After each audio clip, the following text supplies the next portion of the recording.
The story begins in the office of Ultimate High School as teacher Lee hands the credentials of all the transferred students to the principal asking what they should do.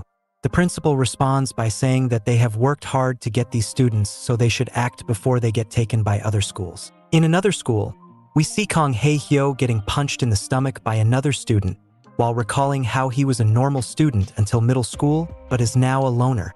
As he is suffering from the pain, Dong-pal asks him why he didn't show up in the PC room, while the other student, Kwang-soo, says that he needs a beating since he hasn't been beaten up for a while now. Kang-hae apologizes to Dong-pal, saying that his mother caught him yesterday.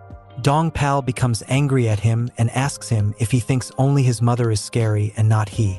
He then proceeds to grab Kang-hae's head, while saying that he does need a beating.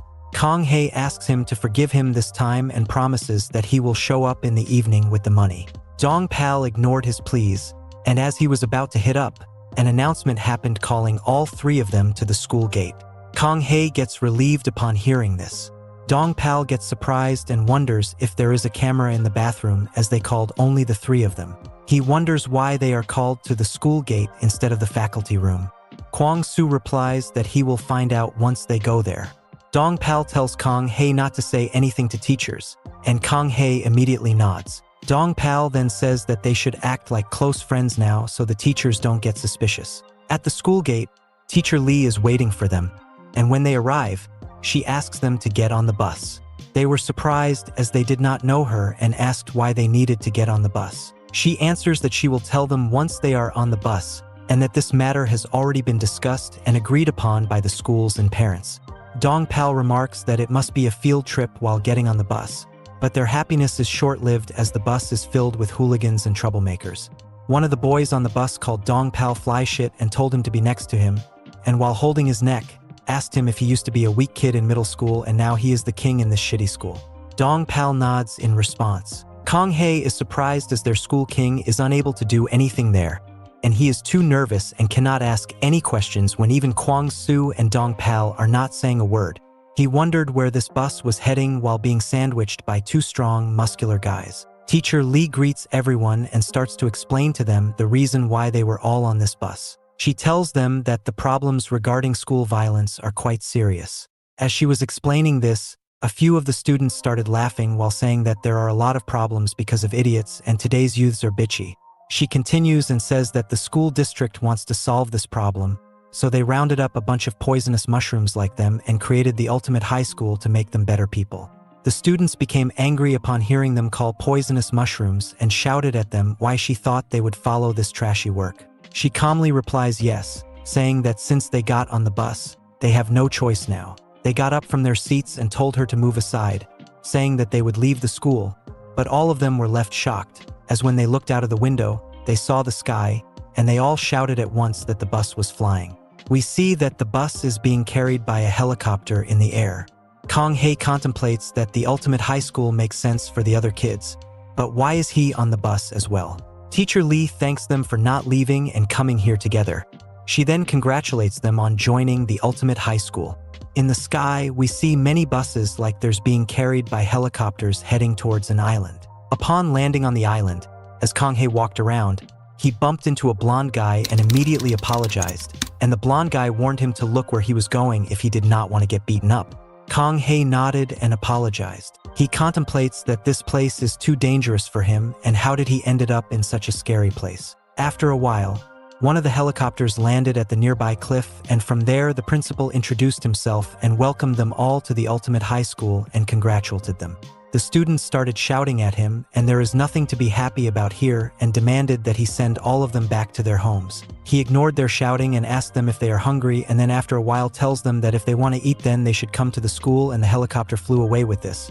All the students were shocked at this, and one of them started to run towards the ocean while saying that he does not care if he has to swim, he will return home at any cost, but is shocked to see a shark, and they all realize that they cannot leave here. One of them remarks that it is impossible to leave and the only way to eat is to find the school. They all started to walk through the forest while cursing. Meanwhile, Dong-pal and Kwang-soo were wondering where Kang-hae was, as they had not seen him since landing on the island. As they were talking to each other, the guy in the cap shouted, telling them to go with him. They both immediately nodded and started to run toward him. and Dong Pal cursed that he would kill Kong Hei once he saw him. Kong Hei, seeing all this unfold while hiding behind one of the bushes, lets out a sigh of relief once they leave and remarks that he should be careful not to be seen by them, as they will beat him up. He contemplates that he does not know the reason why he is here, but he has to get out of there at any cost. As he started to walk away, someone called out to him from the bushes, asking him if he had a tissue. Kong Hei replied that he did not have it and started to leave, but that person shouted at him, saying that he had seen his face already and that if he tried to leave, he would find him and kill him. Kong Hei immediately plucks a leaf and offers it to the person, who in turn shouts at him that he is trying to find a hamburger in the Stone Age. Kong Hei then offered his socks. The person yells and curses at him, saying that he is probably someone who eats from the toilet, and later Kong Hei's uniform is ripped for him. After a while, a girl walks out of the bush and thanks him. Kong Hei replies that he is happy to help. The girl then tells him that his uniform is in the bush so he can either throw it away or wear it, and she then tells him that she recommends throwing it away and then leaves. Kong Hei was left speechless on seeing a girl like this. Meanwhile, as students kept walking towards the school, the guy in front shouted while telling everyone to take a 10-minute break. But since all were tires, they stopped. The guy in the cap stopped and remarked that there were all kinds of troublesome guys there. Dong Pal tried to flatter him and said that since he was strong, he would be the king for sure. The guy in the cap punches him in the face and tells him that he needs to know what kind of guys are around them. He added that these bastards are from top poor schools. They are reverse school thugs who are famous for just their school. While pointing towards a silver-haired guy, he said that he was the king of that school who took over the school of punks in his first year only. He then pointed towards a blonde guy in a hoodie and said that he was Myung in Haeyoung Suri, and he would beat up any guy if they gave him money, and he had never lost once. Then he pointed towards another guy, saying that he was Young Jinsand Hai Pin Hanul, and said that he is good at fighting, but since he is usually vicious, he only gets satisfied when he wins. He further added that there are even rumors that he went to a reformatory school. He then pointed towards several guys, telling them how strong they are, and said that this place is filled with monsters. He further added that there are probably about whom he does not know. He then says that to say he will be the king of all these guys. Dong Pal is trying to make fun of him, so he starts to beat up Dong Pal. Dong Pal started apologizing and begged him to forgive him just this once, and he said this as he did not know anything. The guy stops and mocks Dong Pal, saying that a loser like him would know nothing, so he will forgive him once. Dong Pal thanked him. The guy laughed and said that he was relieved that Dong Pal and Kwang Su were there. Dong Pal said to Kwang Su that they are screwed, who in turn said that they do have Kong Hei. Dong Pal then asked the guy who he thinks will be the king of this school. The guy, while thinking hard, says that he is not sure, but if he has to pick someone, then he will for sure pick Sambyul's 3-star leader. He said that that guy had control over that area's middle school as a preschooler, and he was scouted by gangsters. He further adds that it is said that when he threw a punch, dragons would come out of his fist and end it all. Dong Pal and Kwang Su were surprised to hear this and cheered that dragons come out of the fist. The guy then said that this person disappeared after middle school, and he added that if he was here then he would surely be the king of this school. They then asked what the name of this person was. The guy answered that his name was Kong Hei Hyo, leaving Dong Pal and Kwang Su speechless. Meanwhile, we see Kong Hei walk over to the girl, and he calls her a shitting girl and tells her to wash his uniform. She replies to him that she does not want to and if he is going to fight her for that. He contemplates that this place is full of monsters, and he cannot look down on her just because she is a girl, so he tells her that now he also thinks that he should just throw away his uniform. She then warns him that if he calls her shitting girl one more time, then she will kill him. She then tells him that they should now look for the school. She then picks up a baby boar while calling it cute. Upon seeing this, Kong Hei thinks that she is just like other female students. Just as he was thinking this, she suddenly lights a lighter and starts to heat the baby boar while saying that she wonders if it will taste good. Kong Hei shouts at her to let the baby boar go while shouting that its mother must be nearby. She glares at him while asking who he thinks he is, but just then a wild boar jumps out of the bushes, and they both start running for their lives as the wild boar chases them. The girl says that Kong Hei was right while running. The rest of the students arrived at the school entrance, and some of them were astonished by how the school was built in the middle of the mountains. The others started wondering where the food was as they had arrived at the school, but still no sign of food. Some wanted to go and talk with the principal, Meanwhile, in the principal's office, teacher Lee tells him that 2 students have gone missing. The principal asks her about who those 2 students are. She tells him that they are Kang Hae-hyo and Kang Hae-ri. The principal immediately confirms with her if she meant the most dangerous student, Kang Hae-hyo, and she responds. He then starts shouting while telling her to find them. He then contemplates that if Kang Hae does something awful with the female student, then it's the end for Ultimate High School before it has even started, and he does not realize that what he was saying has been relayed to all the students through the mic. After hearing this conversation, the students started talking about it, and they were all excited after hearing Kang Hae-hyo's name. Some started saying if he was the Kang Hae who controlled the middle school in Gangbuk district, then he was the most powerful candidate for king here. The guy with Dong Pal and Kwang Soo started to praise Kang Hae. He told them how awesome he was. They both were sweating. Dong Pal asked Kwang Soo if surely it could not be their lackey Kang Hae, and why would the 3-star leader be their lackey. Kwang Soo mentions that he may have wanted to lead a life like a normal student, which made them both freak out. Everyone kept cheering his name. The 2 guys from the 3-star school talked with each other about it. One of them said that it was so like Kang Hae to have a flashy entrance and started to get ready to welcome him back to the 3-star school. The other mentioned that he could finally get to know why he disappeared all of a sudden. Meanwhile, in the principal's office, teacher Lee comes back with Kang Hae's dirty uniform, which had been thrown away. She tells the principal that other than this uniform with poop, she cannot find anything else. The principal responded that it would be too late even if she did find them now. He tells her that he opened this school because he wanted to give all these punks a chance by letting them know that they can be bad at studies, but that does not mean that they are useless, and he wanted to provide them with a ray of hope, but it all ends now. As they were discussing it, they heard the students cheering loudly for Kang Hae-hyo. The principal immediately jumped from his seat, cursing Kang Hae and shouting that he would kill him, but once he opened the window, he was shocked upon saying that Kang Hae-ri was supporting Kang Hae to walk as they were coming towards the school. The students were cheering loudly for his name, and Kang Hae-ri was shocked to hear that his name was Kang Hae-hyo. Kang Hae, who was almost certain that he would be an outcast here and die, was shocked to find a welcoming atmosphere for him.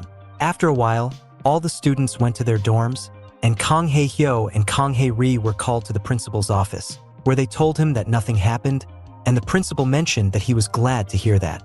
Kang Hae-hyo also tells him that he does not think that he should be here and that there has been some sort of misunderstanding. The principal replies that he understands and then tells them to go and rest in their dormitories. Kang Hyo went to bed happily, thinking that he would be able to return home tomorrow. But the next day, to his surprise, he was standing on the school grounds with other students, and he was also wearing the school's uniform. The principal then started to welcome all of them as students of Ultimate High, and then told them that he was proud to see them all in the school's uniform and informed them that classes had been set, so they should now pick up class monitors. The students immediately started yelling and fighting at this, and one of them took the lead and said that a study or a height contest would not do any good here. Also, it will make perfect sense for the strongest to be the class monitor. Teacher Lee gets angry at him, but the principal stops her nods in agreement and tells all of them to gather up in the gym as they will have the class monitor picking contest there. Kang Hae-hyo again approaches the principal and tells him that he thinks he misunderstood him yesterday when he told him that he should not be in this school. The principal replied and left. He started to show his gratitude to him. The principal contemplates how dangerous this guy is. He is telling such an obvious lie with such an innocent face. Just then, Dong Pal and Kwang Soo came running towards Kang Hyo. Kang Hyo immediately panicked upon seeing them, as he thought that these two would kill him now, but to his surprise, they bowed down in front of him and started apologizing to him.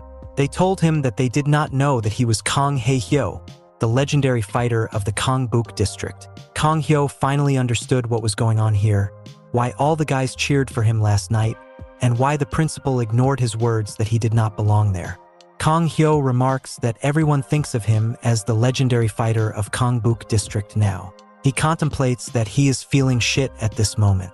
He looked at Dong Pal and Kwang Soo and thought to himself that these guys only bullied him because he was weaker than them, but he then decided to have his way now that he was the legendary King Kang Hae-hyo. He bursts out laughing in front of them and tells them he cannot help now that they know his real identity. He tells them that he will not feel good even if he blends them into a smoothie and drinks them. He further adds that he will forgive them once though, as he has a kind heart. They started thanking him and promising to pay him back for everything they did wrong in the past. Kang Hyo kept laughing and told them that they would have to, and now he would make them taste hell. Dong Pal then suggested that they should now go to the gym. Kang Hyo tells him that his legs are hurting today and he is tired, so he does not feel like walking. Dong Pal and Kwang Soo immediately understood their assignment, picked him up, and started to carry him to the gym on their shoulders. Once they arrived at the gym, everyone was shocked to witness such a scene. But Kang Hyo immediately regretted his decision. He thought that he dug his own grave and started to think of some way to get out of the situation. But by then Dong Pal and Kwang Soo started shouting while telling everyone that the Class 1 monitor would be Kang Hyo, and if anyone has problems with that, then they should step forward now. The principal was joyful at this and remarked that now Nag Hyo is showing his true colors, and no matter how cheeky he tries to act, he knows that he is the best fighter in all of the schools. Kong Ri was also shocked to see this. She wondered what this idiot was doing and contemplated that he was asking for a beating. Meanwhile, outside the school, two boys go over to Pihon, asking why he is not in there, where all the guys are fighting over who is going to be the class monitors. He casually replies to them that they are not in middle school anymore, and he does not care about who is going to become the class monitor because if anyone bothers him, he will just beat him up. One of the boys then wondered that if Pihon was not going to become the class monitor, then who would? The other guy replies that maybe Kang Hyo will become the class monitor. Pihon was surprised at hearing this name, and he confirmed that they said Kang Hyo. They told him that he probably did not know since he went to a high school in the province and got transferred here. Kang Hyo was a well-known punk in middle school from Kongbuk. One of the boys tells him that he does not know because he was asleep, but he kidnapped a female student on just the first day of arriving here. Pihon then calms himself down, thinking that he is not the guy from the middle school in Seoul, and remarks that he nearly stopped breathing upon the mention of his name. The boys mention that they should go and see the fights, as it will be interesting because all the good fighters from Seoul and the Gyeonggi district are here. Pihon gets up and says that it should be fun, and he wants to see what kind of losers are trembling with fear. Meanwhile, at the gym, the two boys from the 3-star school were looking at all this. Then one of them suddenly tells his friend Yu Sang that he is going to beat this kid up as he is pretending to be Kang Hyo, who stops Choi Jang-woo telling him that they are only picking the class monitor at the moment, so there is no need to interfere and they will have all the time to beat him up, but first they should see what kind of guy he is. He says that they will not let go of the guy who is pretending to be Kang Hyo. Choi Woo asks if Kang Hyo really did not come here and complains that this is unfair as even a model student like him came here but he did not. Yu Sang tells him that he is probably not here as they did not see him. He further adds that it is weird to him as he feels like Kang Hyo is here. Teacher Lee complains to the principal that she does not feel that fighting is a proper way to select the class monitor. The principal asks her if she likes dogs and then tells her that he likes them and they are raising puppies. They always started to fight each other whenever they got the chance, so he brought a large dog who put all of the puppies in line, and there were no more fights after that. Teacher Lee did not understand why the principal was telling her about dogs and puppies. The principal then tells her that he has prepared something. As Teacher Lee was wondering what he had prepared, he heard footsteps next to her and saw a boy jumping while declaring that the Class 1 monitor would be him. Then another boy jumps who says that he will be the Class 2 monitor, and finally a third guy jumps declaring that he will be the Class 3 monitor. The other students wondered if someone was daring enough to challenge Kang Hyo. Meanwhile, the principal informs Teacher Lee that these are students of martial arts that he has specifically prepared as wild cards, and he compares them with dogs, calling all other students puppies, saying that these will keep them in line. The three boys who just arrived brought out several baseball bats, and two of them hit the one who declared he was going to be a Class 1 monitor with baseball bats at once, and both the bats broke. All the other students were left awestruck by this. The boy then proceeds to kick through a bunch of bats and break them all in a single kick, and he then stands in front of them and says that he will be his opponent. Dong Pal and Kwang Soo remark that if they get hit by that kick, they will die, and they say that even Kang Hae Hyo will be a goner if he gets hit by this guy's kick. Just then, Pihon arrived at the gym and was left shocked. He exclaimed that it was the Grim Reaper. The two boys next to him were surprised upon hearing Grim Reaper and asked Pihon what exactly he meant by Grim Reaper. They ask him that does he know 3 stars Kang Hae Hyo. He responds that are they telling him he is the 3 stars Kang Hae Hyo? He tells that he is the Grim Reaper Kang Hae Hyo. One of them asks him that he is not the 3 stars Kang Hyo but the Hell's Lion. He tells them that he is not part of 3 stars and he was number 1 in Daegu before he transferred, and he fought anyone and everyone alone and they all lost, and that is the reason he is called the Grim Reaper. He remarks that he is the reason he transferred to Seoul, but he never expected to see that monster here. The tall guy introduced himself as Park Tae-ho while standing in front of Kang Hyo and said that he was a specialist in martial arts. He started telling him about his life story and how he had lived in a men-only world till 1 week before coming here, when for the first time in his life, he met a female student on a blind date.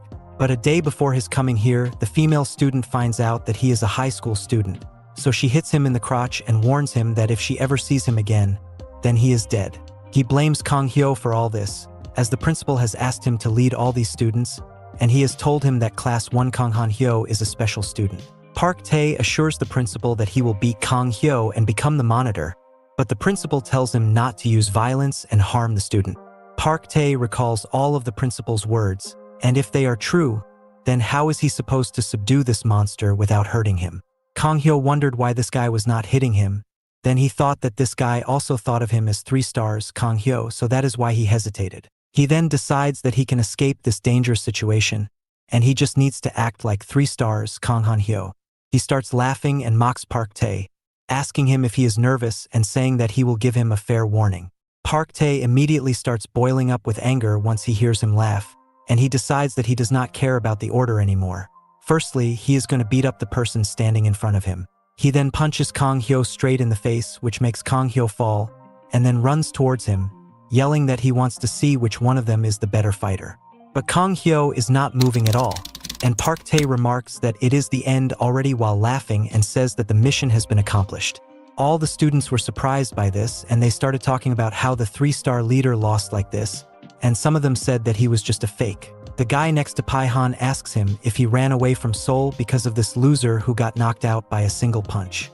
Pihon could not believe this, even though he had seen it with his own eyes. Meanwhile, Kang Hyo's heart started beating faster. He felt like he was going to die, but he felt calm all of a sudden, and he recalled memories of beating up several guys at once, and then he found himself standing in front of a truck about to be run over, and he suddenly snapped back to reality and got up. He stood up while wondering what those memories were, and the crowd started cheering once again. Someone shouted that there was no way that Kang Book's ultimate legend would go down in just 1 punch. Park Tae also tells him that he was surprised, as he thought that he had passed out just from 1 punch. Kang Hyo wondered if he should be scared in this situation, but he was not. Instead, he is excited, and he is feeling confident that he can beat the guy in front of him. He provokes Park Tae by telling him to come at him and laugh. Park Tae immediately started running towards him. Kang Hyo thinks that since T had come to then, he will just go crazy. Kang Ri shouted from the crowd to stop and rush towards Park Tae while cursing him and saying that she had warned him that if she saw him again, he would be dead. Park Tae realizes that she is the female student he went out with and asks what she is doing there. She answered that she was here for school and told him that she went out on the blind date on behalf of her sister because she requested her to do so. Park Tae begins to guard his crotch with his hands while thinking if he gets kicked again here it will be bad. But Kang Ri jumps high in the air and kicks him in the head and then gives him a side kick to the face and finally a kick to his crotch that made him fall. The students started wondering who she was as she took down the big guy easily, and one of them wondered if she was going to be the class monitor of Class 1. But others said that Kang Hyo was standing so they would fight and the winner would be the class monitor. Kang Ri tells Kang Hyo to come with him, who unintentionally called her queen shit this time, and she got annoyed again and told him that if he calls her names again, then he will be dead. And they started to leave the gym. Others were asking how they could leave without fighting, but they just left. Teacher Lee asked the principal. Then one of the guys he boasted so much about saying that he would keep these students in line has already been defeated. The principal told her that it was because there was a variable in this fight, but there would be no more variables now. As the Class 2 guy, Pandol got ready and started to curse all of the students while challenging them. He was a national judo master, and anyone caught by him could not escape. The principal says that his only weakness is his loud voice and vulgar language. But then one of the guys from the crowd stepped forward, laughing and saying that he wanted to just watch from the sidelines, but the Pandol is too noisy. He mocks him and announces to every student that he will shut this pig's squealing. Pandol got extremely angry as he was called a pig. Meanwhile, we see Kang Hyo standing on the terrace while wondering what exactly those memories were.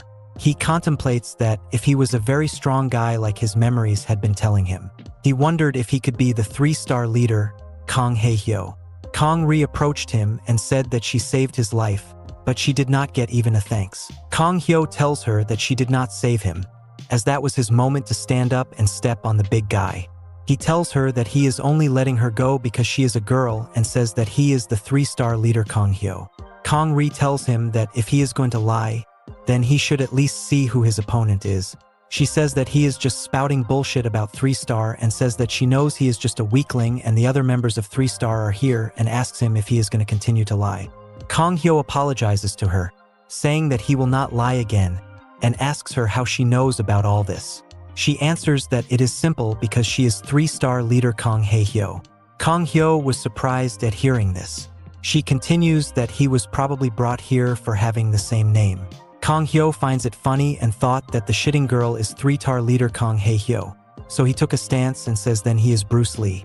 She is surprised at this reaction and tells him this is not a time to be joking around, and she is serious about this conversation.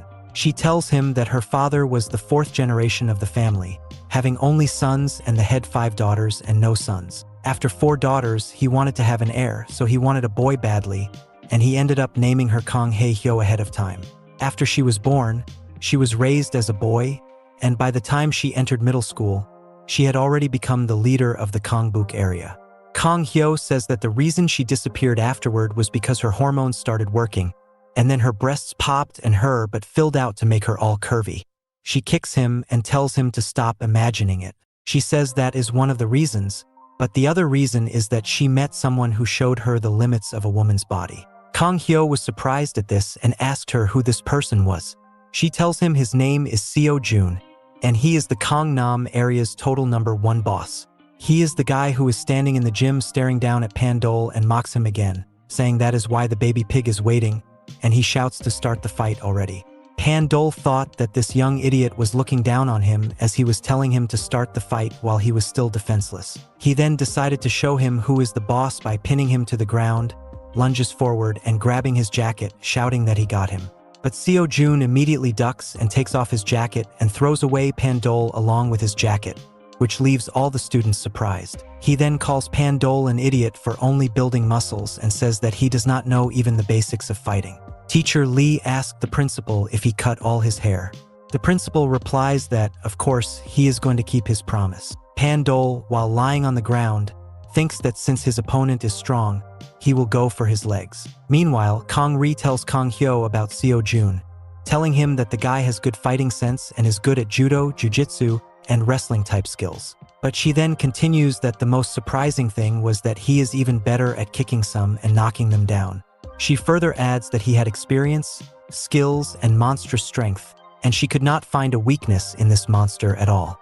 Meanwhile, in the gym, we see Sio Jun sidekick Pandol's face, then straight kick him in the face, and to finish it off, he gives him an upper kick straight at his head and puts him to sleep on the ground. After this, Teacher Lee teased the principal that he would have to cut all his hair now. The principal then simply took off his wig. Teacher Lee felt the need to cuss him as he was bald to begin with. Meanwhile, on the terrace, Kang Ri tells Kang Hyo that, in a way, Sio Jun might be the strongest man in Seoul, since he is the one who showed her the limits of a woman's body. After hearing this, Kang Hyo climbed up the fence, which surprised Kang Ri, and she asked him what exactly he was doing. She tells him that it is dangerous there and he should come down. He tells her that in this place filled with monsters, he will just have to live with no friends and get picked on. So instead of going through all that pain, it might be better just to die now. Kang Ri calls him a loser for thinking like this and asks him if he thinks if he commits suicide then the people who did wrong with him will feel guilty. Instead, it will just make them believe that he was a loser.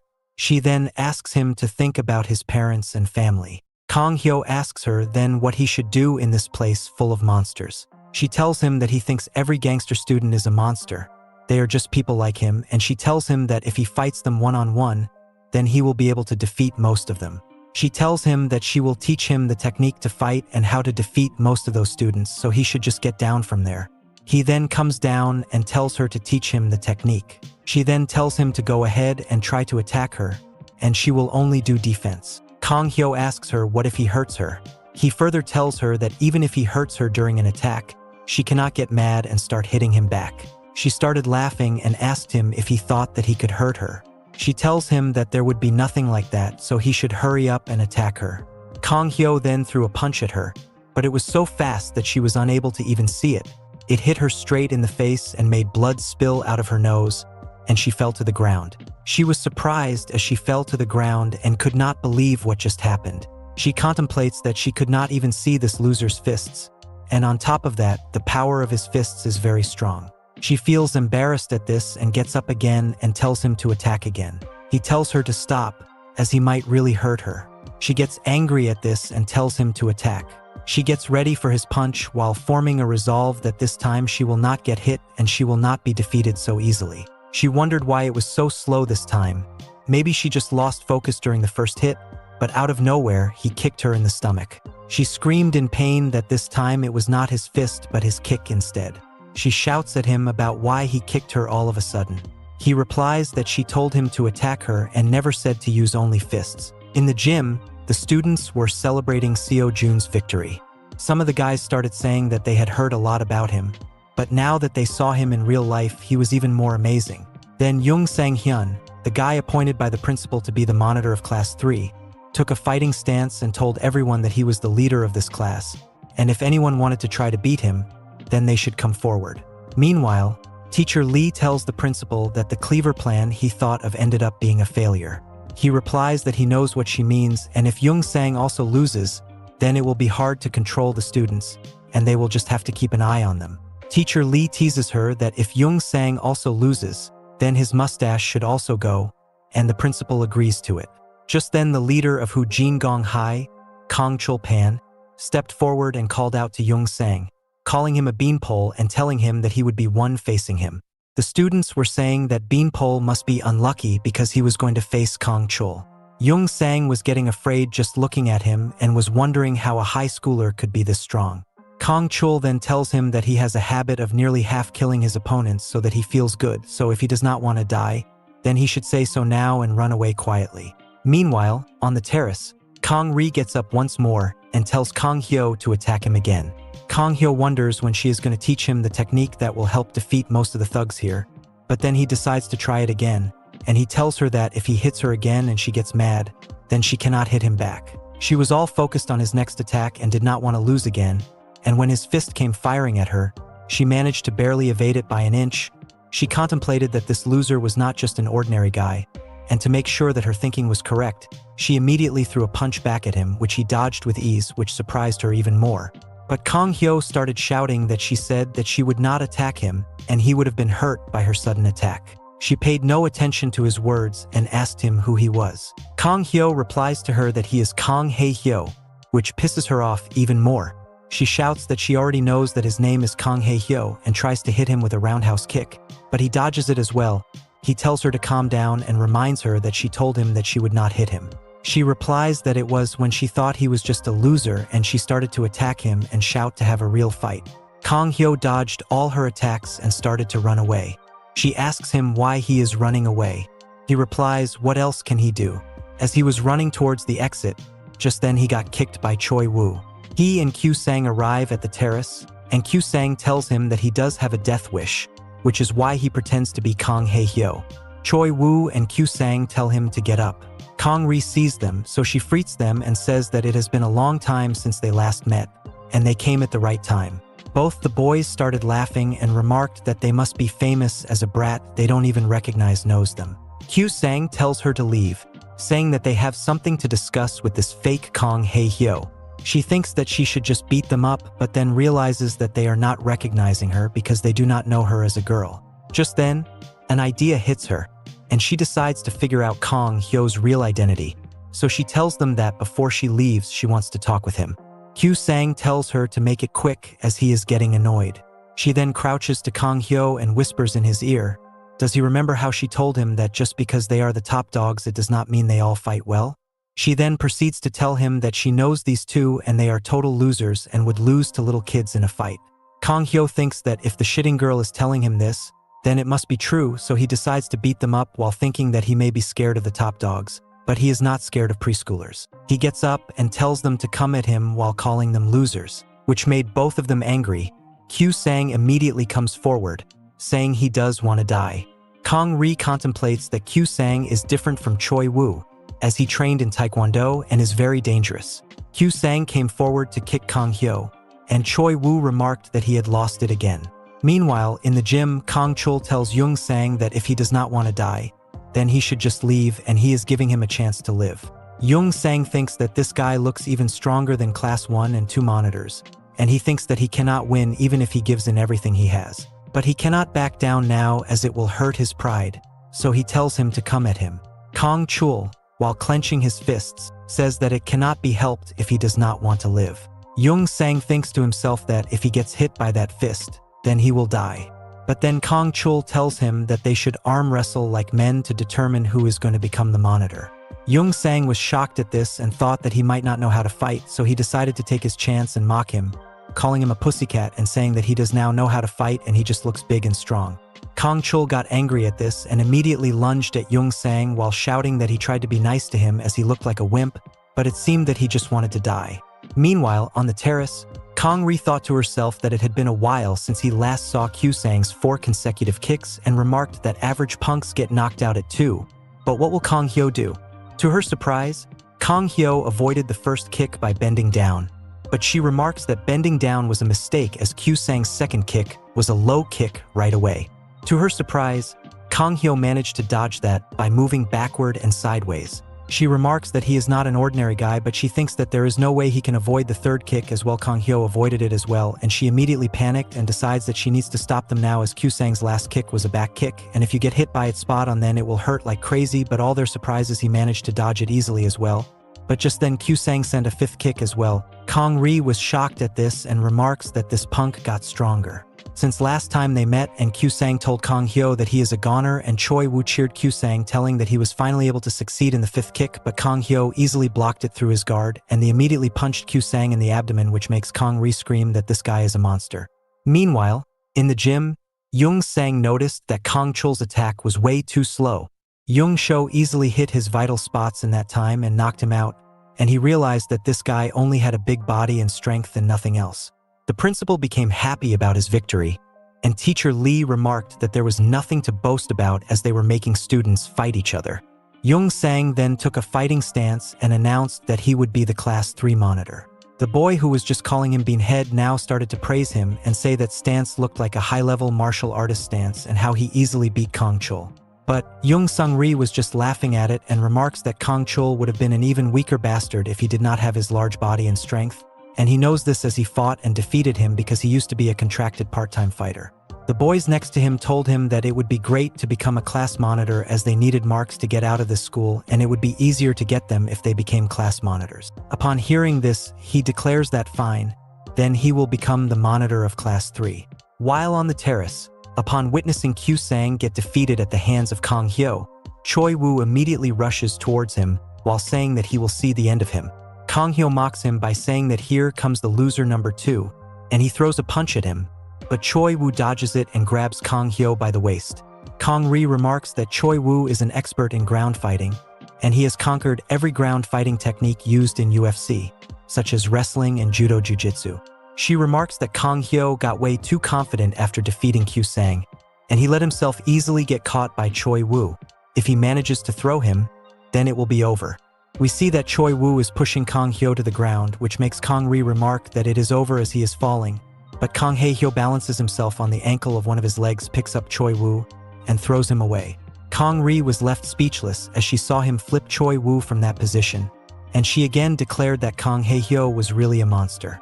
After all the dust settles, we can see that both Kyu Sang and Choi Woo are lying knocked out on the ground, and Kong Hyo thanks Kong Ri, saying that now he knows that their scrubs are even here. She was left shocked as to how a nobody like him could be this strong. She goes up to him, grabs his collar, and asks just who the hell is he. Kong Hyo gets confused and asks her why she keeps asking who he is. She asks why someone like him keeps acting weak and fragile, and now that she is so close to him and looks at him, she notices that he has a fierce gaze. Kong Hyo simply said that he was weak, which made Kong Ri lose her brain. Meanwhile, in the gym, Jung Sung asks Sung Ri why he wants to fight him even after witnessing how he defeated Kang Chul, and tells him that his courage will only get him hurt.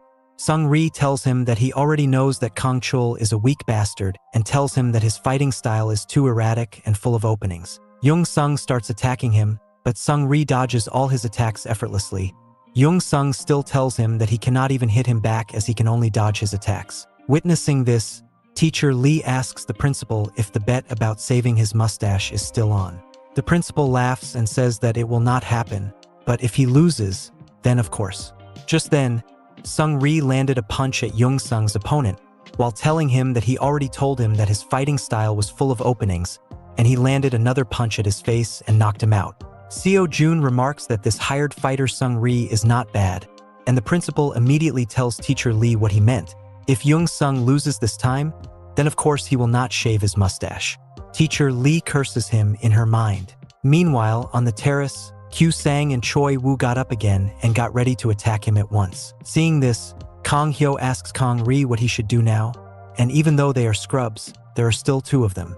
Kang Ri gets annoyed at him for acting all weak again, but then steps forward and tells Choi Woo and Kyu Sang to stop and asks them when they started ganging up on one guy and if they should accept their defeat like men.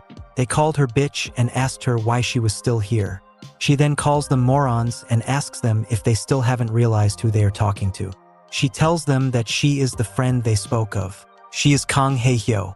Meanwhile, Kang Hyo backs away a little bit, feeling relieved that she saved him.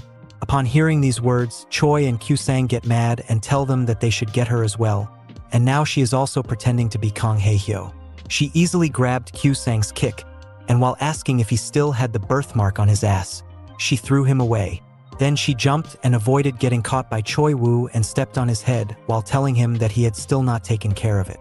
They both felt really embarrassed at it, but then Kyu Sang stopped and told Choi Woo to look at that girl closely and remarked that the hair had been dyed and her style had been changed. The eyebrows have been trimmed, eyelashes have been added, and she got double eye surgery and finally the style of makeup. They both get shocked to death and scream now that she is their Hae-hyo. Choi Woo once again asked if she really was Hae-hyo. Kyu Sang told him that he had already told him earlier that he felt Hae-hyo was here. Kang Ri then apologizes to them for disappearing out of nowhere and says that they could understand it as there was a situation. Choi Woo replied that they did understand and asked that they did not know that he liked to dress up as a girl, and then he pointed towards her breasts. What did he put up there? And asked if he could touch them. Kang Ri got annoyed at this and shouted at them as if she would let them touch her chest and tell them that she was a girl.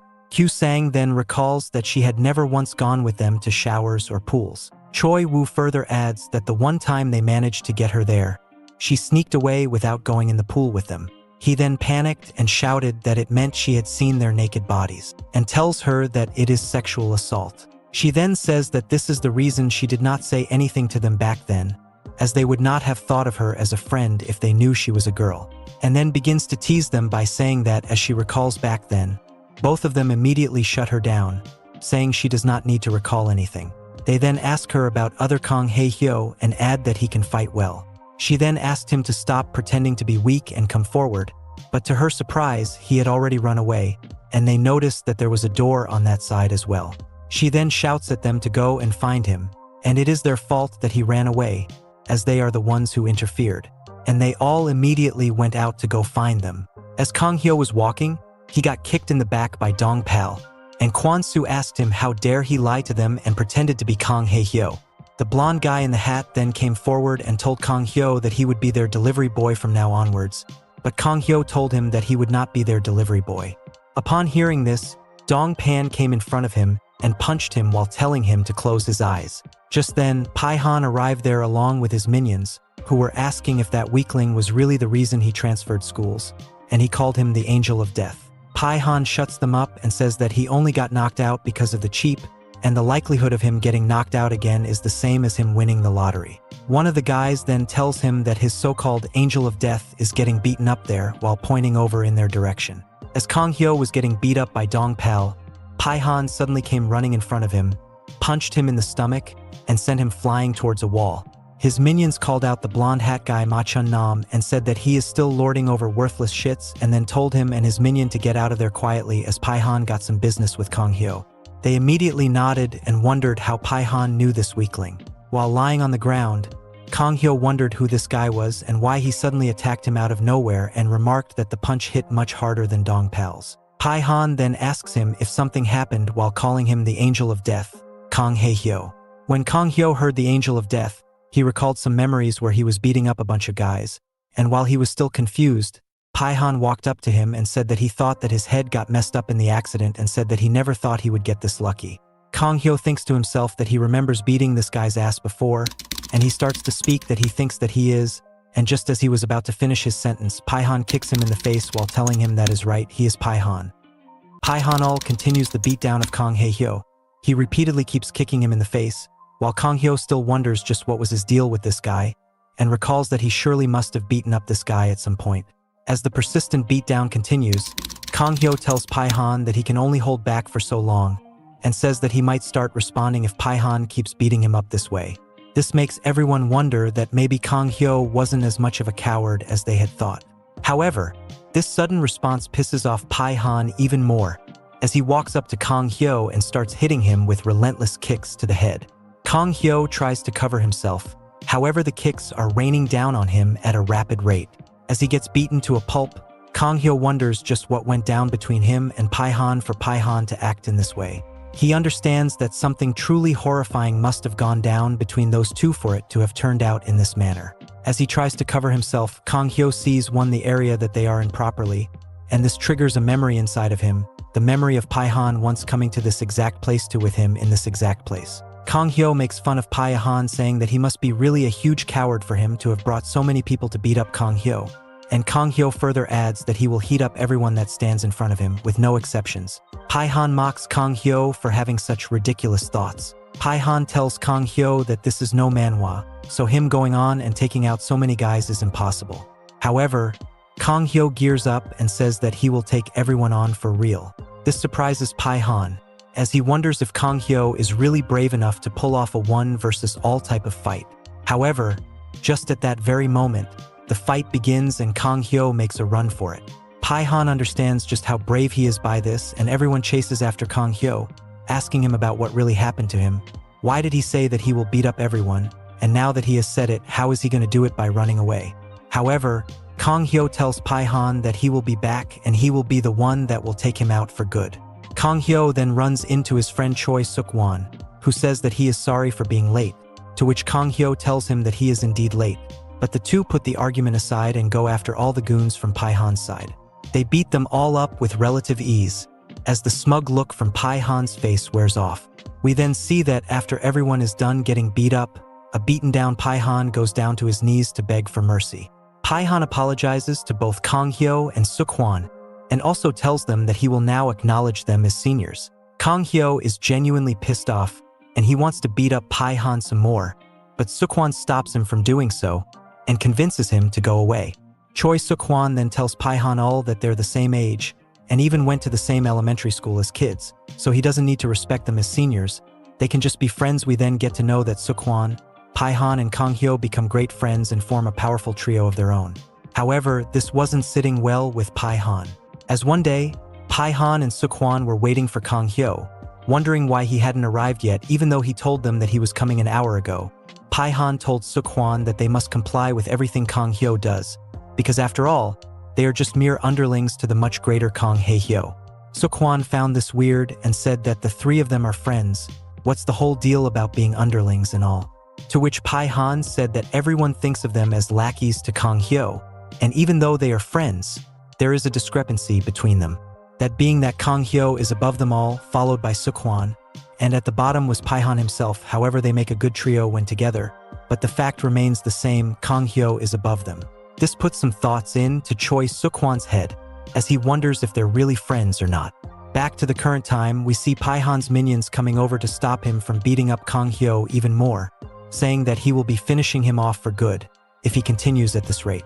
Pihon stops and tells Kang Hyo that he must absolutely remember this beatdown and remember to never mess with him again. And Pihon's minions tells the bystanders to take all the blame for this beatdown and tell all the people that they were the ones who beat down Kang Hyo. The bystanders aren't pleased to be all mixed up in this, but they scoot over to Kang Hyo, who falls there unconsciously and show pity for him. Meanwhile, Kang Hyo sees weird dreams of a fight where a lot of people are going at it with each other. In that fight, Kang Hyo is going up against Pihon, and there he tells Pihon that he will finish him off for good.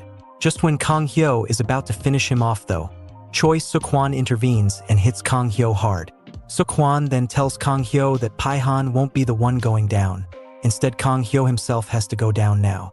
This suddenly wakes up Kang Hyo, and this also angers him a lot. Kang Hae-hyo then cusses out the dastardly Pihon as he was walking away and tells him to wait for him, as he gets back up with a look that means business on his face.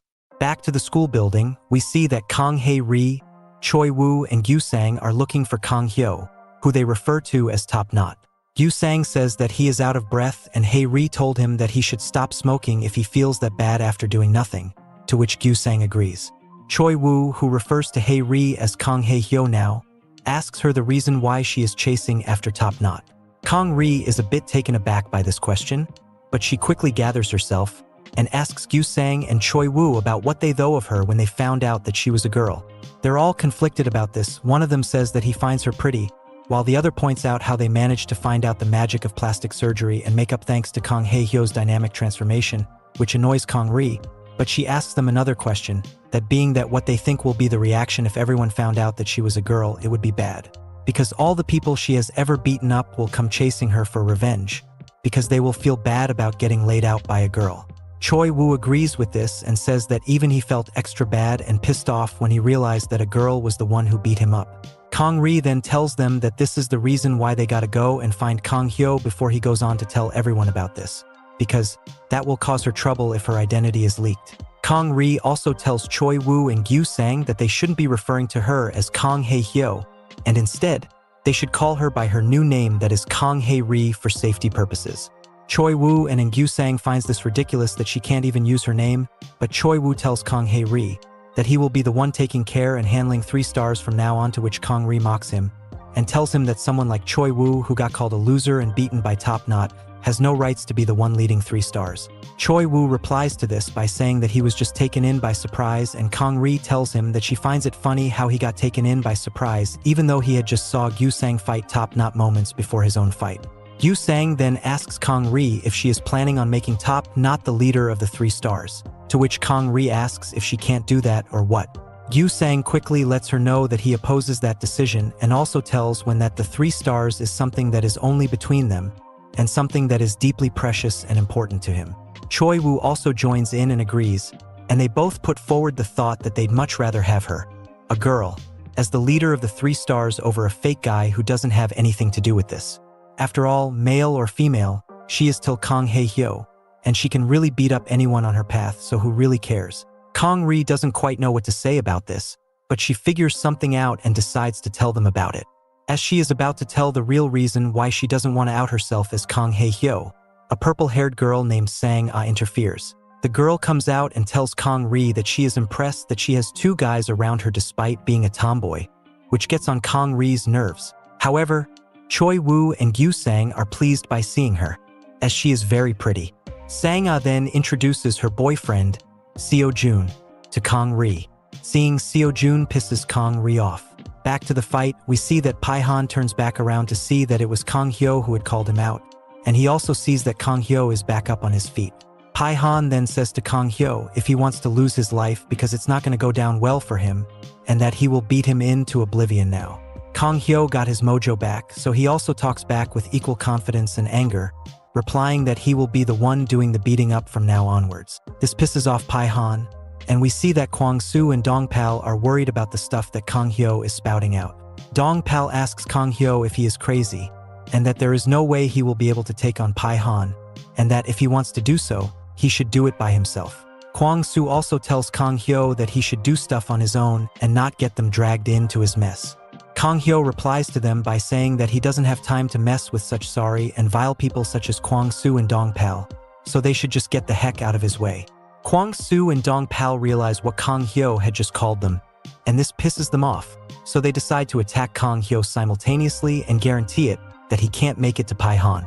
As the duo are about to punch Kang Hyo, what strikes them is so quick that they can't even see it, but they sure as heck just felt it. They went down from being attacked by Kang Hyo, however, it was too quick for them to even see it. This shocks Pihon and his men too, but Pihon quickly recovers, tells his men to go and take out Kang Hyo. As his men go to take out Kang Hyo, Pihon feels quite secured, knowing that this Kang Hae Hyo isn't the Kang Hae Hyo of the past, and that he has been severely nerfed after his accident, so he doesn't need to be afraid of him. However, what happens next is shocking, as the first guy that approached Kang Hyo gets a punch from the man that knocks him out. The second guy sees this, but he knows that Kang Hyo is in a vulnerable position from the follow-through of the punch. However, Kang Hyo leans into it and performs a front hand spring to hit a kick to the other lackey, taking him out for good. This leaves Pihon flabbergasted, as he realizes that nothing has changed, and that Kang Hyo is just as scary as he always has been. Kang Hyo also realizes that Kang Hyo wasn't pretending to be weak because he got injured by his accident. It was because he really had amnesia.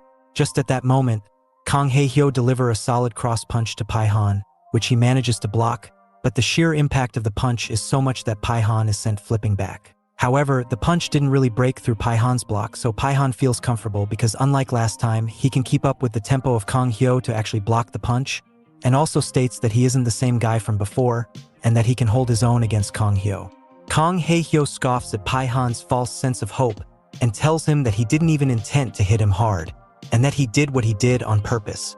Pihon doesn't quite understand what Kang Hyo meant, but he then checks his surroundings to understand that Kang Hyo had purposefully punched him like that to push him against the wall, and realizes that now he has nowhere to go as the dangerous angel of death Kang Hae Hyo approaches to hit him. Kang Hae Hyo then spins around to hit Pihon with a picture-perfect spinning back kick, which gets amplified even more by Pihon's back being against the wall. Kang Hae Hyo then lets Pihon all know that the wall had hurt him more than Pihon's weak punch ever. We then see that Kang Hyo is beating the heck out of Pihon. He starts kicking Pihon in the face just like Pihon had kicked him in the face, and he keeps counting the blows while he is doing so. Pihon can't really handle the beatdown anymore and decides that if he has to go down, he might as well go down swinging, and that's why Pihon tries to break free from the wall and goes ahead in hopes of landing a takedown on Kang Hyo, from where he would be able to control the fight. However, Kang Hyo is an expert at combat, so he sees this coming and counters the takedown attempt from Pihon by landing a vicious knee strike to the face, which knocks out the lights from Pihon. Kang Hyo says that it is all good because he wanted to hit a knee strike to Pihon to even them out. We then see that Pihon's lackeys are back up from the beatdown, and they tell Kang Hyo that he has to pay for what he did to them and Pihon. However, instead of taking Kang Hyo on, they run away, citing that they are going to find more people for reinforcements. This leaves Pihon alone with the monster that is Kang Hyo, and he can't believe that his lackeys left him alone, high and dry with Kang Hyo. Kwang Soo and Dongpal are also shocked seeing this monstrous version of the Kang Hyo they used as a minion. Meanwhile, back at the school, we see that Gyu Sang and Choi Woo are shocked to know that Sio Jun, the top fighter from Gangnam, is standing in front of them. Sio Jun tells Kang Hae Ri that he would like to get along with her, because he has heard stuff about her from his girlfriend Sang-ah. Sang-ah tells Sio Jun to drop the nice guy act, and tells him to go along with the original mission, which was for him to beat him Sang-ah. Sio Jun tells Sang-ha that he doesn't feel right about hitting girls, so he doesn't want to do it, to which Sang-ah tells Sio Jun to find people who would come and beat her up from them. This angers Choi Woo and Gyu Sang, who call Sang-ah names despite her being pretty, and asks Sio Jun and Sang-ah if they know who they are talking about. This pisses off Sio Jun, who tells both Choi Woo and Gyu Sang that they made a mistake by calling his girlfriend names, and that he might as well beat them up instead of Kang Ri. Choi Woo and Gyu Sang are also fired up. However, Kang Ri intervenes and tells Choi Woo and Gyu Sang to back off, and she starts talking to Sio Jun herself. Kang Ri apologizes to Sio Jun and asks to be let off this time. Sio Jun makes fun of Choi Woo and Gyu Sang for hiding behind a girls, and Sang-ah tells Kang Ri that even though she got off easily this time, however, she will not be let off the next time. That's for sure. Sang-ah and Sio Jun then leave the scene, as we see Choi Woo and Gyu Sang walk up to Kang Ri and ask her if she chickened out or what, because they didn't expect her to apologize. Kang Ri admits that she had indeed chickened out. Kang Ri then goes on to tell about how before their graduation in middle school, she had thought of revealing her gender to them. However, while she intended to do so, she received a parcel from someone, and upon opening it, she found a shirt with a lion mark, and a message that read that some competition was being hosted to determine the best and strongest fighters amongst middle school students, and that she was invited to go there while wearing that shirt. Upon going there, she ran into Sio Jun, who was wearing that shirt with a lion mark as well, and the two of them got into a fight. She fought her best fight, but it was for a fact that Sio Jun was the stronger person there. This shocks Choi Woo and Gyu Sang as they say that they weren't aware of her losing to Sio Jun already, to which Kong Ri says that it wasn't a loss on technicality, as she did manage to snatch away Sio Jun's badge and run away. However, Sio Jun landed a few more blows than she landed on him, so she considers that a moral defeat, and that defeat had showed her the limitations she has. After that, she decided to quit doing these things and live her life as an ordinary high school girl from then onwards. This new piece of information shocks both Choi Woo and Gyu Sang, as they would have never guessed that something like that went down with Kong Ri. However, Gyu Sang wonders just what the whole tiger logo thing is all about.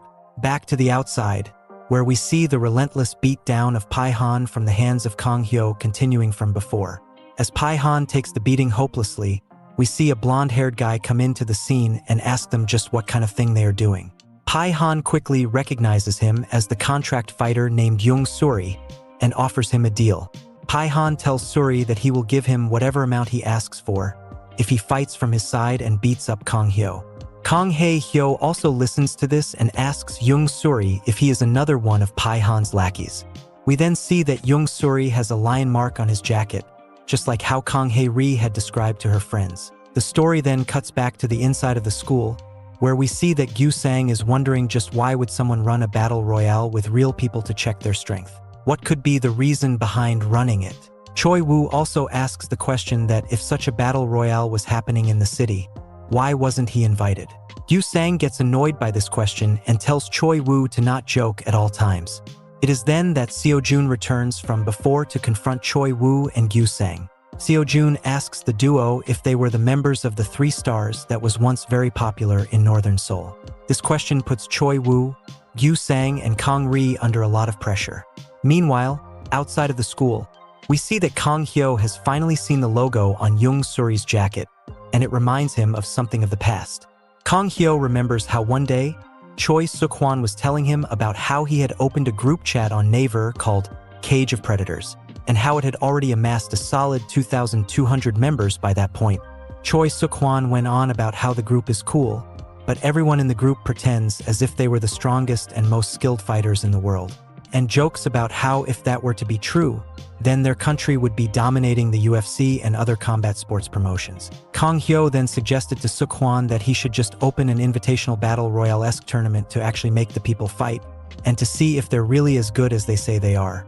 Kong Hyo suggests inviting people from northern, southern, eastern, and western parts of Seoul and telling them to go at it physically, and later expand it more, and invite people from outside of Seoul. This idea really interests Choi Suk-hwan, who says that he wants to do it, and that he will give the winner some clothes with the chat group's logo imprinted on it as the prize. Back to the present time, all of this came back to Kong Hyo, and he can't believe that Suk-hwan actually went ahead with it and pulled it off for that fact. Then we see Young Suri getting near Kong Hyo and asking him if Kong Hyo really thinks that Suri is a lackey of Pihon's, to which Kong Hyo replies by saying that from the way he is dressed, he can tell that Suri is not a lackey. Pihon then tells Suri to attack Kong Hae Hyo, and says that he will give him any amount of money for doing so. This worries Kong Hyo a bit, because he is exhausted already and doesn't want an extra person to fight. Young Suri asks if he can really name any amount and if that will be paid. Suri then tells Pihon that he is willing to fight for him if he offers him 1 million bucks. This bamboozles Pihon, as he tells Young Suri that it is a ridiculous amount and tells him to be serious about it. Suri says that he should probably retire the contract worker moniker and says that he has stuff to attend to, so he can't fight for Pihon. Pihon asks him just what is the important thing that he has to attend to, and Suri replies to this by saying that he has to buy pizza for his little sister before walking away from the scene. Pihon is left helpless, as he can't quite understand what to do anymore, now that he has no one to get help from. Kong Hyo also takes advantage of this and goes to attack Pihon again, telling him that he has always dished out double the punishment as revenge. We then see that later that night, Kong Hyo is sitting on his bed wondering why he is feeling so empty. Kong Hyo says that beating up Pihon was supposed to feel good, so why is it hurting him so much? We then see that earlier on, Kang Hae-hyo beat down Pihon to a pulp, and to the point that he was basically a sitting duck waiting to be hunted. Kang Hyo then told Pihon that he can apologize, and then Kang Hyo will stop the beatdown because after all, they were once friends and Kang Hyo will respect that.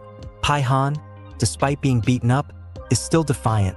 He yells out that he will never apologize to Kang Hyo, and tells him that he might have thought of Pihon as a friend, but Pihon didn't reciprocate that feeling, because to him, Kang Hyo was a monster. Pihon told him that Sukwan turned on Kang Hyo, not because Pihon got in his ears, but because he was tired of Kang Hyo's antics. He says that Kang Hyo must now know that being a lackey feels very bad, because of how he spent his days after amnesia. However, Kang Hyo isn't much different himself. He is just as much of a tyrant as the ones who bullied him. And this is why Kang Hyo is very sad. He understands that there might be truth to what Pihon said, and wonders if he really was as bad as the people who bullied him, and wonders if that's why things went sour with Choi Sukwan. It is then that Choi Woo suddenly enters Kang Hyo's room and starts behaving with him all politely. Kang Hyo is a bit taken aback by this behavior and says that if he wants to fight, then he will suffer a lot. But Choi Woo clarifies that he doesn't want to fight. He came here to tell Kang Hyo that someone was calling him to the rooftop. Kang Hyo got curious and went with Choi Woo. Kang Hyo was kinda annoyed though, so he was asking if it was the weird girl who was calling him out. However, upon arriving to the rooftop, Choi Woo told Sio Jun that he is the one, and Sio Jun welcomed Kang Hae-hyo and asked him if he really thought that Sio Jun won't be able to track him down. Sio Jun makes fun of Kang Hyo, saying that he would have never thought that the leader of the 3 stars would do plastic surgery to change his face. Kang Hyo is confused, as he doesn't understand what he means by plastic surgery, and further on, he is just confused as to what is happening. Kang Ri speaks up and tells Kang Hyo that they had already told Sio Jun about everything, so he can just drop the act now. Kang Hyo notices that Kang Ri is here too, and he wonders just what these guys are doing with him. Kang Ri then tries to do a sexy pose to seduce Kang Hyo into beating up Sio Jun because he was bullying them, but the skill she learned from the internet failed badly. Kang Hyo asks her why he would do that for them, to which Kang Ri says that it's because she is his girlfriend. This shocks Kang Hyo, as he asks her when did they even start dating, but Kang Ri interrupts him and whispers to him about how Sio Jun bluffed his way in to becoming the #1 in Southern Seoul, and that if Kang Hyo beats him up, then he will get a huge status upgrade. Hearing this, Kang Hyo gets excited as he wonders just what this upgrade is about. Kang Hae-ri further goes on to say that if Kang Hyo beats up Sio Jun, then he will be crowned as the new king, the new #1 of Southern Seoul. So that's why he should go ahead and he should do it. Kang Hyo is all excited about this opportunity and he says that he will do as Kang Hae-ri says. This makes Kang Ri happy, but Kang Hyo was just acting, and he tells them that he isn't going to do anything for them because he already has a lot of stuff on his table and he can't afford to add even more to that. Just at that moment, Sio Jun starts laughing out loud. Everyone wonders why Sio Jun is laughing so loudly, and Sio Jun replies by asking if they want to take him out by making him laugh. After a while, Sio Jun calms down his laughter, and as he does so, Sio Jun says that it is a real shame with how things are. Sio Jun then further adds into it by saying that he would have never thought that the infamous leader of the 3 stars group, the #1 in Northern Seoul, Kang Hae-hyo, was just a cute little girl. This shocks everyone as they understand that Sio Jun has figured it out, that Kang Hae-ri is the real leader of the 3 stars group. Sio Jun says that even though they tried to fool him by luring him in to meeting them at night time, he isn't blind, and he recognized Kang Hae-hyo the moment he saw her as Sang-a's enemy.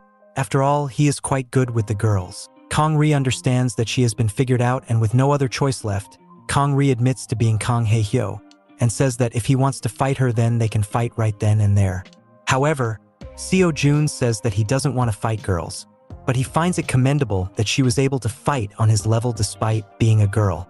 Sio Jun then says that despite all of that, Kang Ri's life isn't going to be easy, because she and her friends now need to serve as Sio Jun's lackeys. The thought of that annoys Kang Ri, and she wonders how she should get out of this. Right then, Kang Hyo starts talking and tells Sio Jun if he ever thought of this situation from the point of view of the one getting bullied. They probably want to finish off the bully in one go, because the bullies have well and truly ruined their lives. After hearing this, everyone is left speechless, as what Kang Hyo said hits home.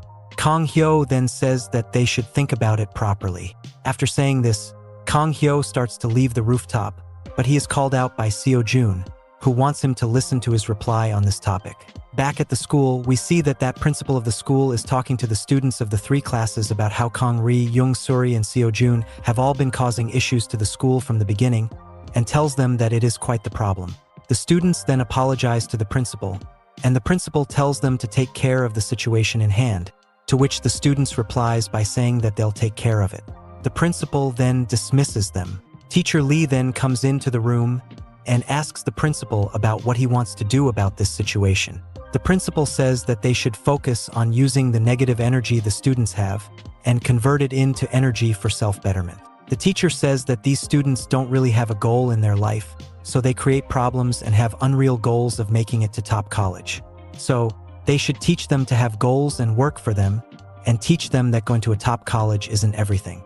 However, Teacher Lee says that there are some good students among the delinquents with great grades too, such as Sio Jun at their school. Back at the rooftop, we see that Sio Jun is telling Kong Hyo how he is not one of those stupid weaklings who care about others, and goes on to attack Kong Hyo with a massive haymaker, which he manages to dodge. Kong Hyo then shimmies away and tells Sio Jun that he never called him a weakling, before loading up a punch of his own and throwing it at Sio Jun. However, Sio Jun manages to catch the punch from Kong Hyo, which leaves Kong Hyo shocked. Sio Jun then tells Kong Hyo that he isn't a weakling either. Back in principal's office, the principal tells Teacher Lee that Sio Jun is quite different. While he does have great grades and everything else, he doesn't have a goal, so he is clueless. And because he is so talented, he gets complacent, which is not good. Teacher Lee asks the principal if experience will fix that for everyone. The principal says that that's what they will try to do, before correcting himself and saying that they will have to make it happen, because he wants his students to be prepared for the new students that are going to come from Outer Seoul in a month. We then see the picture of someone who is going to transfer into the school, and that someone is none other than Kang Hae-hyo and Pihon's friend from the past, Choi Soo-kwon. Back to the fight, we see that Sio Jun has Kong Hyo's punch caught up, and Kong Hyo tells Sio Jun that he doesn't want to fight him as he has a lot of stuff going on for him and he needs to focus on that, so he doesn't want to fight with him. Sio Jun says that Kong Hyo isn't as weak as he thought. However, he thinks that whatever Kong Hyo said about thinking about the weak ones is all crap, because in a world where only the strongest and fittest survive, it is only fair that the losers are treated the way they are. Saying this, Sio Jun tries to throw a punch at Kong Hyo. However, Kong Hyo twists his way out of Sio Jun's grasp and manages to duck under the punch that was thrown at him. This shocks Sio Jun, as he can't believe Kong Hyo managed to dodge again. Kong Hyo finds a perfect opening to land a hook to the midsection of Sio Jun. However, as he is about to commit to the punch, he remembers what Pihon told him about Kong Hyo being just as bad as the oppressors he hates, and that moment of hesitation is that's needed for Sio Jun to deliver a counter right to the chin of Kong Hyo, which knocks him down. Sio Jun then says that he thought that he had almost met his match today, and was going down. However, it turns out that no one is nearly as good as him, and everyone is a loser compared to him. Later that night, we see that Kong Hyo is lying down on his bed, with blood still dripping from his mouth thanks to the hit from Sio Jun earlier. While he lies down on his bed, Kong Hyo thinks about what just happened, and understands that the words of Pihon did leave a huge mark on him, as he can't even fight normally anymore thanks to that. Kong Hyo then decides to divert his mind from such thoughts by thinking about Kong Hae-ri, and the sexy pose she did to convince him to fight for her, and it immediately gets him acting up and feeling all shy. She also thinks about when she said that he was her boyfriend, and wonders if she really meant it, and if Kong Ri really likes him or not. The next day at school, we see Sio Jun's girlfriend, Lim Sang, giving away various gifts such as Louis Vuitton bags and Chanel earrings to her supposed friends, and they get very happy upon receiving them. Sang-ah says that's nothing much, as she is just recycling the stuff she doesn't need anymore, and tells them that there's going to be more stuff delivered to her by her family, and they can take stuff from there too. This annoys Kong Ri, as she tells them to not do it here. She tells them that this isn't even their classroom, so why are they here playing some games among themselves and bothering others? This annoys Sang-ah and her lackeys, and everyone in the classroom wonders if this is the start of the war between Sang-ah and Kong Ri, and wonders if it will be okay, because Sio Jun can get involved too. However, Sang-ah doesn't start anything right there, and says that it's true, they shouldn't be doing this in another classroom, and leaves. Before she leaves though, she taunts Kong Ri about her boyfriend getting beaten up by hers, referring to Sio Jun defeating Kong Hyo. Kang Ri understands that Sio Jun hasn't really told anyone about her former identity yet. Meanwhile, Kang Hyo looks at Kang Ri and notices that she really is very pretty and very hot too, and wonders how he hadn't noticed it before. Kang Ri sees Kang Hyo making weird faces after seeing her, and gets creeped out by his rather weird behavior. Later on, we see that Kang Ri is telling all of the things that went down to Gyu Sang and Choi Woo, and they tell her that it's better for her to not mess with that stupid Sang Ah and her boyfriend Sio Jun. Kang Ri tells them that if push comes to shove, then she might as well fight that Sio Jun again, and this fires up Gyu Sang and Choi Woo as they want to see the old Kang Ri back in action, and tells her that they'll support her. Kang Ri tells them that if they support her, then Sio Jun's lackeys will get involved as well, as they won't let him do a 3-on-1. Instead, it's better for her to fight Sio Jun 1-on-1, but she's unsure if she would be able to defeat Sio Jun. Kang Ri then enters the ladies' washroom, and upon going there, a bucket full of water is splashed all over the face and body of Kang Ri by Kim Sang-ah and her lackeys. Kang Ri is all disappointed by this and asks Lim Sang-ah to grow up for once and act her age. Sang-ah says that she didn't want to do it, but her BF told her to do it. He told her to undress Kang Ri and check if she's really a girl. They then forcefully take off Kang Ri's shirt, leaving her in her underwear. Sang-ah takes a photo of her and tells her that she must have been a huge tomboy for Sio Jun to not believe her being a girl. The lackeys also make fun of Kang Ri, telling her to act her age and start wearing proper underwear instead of such childish cartoon ones. Sang-ah says that the only thing Kang Ri has going on for her is her breast size. Just when they are about to leave, Kang Ri calls them out and she turns on her delinquent mode. She cracks her knuckles and tells them that she is tired of being nice and that she will not behave like a girl now. We then see Kang Ri tie her shirt and get ready to fight. She thanks Sang-ah for knocking some sense back into her and challenges all 3 of the girls to fight her at once. Sang-ah laughs hearing this challenge and says that she heard about Kang Ri being good, but is she good enough to take on all 3 of them at once despite also knowing the fact that Sio Jun is Sang-ah's boyfriend? Kang Ri says that she will beat up Sio Jun too, to which Sang-ah laughs and tells her 2 minions to attack Kang Ri. The 2 girls dash in to attack Kang Ri and talk trash about being undefeated, to which Kang Ri says that she will end their winning streak. We then see Kang Ri adjusting herself to land a jumping scissors kick to both girls at once, which takes them both out for good. This shocks Sang-ah, as she didn't expect Kang Ri to be so strong, and realizing this, she tries to run away, but Kang Ri hits her with a roundhouse kick to the face to knock her down. Kang Ri tells her that she doesn't need to go call Sio Jun, because Kang Ri will do that job for her, before hitting her with a massive punch to the face to knock her out. Outside of the washroom, we see Gyu Sang and Choi Woo listening to these sounds and wonder what's going on. Inside, and they soon realize that it's a fight. They try to use that as an excuse to get inside the ladies' washroom, but Kang Ri comes out and tells them to stay away from the ladies' room. They then ask Kang Ri about what's up with her clothes, and Kang Ri says that she had a fight with Sang-ah and her lackeys, saying it wasn't much of a fight as she knocked them all out. This creates panic between the guys, as they question her why she had done so despite knowing that Sio Jun is her boyfriend. Kang Ri tells them that she no longer intends to hide anything, and that she wants to live with pride as the leader of the 3 stars. This surprises the guys as they are happy hearing this, and they decide to gear up to fight Sio Jun. Later, we see that a girl has called Sio Jun to the toilet, where Sio Jun sees that his girlfriend Lim Sang-ah lays there unconscious. The girl says she doesn't know who did it, and a livid Sio Jun can't believe someone did something like this and wants to know just who had the guts to mess with his girlfriend. Right then, he finds Sang-ah's phone lying around, which he picks up and sees that there are pictures of Kang Hae Ri in her underwear on that phone. Seeing this, Sio Jun laughs out in anger, as he realizes that it was Kang Ri who did it, and he vows to make her pay for it. He then orders his lackeys to go around and find Kang Ri and drag her to the rooftop. However, to his surprise, Kang Ri was already there and she hits him with a flying back kick. Sio Jun blocks it with his hands, but manages to feel the force of the kick on him. Kang Ri says that she came back to delete her pics from this phone, but she's glad that she found Sio Jun because she wants to beat him up. Sio Jun tells her that he won't be going easy on her just because she's a girl, and Kang Ri also replies by saying pretty much the same thing, with her saying that she won't be going easy on Sio Jun because he is a guy. Later, we see that this news was spread around everywhere in the school, and even in Kang Hyo's class, where a guy came in to report that the representatives for Class 1 and Class 2 are going at it on the rooftop. This excites everyone and they leave to see it live. Meanwhile, Kang Hyo thinks that people are too power-hungry, which is why they're fighting despite being the top of their respective class. It is after a while that Kang Hyo realizes that the two people in question are Sio Jun and Kang Ri.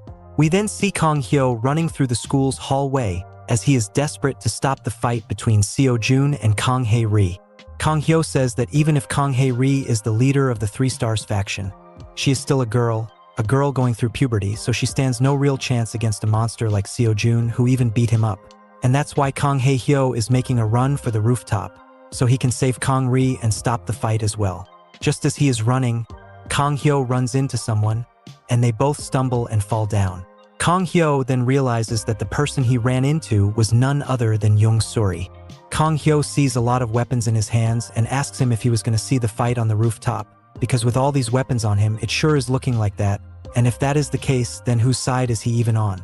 Young Suri scoffs at Kang Hyo and says that not everything is a weapon, and says that those are tools for the agricultural section, and that he needs to get them to the class before it starts. Kang Hyo then asks Young Suri another question. He asks him if he really was the contract fighter, and if so, if he is still doing that sort of work now. Young Suri says that he isn't doing that kind of work anymore, and that he doesn't resonate with that kind of work, now that he has other things to think about. Kang Hyo says that the other thing Young Suri is mentioning must be him buying pizza for his little sister, to which Young Suri says that it is indeed the case. Kang Hyo doesn't understand what Young Suri means by this, so Young Suri says that he will explain it in easy terms, so that even a dumb guy like Kang Hyo can understand it. He says that he basically means that he wants to protect his sister at all costs and that it is his main priority. Kang Hyo now understands what he means. However, he has another question to ask to Young Suri, which is annoying the man, as he is being constantly stopped. Kang Hyo asks Young Suri, if it were for his sister, would he fight right now? And says that Young Suri's answer will determine everything. To which Young Suri says that it's a dumb question that he asked. Young Suri says that there is a reason why he is being a good guy, an ideal class representative for now, and that is because he wants to get out of this suffocating school. He says that it would have been a whole lot easier if just fighting was enough as a means to protect his sister. However, it doesn't work that way in the world. Young Suri further adds that fighting wouldn't even help him get out of this place, so it's not really something that's useful here, and he says that this is the reason why he has decided what the adults tell him to do, even if it's for just now. Young Suri then looks around to see that Kang Hyo had already left and he was talking alone, so he turns back around and goes to work while wondering how dare he had left him alone. After all, he was the one who asked questions to him. We then see that a huge crowd has gathered around the rooftop to see the fight between Kang Hae Ri and Sio Jun. We see that everyone is thinking about how this fight is happening sooner than what most had expected, and they also talk among themselves about who is the likely winner, and most people went with Sio Jun for his skills. One of the guys says that Kang Ri is just another girl, whereas Sio Jun took down his entire region on his own, so this should be easy pickings for him. And besides that, Sio Jun had come with an entire entourage of people, so it's not like they can get away with any sort of cheating. The people also wonder what a girl has to do with the Three Stars faction. Meanwhile, Kang Ri asks Sio Jun just what will be the reaction when a girl like her eventually defeats Sio Jun, to which Sio Jun says that it's impossible for someone like her to beat him. However, he is surprised to see how open Kang Ri is being about her identity. Kang Ri then decides to speak up and tell everyone about her identity. She tells everyone that what she's going to say is going to hurt the ego of a lot of people. However, she isn't going to hide it anymore. Choi Woo and Gyu Sang try to tell her not to reveal herself to everyone. However, Kang Ri tells them that they're already aware of her stubborn nature, and that if she wants to do something, she will do it. At the principal's office, we see that Pihon has snuck inside and managed to make a call to Choi Suk-hwan, who was beating up someone. Pihon tells Choi Suk-hwan that he snuck into the principal's office to call him, and that phones aren't available at Ultimate High. Suk-hwan tauntingly asks if that was the reason why Pihon has ghosted him for a year now, to which Pihon says that it's not the case. Suk-hwan says that he is not interested in his yapping, but Pihon tells him that Kang Hae Hyo is also at the same school, which shocks Suk-hwan.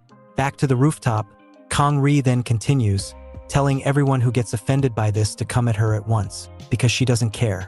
The people get restless and tell Kang Ri to speed up the introduction, and then as Kang Ri is about to out herself as the leader of the Three-Star faction, we see the sudden entrance of Kang Hyo, who proclaims himself to be the legendary leader of the Three Stars faction. This shocks Choi Woo, Gyu Sang, and Kang Ri, as they didn't think that Kang Hyo would show up. Kang Hyo then also challenges Sio Jun to a fight, saying that this time, they will have a proper and real fight to determine who the strongest is. We then see that everyone in the crowd are saying that they already know who Kang Hyo is.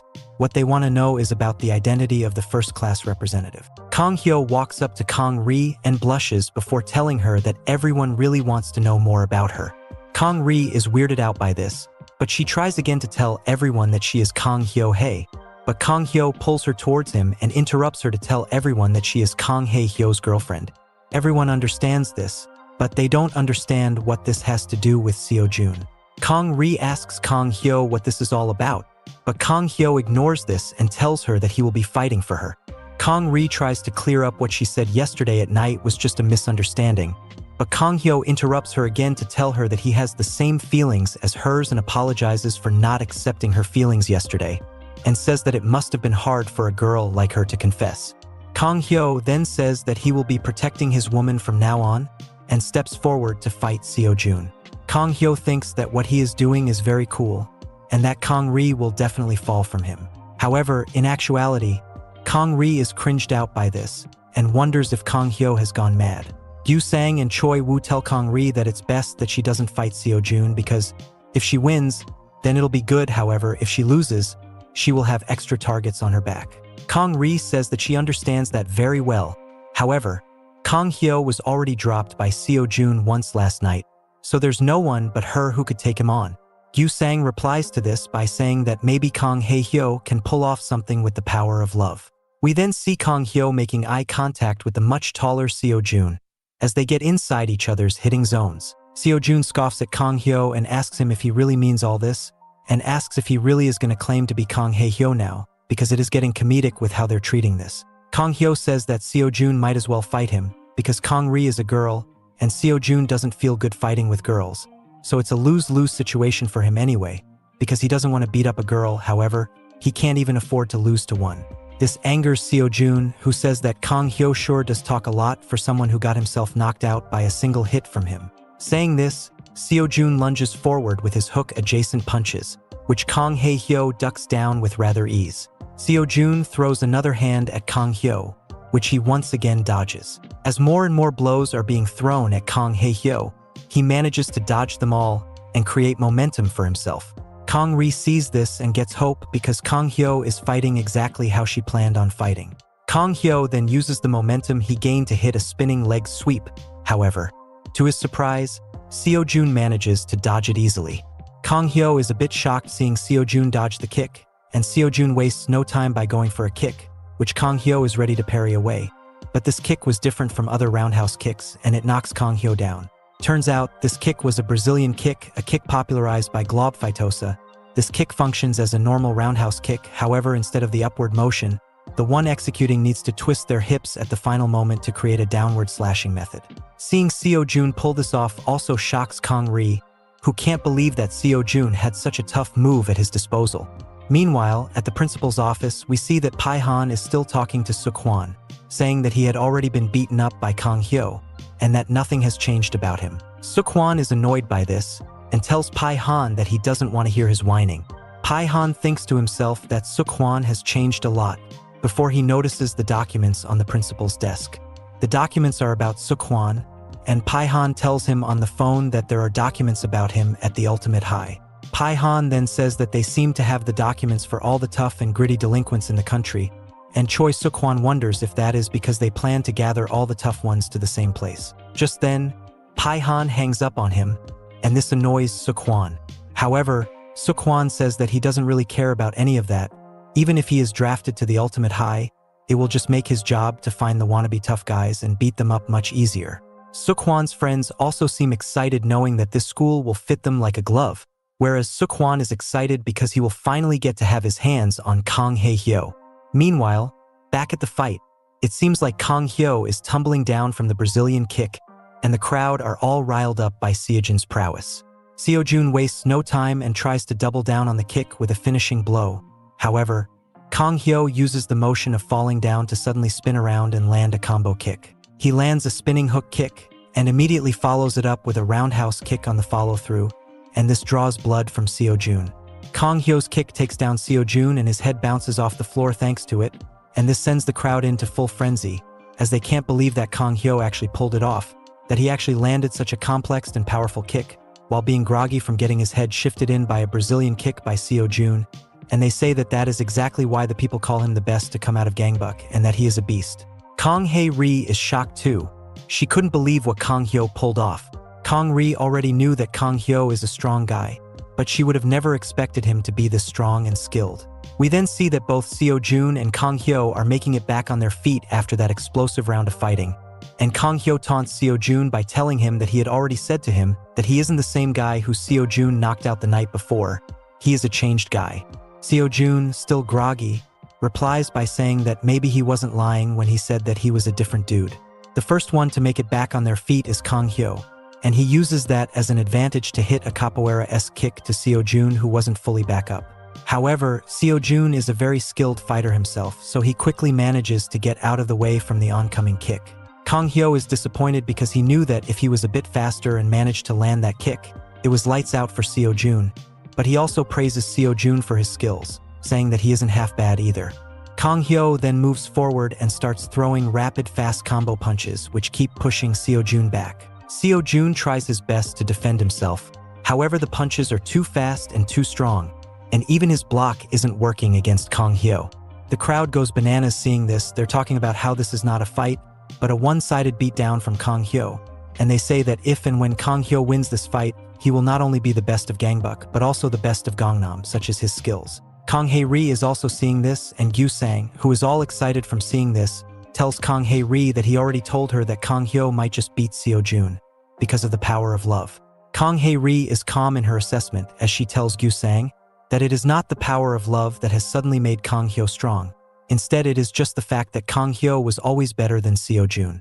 Kang Ri continues by saying that Sio Jun has finally met his match today, and that he, himself, is probably having a tough time believing what is happening with him, as no one, in their right mind, would have expected the mighty Sio Jun to fall prey to a third-rate loser like Kang Hae-hyo.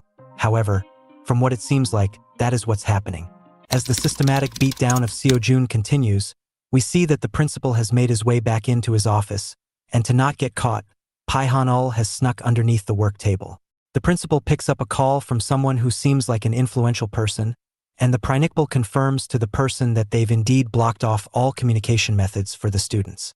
The principal then adds to that by saying that according to their plan, they've managed to assign 3 representatives for each class. However, among the 3, it seems like Sio Jun is the one person who best fits their mold. Pihon listens to this from underneath the table and wonders just what does the principal mean when he says that. The principal then goes on to say that Sio Jun is just a protected kid from a rich family, so he fits that part, and that Sio Jun is very good at fighting too.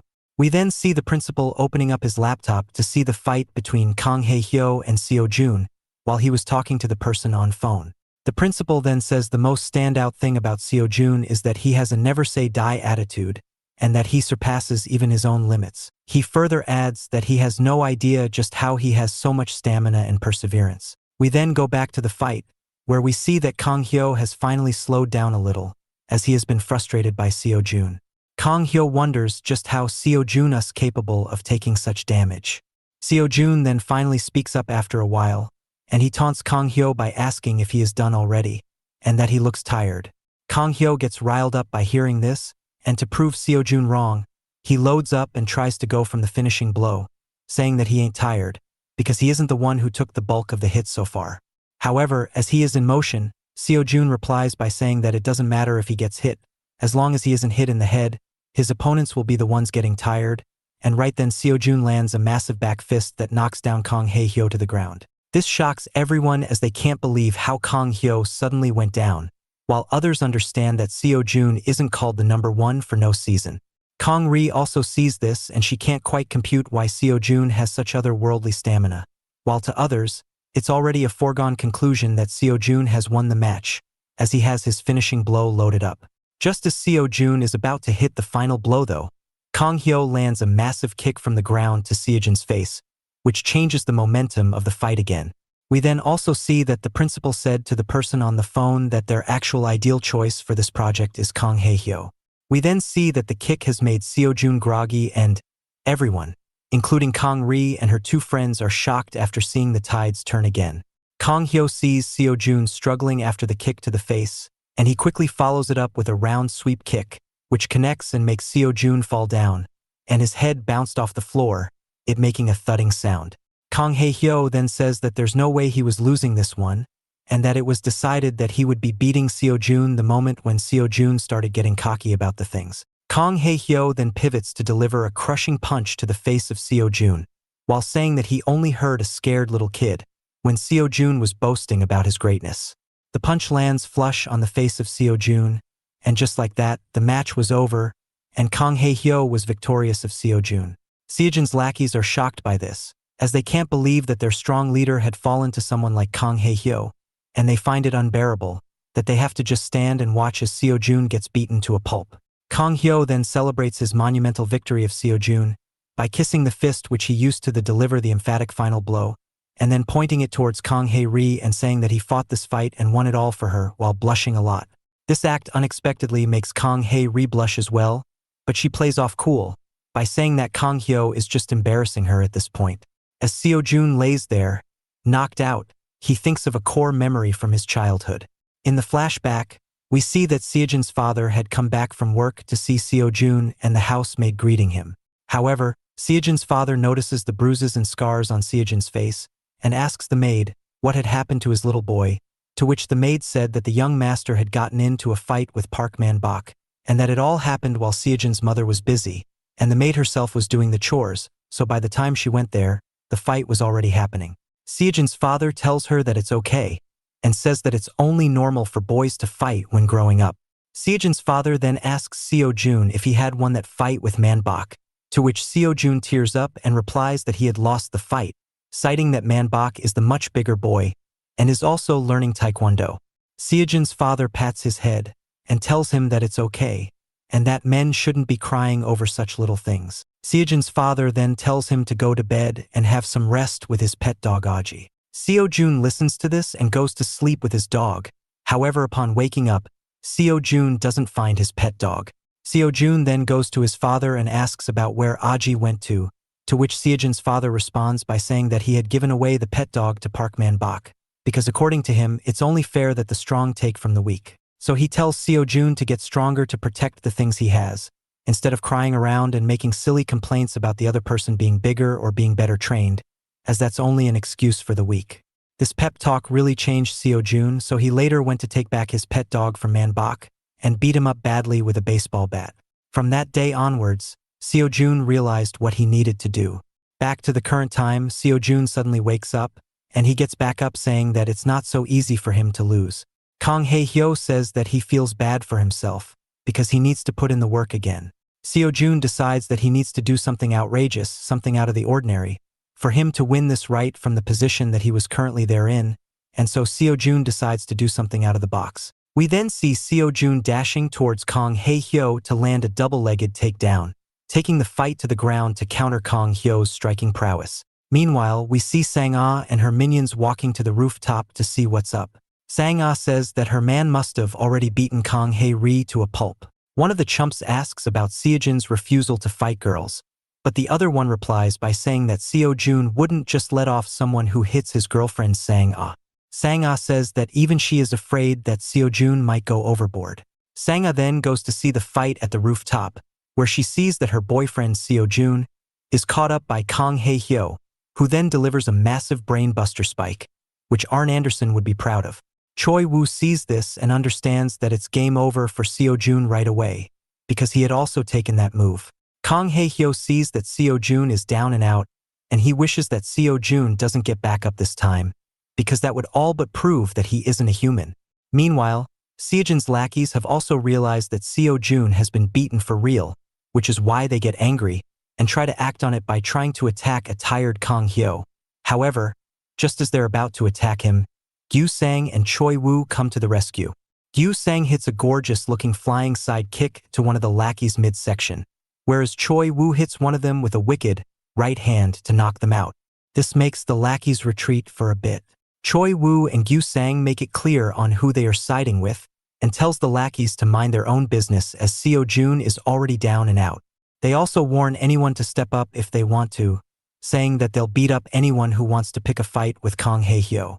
Gyu Sang then tells a lackey to take Sio Jun to the infirmary, as he is severely hurt, and the lackey agrees, saying that they'll take care of Kang Hyo once they're done taking care of Sio Jun's problem.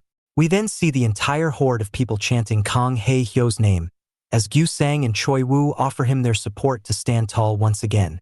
Kang Hyo asks why they're being so nice all of a sudden, to which they reply by telling if that they were already friends, and whispers to him that they should act friendly in front of people. The three then start acting all friendly and giddy to each other, and they start laughing. Kang Hae-ri sees this and wonders just how mysterious Kang Hae-hyo is, because he just beat the mighty Sio Jun out of nowhere. However, she wonders why the three of them were laughing so much. We then see Gyu Sang and Choi Woo are getting closer to Kang Hyo, and Kang Hae-ri doesn't quite like this, because she feels like they're replacing her from the 3 stars. Back at the principal's office, we see the principal informing the higher power that Kang Hae-hyo has won the fight. However, at that moment, teacher Lee suddenly gets inside the office, and the principal quickly gets out of the footage of the fight and hangs up the call he was on. He tells the teacher to knock before coming in, but the teacher informs him about the fight between Sio Jun and Kang Hae-hyo, and the principal reacts to this as if he had no idea and show fake worry to rush to the scene, even disregarding his call as secondary to the student's safety. After they get out of the room, Pihon gets out off from the underneath of the table and wonders just what is going, as the teacher was surely aware of the fight going on, so why did he suddenly act shocked? Later on, we see that Kang Hae-hyo has gotten out of the principal's office after some talk. Choi Woo and Gyu Sang are worried about the punishment that was being served to Kang Hae-hyo, so they get extra shocked to learn that not only was he left off the hook after a simple warning, but was also told about receiving a parcel from home. They're really shocked knowing that he wasn't given any serious punishment, and they start celebrating with him, and even plan to go with him to see what Kang Hyo had received from his family, but Kang Hae-ri doesn't like that. Kang Hae-ri tells her 2 friends that they're acting too happy, and that outsiders would think they're super close with Kang Hyo. However, Choi Woo and Gyu Sang take offense to this. They say that all this was directly caused by Kang Ri's issues with Sio Jun, and that Kang Hae-hyo defended her, and raised the reputation of the 3 stars by defeating the mighty Sio Jun. So they think that Kang Hae-ri should consider thanking Kang Hae, and should befriend him for now. This further angers the already angry Kang Hae-ri, as she says that she didn't get on her knees to ask someone to help her with this situation, so she has no reason to thank him. She also goes on to add that she is not Kang Hae-ri, and that she is the one true Kang Hae-hyo. Her temper had gone over the limit, so she decides to run away from the place, while thinking that she was really done wrong by God, because God made her a girl. This leaves Kang Hae-hyo all confused and worried. Meanwhile, Choi Woo and Gyu Sang have no idea on why she is behaving this way. They come to the conclusion that even though Kang Hae-ri acted like she was a male during junior high school, she is still a girl at heart. Then the 2 perverts speculate if she is going through periods or not, while getting all excited. Then they all decide to see the parcels that were sent to Kang Hae-hyo by his family. We then see that Kang Hae-ri has also received a parcel, but she didn't understand why it was there. Young Suri checks his parcel to see the same gift as well. It's the logo of the group that was made by Choi Soo-kwon. Kang Hyo also checks his parcels, and he also finds a lot of stickers from the same group, and he also gets surprised by this, as the mystery deepens regarding why such weird acts start to come all of a sudden. We then see Young Suri wondering just why would his family members send him these things. Just then his friend comes in and tells him about how Kang Hae-hyo had defeated the number 1 of Gangnam, Sio Jun. To which Young Suri replies by saying that he doesn't care about that stuff, and then his friend lets him know that because of Kang Hae-hyo's victory over Sio Jun, he is being touted as the number 1 of the entire Ultimate High School. Young Suri is once again unfazed by this, saying that he doesn't care about what people think about. His friend then notices the 2 lion badges that Suri has on him, and Young Suri tells him that he had won one of those badges by beating him, and that's how he got the huge logo of the lion which sits proudly on his back. Suri's friend tells him that he should have 2 more of those badges. As to be the number 1 in Seoul, it was required for one to have 4 of those at once. This puts Young Suri on the spot, and he doesn't really have anything to refute the claims. In another scene, we see that Kang Hae-ri is in the hospital room, where a banged-up Sio Jun is staying. There, Kang Hae-ri gives Sio Jun back the badge she once took from him, saying that it's his badge. Sio Jun denies taking this, saying that he doesn't want her pity. Kong Ri makes it clear to him that she unfairly took it after losing the fight, so he is the desired holder of the badge. Sio Jun asks Kong Ri if she is doing all this to make fun of him after he lost to the fake Kong Hae Hyo. She replies to him saying that it's nothing like that, and that he didn't lose to Kong Hyo because he was weaker or anything. She reckons that he only lost the fight because he underestimated Kong Hyo. He only thought of him as an imposter, and when he started showing his skill, Sio Jun got overwhelmed and got outpaced by Kong Hyo. She reckons that only if he fought at his own pace and didn't let his guard down, he would have been easily beating guys like Kong Hae Hyo. Kong Ri is then about to leave after giving Sio Jun the badge. However, Sio Jun calls out to her and says that she doesn't want him to thank her. Sio Jun finally asks his question, asking that if he reopens the same group as the Predator chat group that ran the Survival of the Fittest challenge in Seoul, would she be interested in joining, to which Kong Ri says that it's a no-brainer for her and that she will definitely join. Kong Ri then tells him that she will be back to get back her badge, and as she is about to leave, she thinks about how she needs to prove her worth to everyone once again and break the misconceptions that girls can't be badasses. Sio Jun then calls her again. However, this time this isn't about anything important, as he just wants her to give back Sang-Os jersey. As it is a couple match with him, this embarrasses Kong Ri, as she complies with the request. We then see that Kong Hyo is sitting in his room and wondering why he was sent these badges instead of some actual clothes. Kong Hyo then remembers that particular day. We see the flashback where we see that Kong Hyo is being kicked in the face by Choi Suk-hwan, and Pihon takes the opportunity to tell his chumps to take out Kong Hyo forever. However, Kong Hyo easily fought them off, but what really shocked him was that Choi Suk-hwan who attacked him again and said that he is not Kong Hyo's lackey, which Kong Hyo didn't understand what it was about. Kong Hyo then got beaten up by everyone there.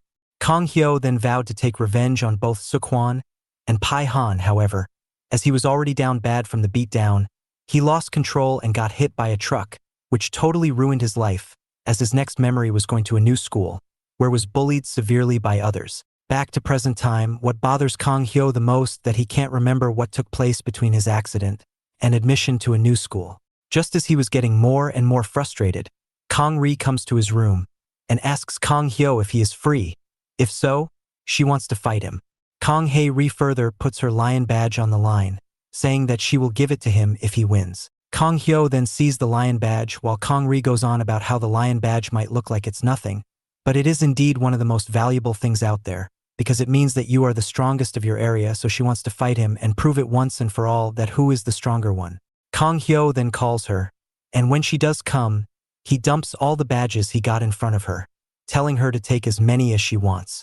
Kong Ri is overwhelmed by all this. Kong Hyo says that all the things she holds valuable to her might not be as valuable as she thinks it is. Kong Ri is feeling little when she sees that Kong Hyo has so many badges, and so Shade asks him just who is he, to which Kong Hyo replies that he doesn't quite know for sure himself, but he knows that this badge thing, everything about it, is the product of a joke he once did, and it was turned into a real thing by someone who can't take jokes. Kong Ri says that it doesn't matter how it was made, what matters is that he said that what she holds valuable now will have no value in the future.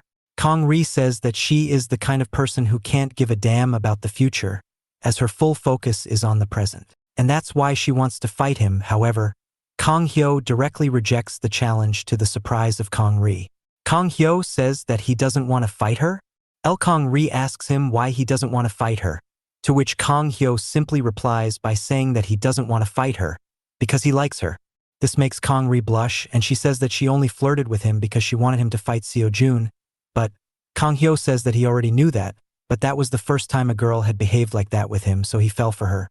Kong Hyo then asks Kong Ri out on a date. Kong Ri starts blushing profusely and says that she doesn't want to date him and calls him stupid for asking out the person who wants to fight him on a date. We then see the scene changes to 4 days later, where we see Young Suri being interrupted by his fat friend. The friend asks for his badge back, and Young Suri finds this amusing and asks him why he wants it, among other stuff.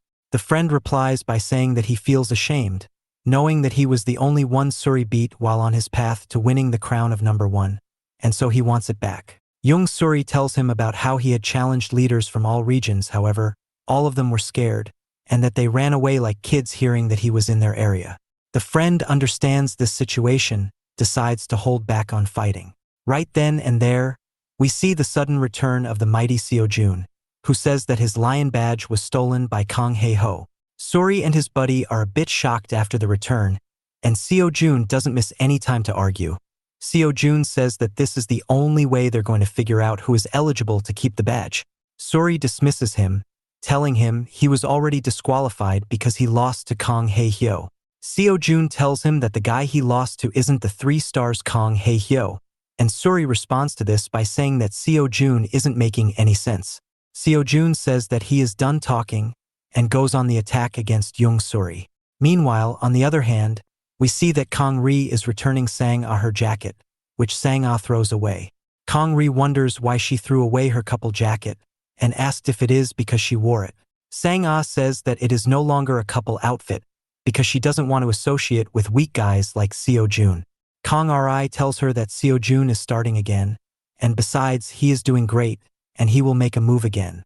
She also further adds that the jersey jacket is expensive. Sang-ah replies by saying that not only is it an expensive piece of wear, but it is exclusively made too.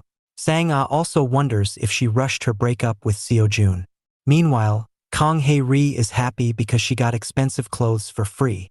Back to the fight, we see that Sio Jun's wild swing was countered by a counterpunch to the midsection by Young Suri.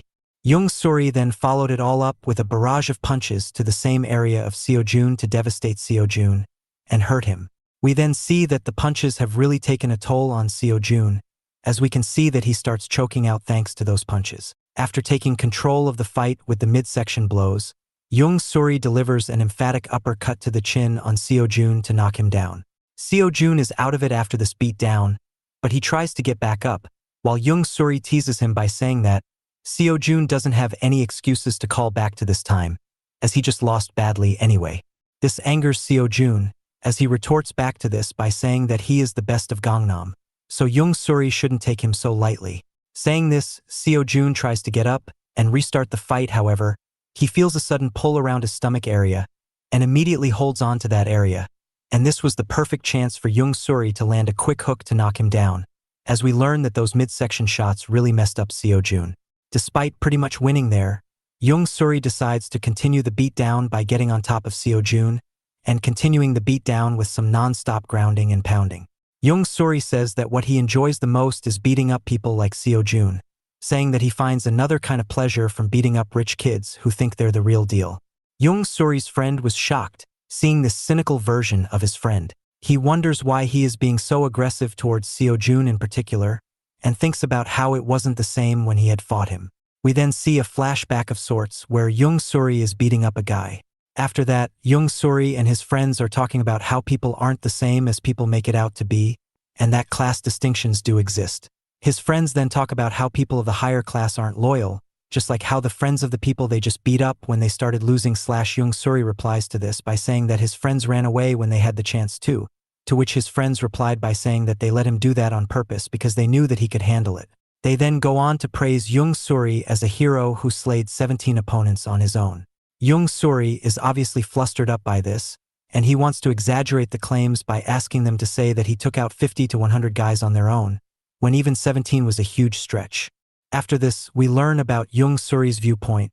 He thinks about how there's a gap in classes even between him and his friends. He thinks that this class disparity is made even more clear in the adults' world. Like how his friend, Duckman's father, is the head of a departmental store. That's why people call him President Kim. Meanwhile, Jingu's father works at a small company, so he is called Manager Lim. However, Young Suri's father, he is just plain old Mr. Young. We learn that Young Suri's father, Mr. Young, is just a poor construction worker. It is seen that a man is ordering Mr. Young around to load up the bricks. Young Suri then wonders just where Mr. Young falls in the social hierarchy. Just then, we see that Sio Jun has arrived at the scene on his sports bike. Sio Jun talks to the person ordering around Mr. Young, who is his uncle, and he asks the man for some money from him. The man tells him that Sio Jun could have just asked his super rich father for the money, but Sio Jun says that he can't do it because he doesn't want them to know what he needs the money for. The man then tells him to stop getting into problematic stuff and offers him $3,000, which Sio Jun accepts. Young Suri sees this and understands that his father and him are really at the bottom of the social hierarchy, as they stand no way near those people in status. That is when Jung Suri's father's eyes meet with his son, and this causes him to lose focus in embarrassment, and this makes him drop the bricks that he was carrying. The dropped bricks end up hitting Sio Jun's bike, and this makes Sio Jun and his uncle mad, and they yell and chew out Mr. Jung. However, Mr. Jung doesn't stay quiet, as he takes out the anger from these things on Jung Suri and his little sister at home. We come back to the current timeline where Jung Suri says that his father might just be a normal Mr. Jung, but he is not, he is special and he is the best there is. We then see a beaten up and laid down Sio Jun on the ground, while a victorious and strong Jung Suri stands atop of him. Jung Suri then approaches his fat friend and asks him whether or not he still wants the lion badge that he was asking for before Sio Jun had come and interrupted their talk. His friend, who had just seen the destruction that was caused by him, understandably says that he must have gone mindless when he had asked for the lion badge, and makes it clear to Jung Suri that he wants none of that. Jung Suri then explains to him that he can just go ahead and take the lion badge that belongs to Sio Jun now that he is down and out, and in exchange for that, all he needs to do is to take Sio Jun to the infirmary and make sure he gets treated, and he needs to take the blame for being the one who beat up Sio Jun. His friend, Wang Dongjin, agrees to do as said to him. However, the rumors of Jung Suri laying a beat down on Sio Jun has already gone viral around the school. The story kicks back off from where it was left off, as we see the entire school talking about Sio Jun getting beaten up by Jung Suri. Even Gyu Sang and Choi Woo are talking about these things. However, Kang Hyo is not interested in hearing about this, and he tells the duo to leave if they don't have anything better to say. Gyu Sang replies that he should care about this, as Jung Suri is a potential threat to him. However, Kang Hyo seems out of it. Gyu Sang and Choi Woo then ask Kang Hyo what really has gone wrong with him for him to be behaving like this, to which Kang Hyo replies by saying that he had asked out Kang Hae Ri, but she rejected him. This makes Choi Woo burst out in laughter, as he asks just why would Kang Hyo fall for a girl like Kang Ri, and questions his taste in women. Gyu Sang, however, says that he finds her cute, but the duo agree on the point that Kang Hae Ri is not girlfriend material. However, as they are making fun of Kang Hyo, it dawns upon them that Hae Ri might be looking forward to participate and win the Ultimate Survivor tournament that is coming up, but they convince themselves that she is not that dumb, and that she definitely knows the limits of her feminine body. However, with Kang Ri it's hard to say, because she does what she wants and she might end up fighting beasts like Jung Suri if she really wants to. This part in particular strikes Kang Hae Hyo, as he wonders what would happen if his beloved Kang Hae Ri were to fight someone as infamous as Jung Suri. However, he remembers how Jung Suri says he is not into fighting anymore, because he needs to buy pizza for his sister, and assures himself that it will be all okay going forward. Meanwhile, in the ladies' bathroom, we see that Kang Hae Ri is looking in the mirror and checking out her appearance. She talks to herself about how no one is taking her seriously because of her body and gender, and because of that she must change her appearance. We then see her use contact lenses to change the way her pupils look, and use water to restyle her hair. She also uses bandage tape to tape her chest up to give it a more masculine look. After doing so, Hae Ri gets out of the ladies' bathroom, and all the girls are shocked seeing a guy walking out of there. We then learn that Hae Ri has decided to dial it back and become the 3-star leader Kang Hae Hyo again, and to prove her worth and gain necessary amounts of respect, she has decided to take on Jung Suri and beat him to a pulp. As this is going on, Jung Suri is seen in the school corridor with his 2 badges in hand. Jung Suri thinks about how he is better than his father, and how he is so very close to being crowned the winner of the Ultimate Survivor, and that the only person remaining for him to beat is 3 stars Kang Hae Hyo.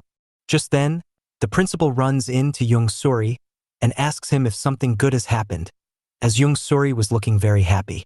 The principal then asked Jung Suri if he had received the belongings from his parents, to which Jung Suri replied that it was obvious that the school had told their families to pack up and send these things to them. The principal replies to this by saying that despite that, the feelings of Jung Suri's father could be felt within that package, so he should be happy. The principal then further goes on to add that Jung Suri should stay alert, because something good is going to happen soon, and that he will hear about it soon. Saying this, the principal left the scene, and it left Jung Suri wondering just what had the principal meant when he said that something good is going to happen. As he is pondering about that, Jung Suri is met by an angry Kang Hae Ri, who is now in the form of the 3-star leader, Kang Hae Hyo.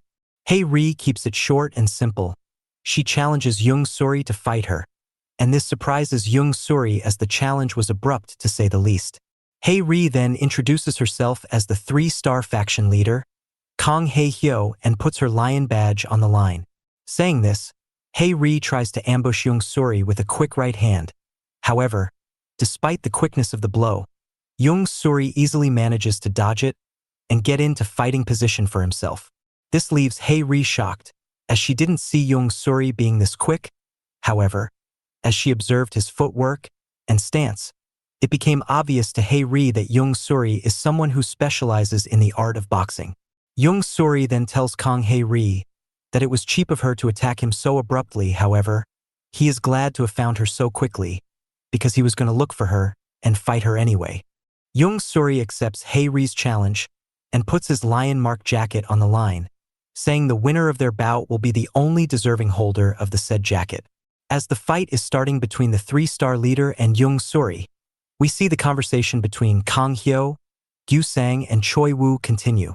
Gyu Sang and Choi Woo are a bit shocked on how confident Kang Hyo is about Hae-ri and Young Suri not fighting.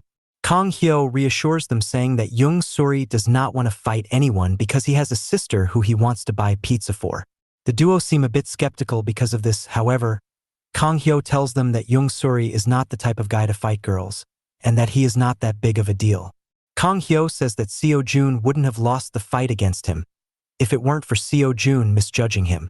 Kang Hyo adds that Sio Jun is not used to fighting strong guys, which is why he takes everyone lightly, and he also adds that Sio Jun is fighting wrong, because despite having very strong kicks, he focuses on punches only.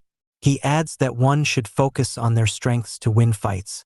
Choi Woo and Gyu Sang are curious to know what is Kang Hyo's specialty, to which he replies by saying that he has none.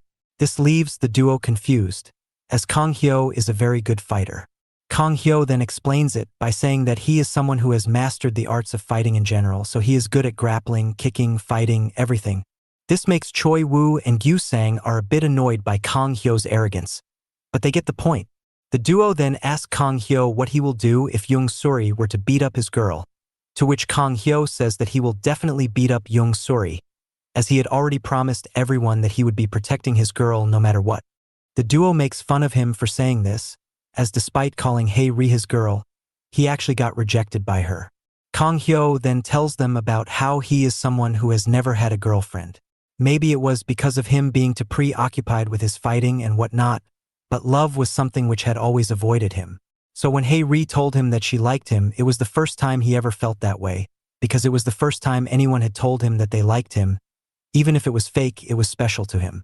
Just at that moment, we see Sio Jun's ex-girlfriend, Sang-ah, show up out of nowhere and tell Kang Hyo that he should date her instead, because she is way hotter than the tomboy that is Kang Hae-ri. Gyu Sang and Choi Woo are shocked by this, as they see Sang-ah as Sio Jun's girlfriend, but Sang-ah tells them that it is old news and that she left Sio Jun. Sang-ah then gets near Kang Hyo and tells him that he should definitely choose her, as she will give him anything he wants, be that money or anything else. Sang-ah is an attractive girl, so Kang Hyo can't help but feel a bit shy from this sudden burst of attention. However, just then, someone comes to the classroom to report about the fight between 3-star factions Kang Hae-hyo and Young Suri going on. This shocks Sang-ah, as she thought Kang Hyo was the leader of the 3 stars.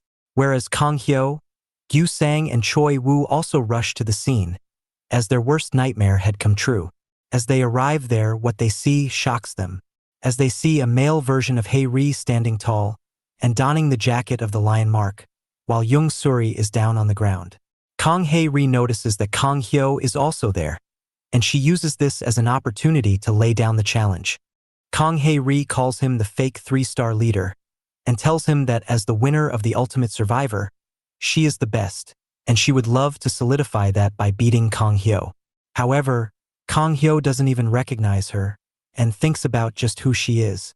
As time goes on, Kang Hyo feels like he has seen her somewhere, but just then, Sang-ah gets near Hae-ri, thinking she is a guy.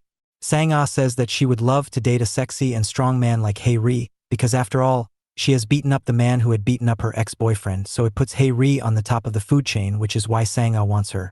However, Kang Hae-ri doesn't have any of it, and pushes away Sang-ah like she was an afterthought. Kang Hae-ri then tells everyone to move aside, asking why they have gathered, and if they have never seen a fight taking place before. Sang-ah feels weird. She has never been rejected by anyone, yet here she got rejected by the leader of the 3 stars, and not only that, she has also been pushed down by this person, and despite that, it makes Sang-ah like Kang Hae-hyo even more because she sees them as a bad boy. Kang Hyo wonders just who this guy is, and why they are calling themselves the leader of the 3-star, when it was supposed to be Kang Hae-ri. Yu Sang then informs Kang Hyo that the person challenging to her fight is none other than the Kang Hae-ri that he likes. This shocks Kang Hyo as he doesn't believe that Kang Hae-ri has gone on to become like that. Kang Hyo then tells Gyu Sang and Choi Woo to fix Kang Hae-ri and tell her to go back to being Kang Hae-ri, as she looks weird this way and that it doesn't suit her. Choi Woo and Gyu Sang apologize to him, which leaves him confused, as he has no idea why they are apologizing. However, the duo then explain themselves, saying that they apologize because they won't be able to take his side in this battle, because whether she is a girl or guy doesn't matter, because she is their leader and they will be taking her side no matter what, because she is their friend. We then see the duo, and even Sang-ah leave with Kang Hae-ri. This leaves Kang Hyo alone and wondering just what is even happening. We then see the 3-star faction going to meet Sio Jun, who lays down all injured. Hae-ri then informs Sio Jun about how she had defeated the unbeatable Young Suri. This shocks Sio Jun as he says that it is unbelievable that she did beat him, considering the fact he fought him and thinks that he was way stronger. Hae-ri says that she beat him by using his weak points against him. Sio Jun guesses that she used his boxing background against him by using kicks against him, but Hae-ri tells him that she used wrestling against him and grappled her way to victory. We then see a flashback of the fight, where Kang Hae-ri directly went for the double leg takedown. Young Suri saw this, and was prepared to fight his way out of it. However, as he tried to fight her off, he felt her chest, which put him off track. This moment of hesitation allowed Hae-ri to get the upper hand in the fight, and she took the back control. Even with Hae-ri on her back, Young Suri couldn't help but think of perverted things, and about how a girl is the real leader of the 3-star faction. This allowed Hae-ri to slip in a rare naked chokehold, and by the time Young Suri realized that he was being choked out, it was too late, and he had already fainted out, giving Hae-ri the victory. We see that Young Suri is also thinking about this in his bedroom. Young Suri thinks about how he let himself down with that loss and that he lost his first fight ever to a girl of all people. He then thinks about what the principal had told him about good times coming, and about how his father packed the item for him with great care. He checks on the stuff to see his father had sent him photos of his father and mother from his boxing days. Young Suri understands that it wasn't just the alcohol which made his father like that, and that maybe the fact that he became a weak person despite being a boxing champion also hurt him. That being said, he still feels off-putted by all the pictures his dad sent him. Meanwhile, Kang Hyo is thinking about what Gyu Sang and Choi Woo told him about them backing Hae-ri instead of him because she is their friend. He also thinks about the stuff Pihon said about him being an awful friend, and wonders if those are true because he doesn't have any friends. As that is being said, we see a helicopter around the ultimate high school, and it carries Choi Suk-hwan and his buddies, who are going to join the school, and they can't wait to meet their friends. We then see unrest being caused at TH school as the helicopter carrying Choi Suk-hwan and other students from the rural area lands. The students are left wondering what is happening, and even the teachers are left perplexed about this. Teacher Lee asks the principal just why the students from the rural area have arrived, when they were supposed to come a month or so later, to which a confused principal says that he has the same question in mind, and that he doesn't even have the answer to it. Teacher Lee is weirded out by this, and says that if the principal has no idea about this situation, how can someone else? A flashback is then seen, where we see that Pihon is confused by the teacher feigning innocence, and saying that he has no idea about the fight between Kang Hae-hyo and Sio Jun taking place, even though he watched it through his laptop. Pihon then tried checking on the laptop to see what is really going on. However, he presses some wrong commands and this activates the second action as stated in the laptop. Pihon got scared by this and ran away. Back to the present time, principal says that he doesn't know who or what started the second action before it was supposed to start. However, he says that he will be taking care of the inner workings, so teacher Lee should go and welcome the new students warmly and don't let them start a fight with the existing student, because they don't want any more blood to be shed. Teacher Lee then goes to check on the students, and we see that the principal gets on the phone with someone from the higher-ups. The principal is then shocked to know that the second action was activated by him. The principal can't believe that it happened from his computer. The person on the call then asks the principal about Kang Hae-hyo and how he has been doing lately. The principal replies that Kang Hae-hyo is currently in a fight with a female student called Kang Hae-ri. The higher-up asks if the fight between the two Kangs is something that has to do with romance, to which the principal says that it is a genuine fight. This baffles the higher-up as he asks why would a top-tier prospect like Kang Hae-hyo be fighting with a girl, and asks if Kang Hae-hyo was even the right choice for the prospect. The principal says that he isn't sure about that, but he clarifies that Kang Hae-ri is the leader of the Three Stars faction, and that she is also called Kang Hae-hyo, and that she had gone back to being Kang Hae-hyo, and that the fight is actually Kang. This, understandably, confuses the higher-up, and he states that to the principal, who keeps on talking about how in a fight between Kang Hae-hyo and Kang Hae-hyo, Kang Hae-hyo will come out as the winner. The higher-up gets pissed off and tells the principal to ignore these things and focus on picking out a prospect from the rural area students instead. He specifically tells him to keep an eye on the student called Choi Suk-hwan.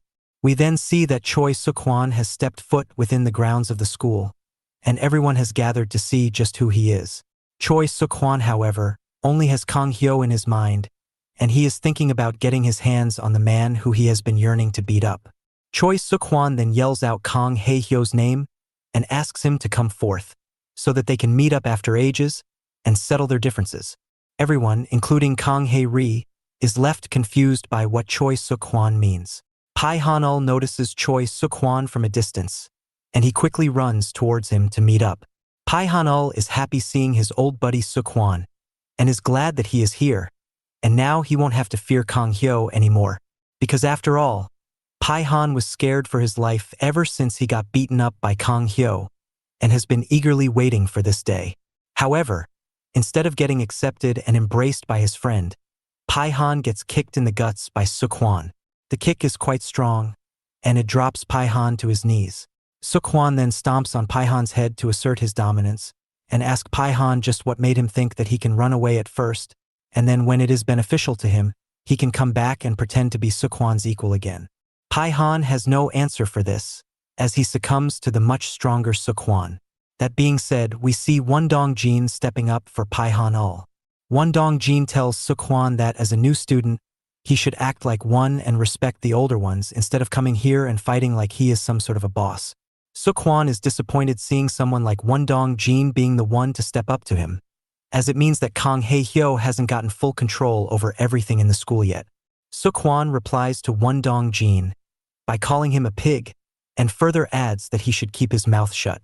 This angers Won-dong-jin as he goes to hit Choi Suk-hwan with a punch. However, he is intercepted by the huge friend of Suk-hwan, who hits him with a flying kick and asks the question as to why weak kids like Dong-jin gets to be number one in their designated area.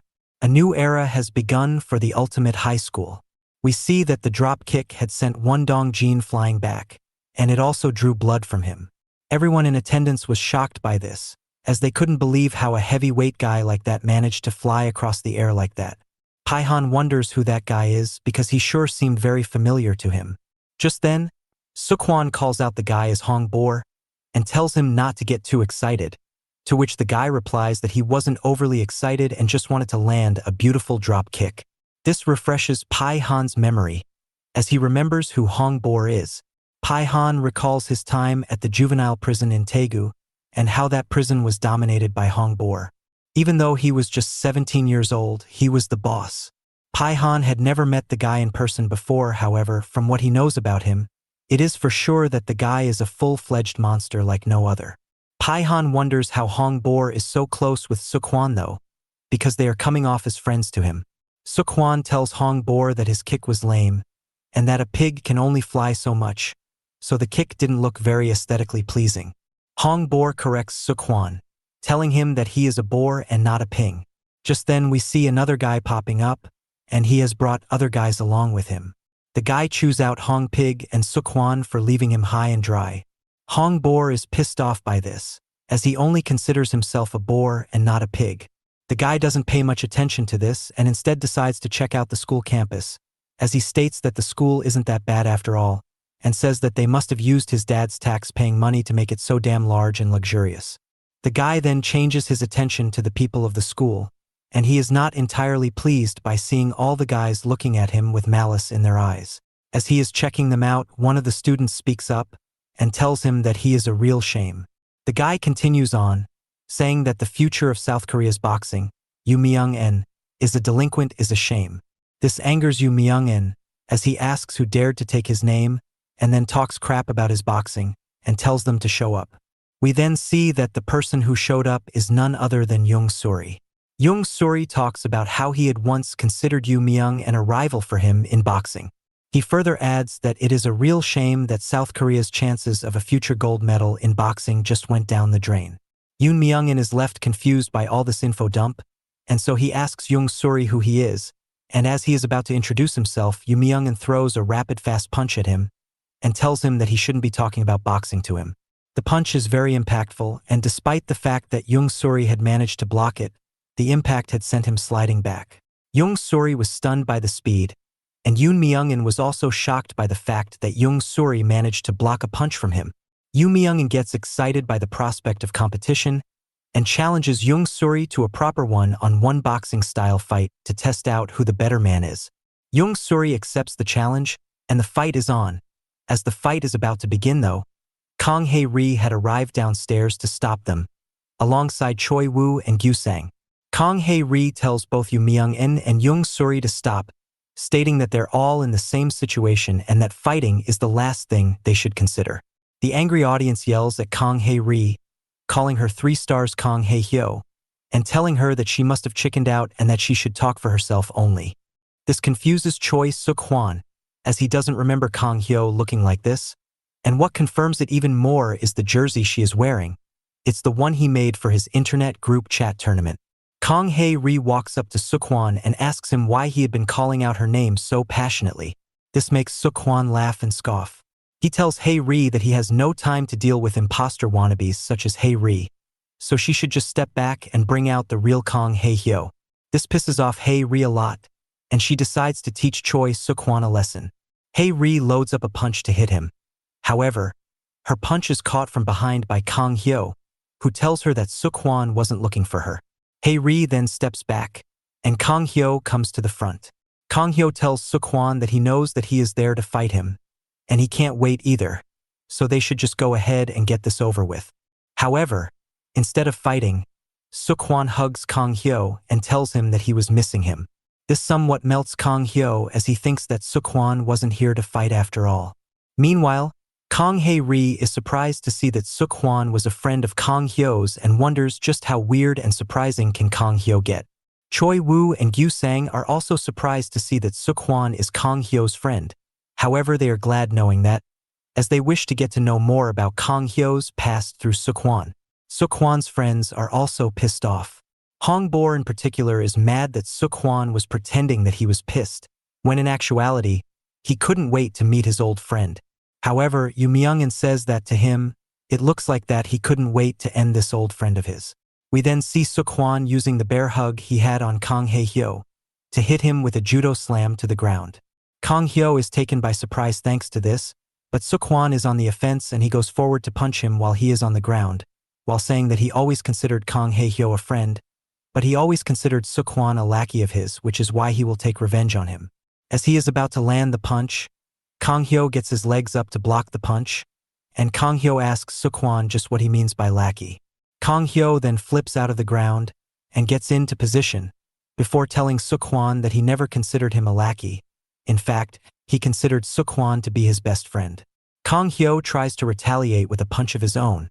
However, Suk-hwan dodges it and tells Kang Hyo that he doesn't believe the best friend crap that he is sprouting. This pisses off Kang Hyo, as he dodges a kick by Suk-hwan and about to hit him with a shot of his own. However, Hong Boore intervenes and hits Kang Hyo with a kick. Suk-hwan uses this chance to punch him in the face, which makes Kang Hyo bleed.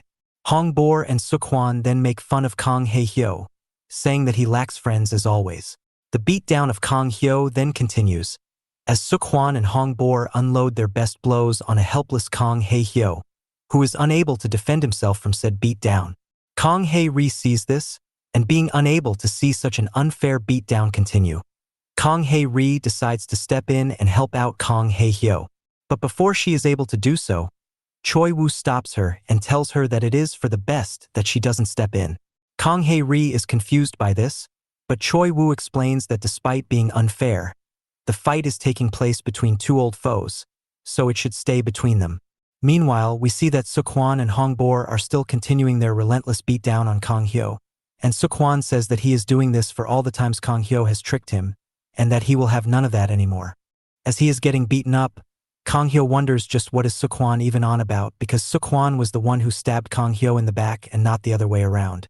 Hong Boore then says that he is going to finish this off with an emphatic blow, as he jumps up to drop his body weight on Kang Hyo.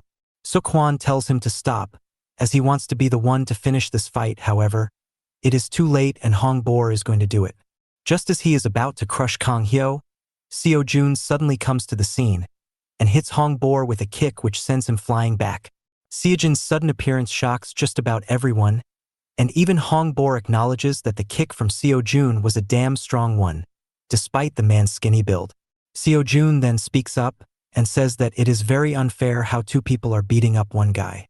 Sio Jun then yells out at everyone who watched this all go down and made fun of them, saying that they should be embarrassed for staying put when new guys like Seok-hwan and Hong Boore were acting up, and pretty much made them all look like clowns. Sio Jun then riles up everyone, telling them to man up and step up to the front lines, saying that if they really are the number one fighters from their designated area, they should show it. This fires up everyone, and they are ready to step forward to help take out these new kids. Sang-ah is once again back on the Sio Jun train thanks to this, as she finds his leadership capabilities incredibly sexy, and thinks about not letting him go after all. Meanwhile, we see that Kang Hae-hyo is losing the consciousness that he had till now, and he says that his head has been spinning wildly.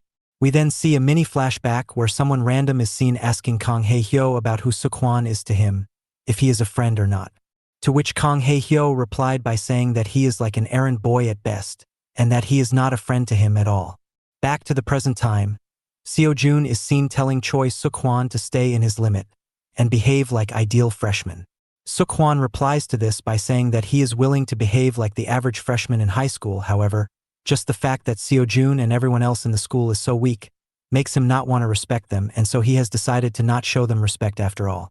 This was the final straw for everyone watching, as they say that they had enough and charge on to attack Seok-hwan and other new guys to show them what is needed to be done to people like them. Whereas Seok-hwan also charges towards them with his lackeys and several other guys who had joined the school that day, to show the old guard that they are nothing but a bunch of second-rate losers. As this is going on, Kang Hae-hyo revisits the scene of him getting run over by a truck, which caused the major memory loss for him again. And while he is at it, he notices that the person who ran him over was none other than a very pissed off and jealous Choi Seok-hwan.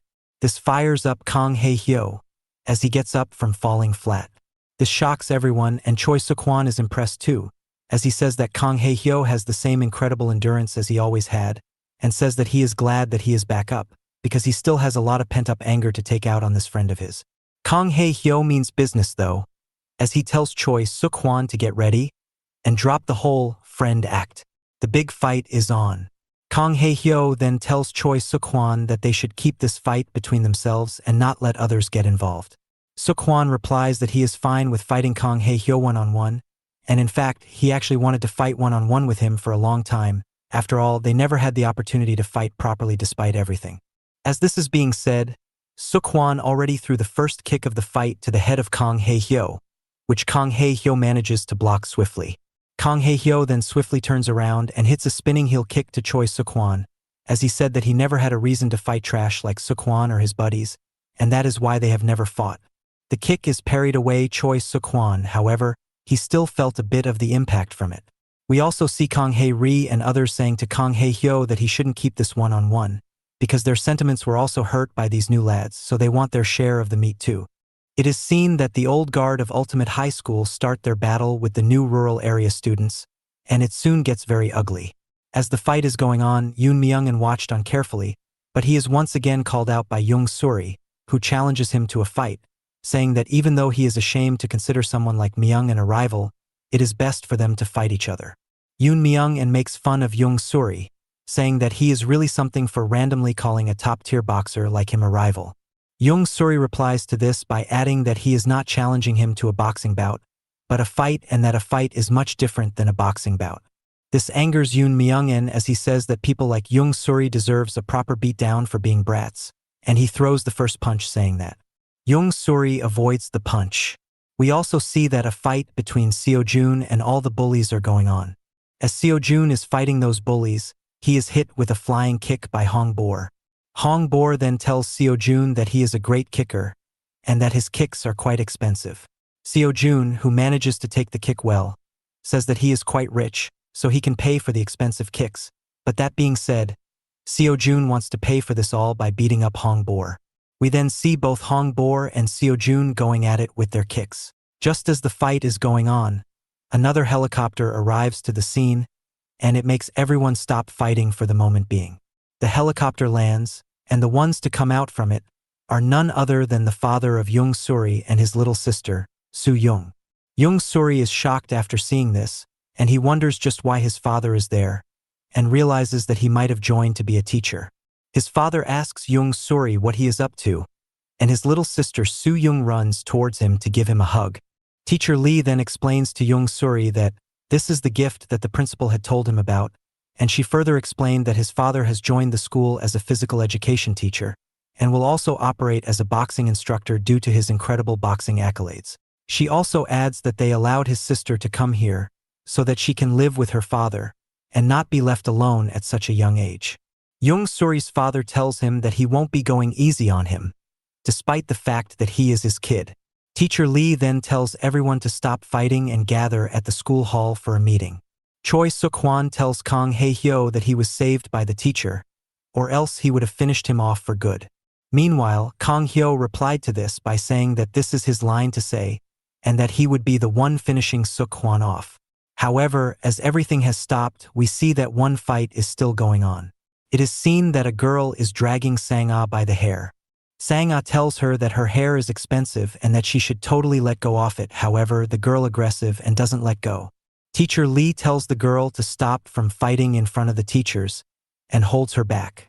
The girl yells out that she won't be stopped by anyone, teacher or not. However, the girl turns around to see that it is Teacher Lee, and even Teacher Lee is shocked to know that it was Hyunju of all people.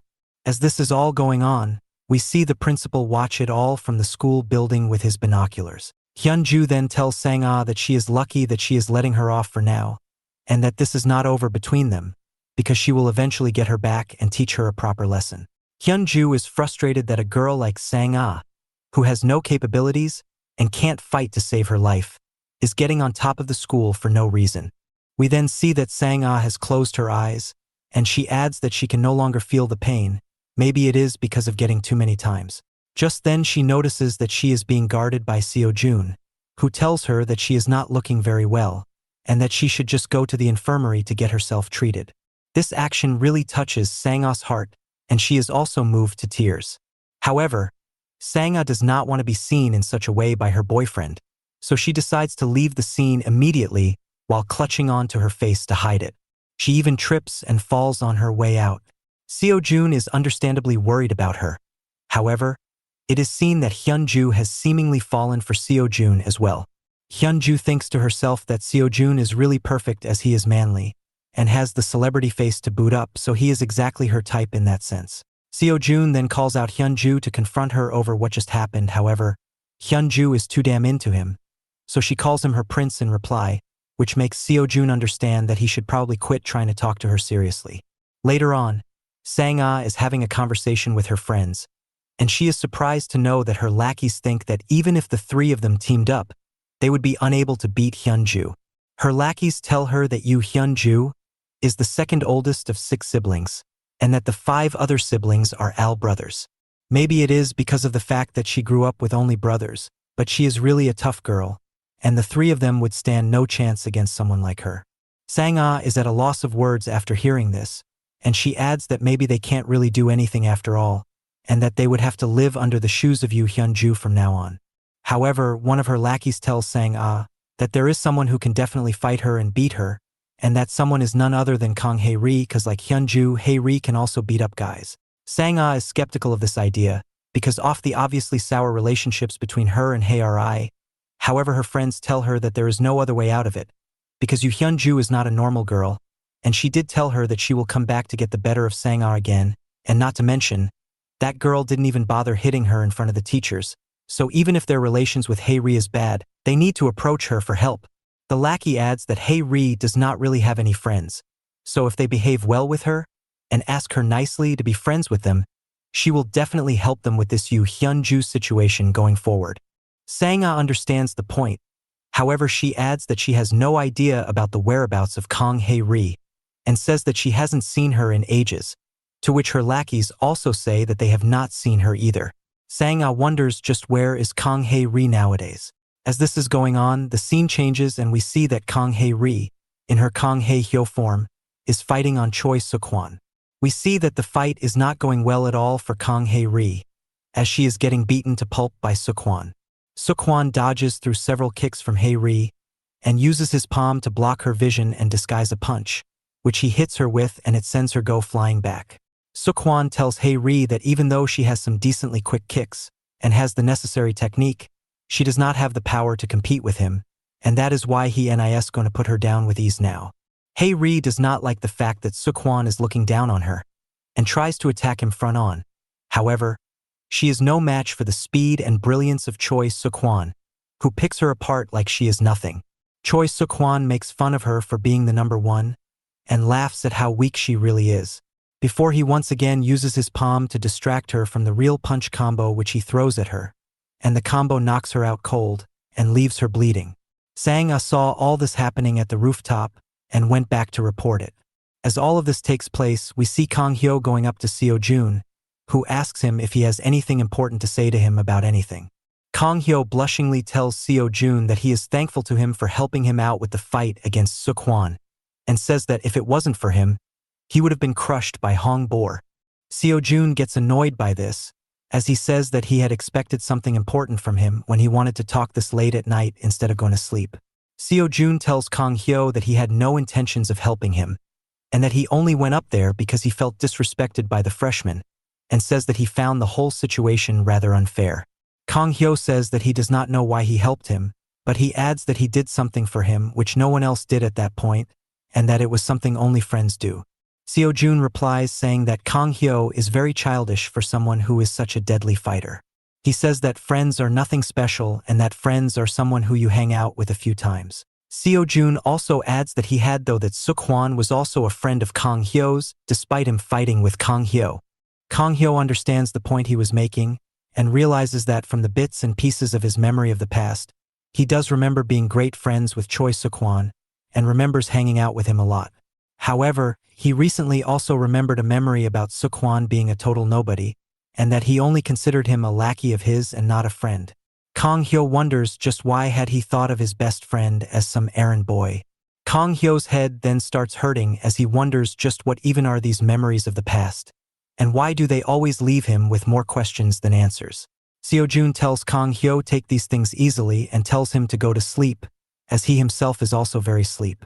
However, just at that point, Sang-ah comes to the scene and tells Sio Jun and Kang Hyo that Kang Hae-hyo is fighting with Choi Suk-hwan on the rooftop. She then explains that it is the second Kang Hae-hyo who is fighting Suk-hwan up there. Kang Hyo understands that she is talking about Kang Hae-ri fighting Suk-hwan and rushes up to the roof to see it. Upon going there, Choi Suk-hwan asks Kang Hae-hyo why he is there, and that he thought he was already fast asleep. Choi Suk-hwan then tells Kang Hae-hyo that he is done beating up the fake number one with ease. Kang Hae-hyo sees the knocked out Kang Hae-ri and gets pissed off real bad.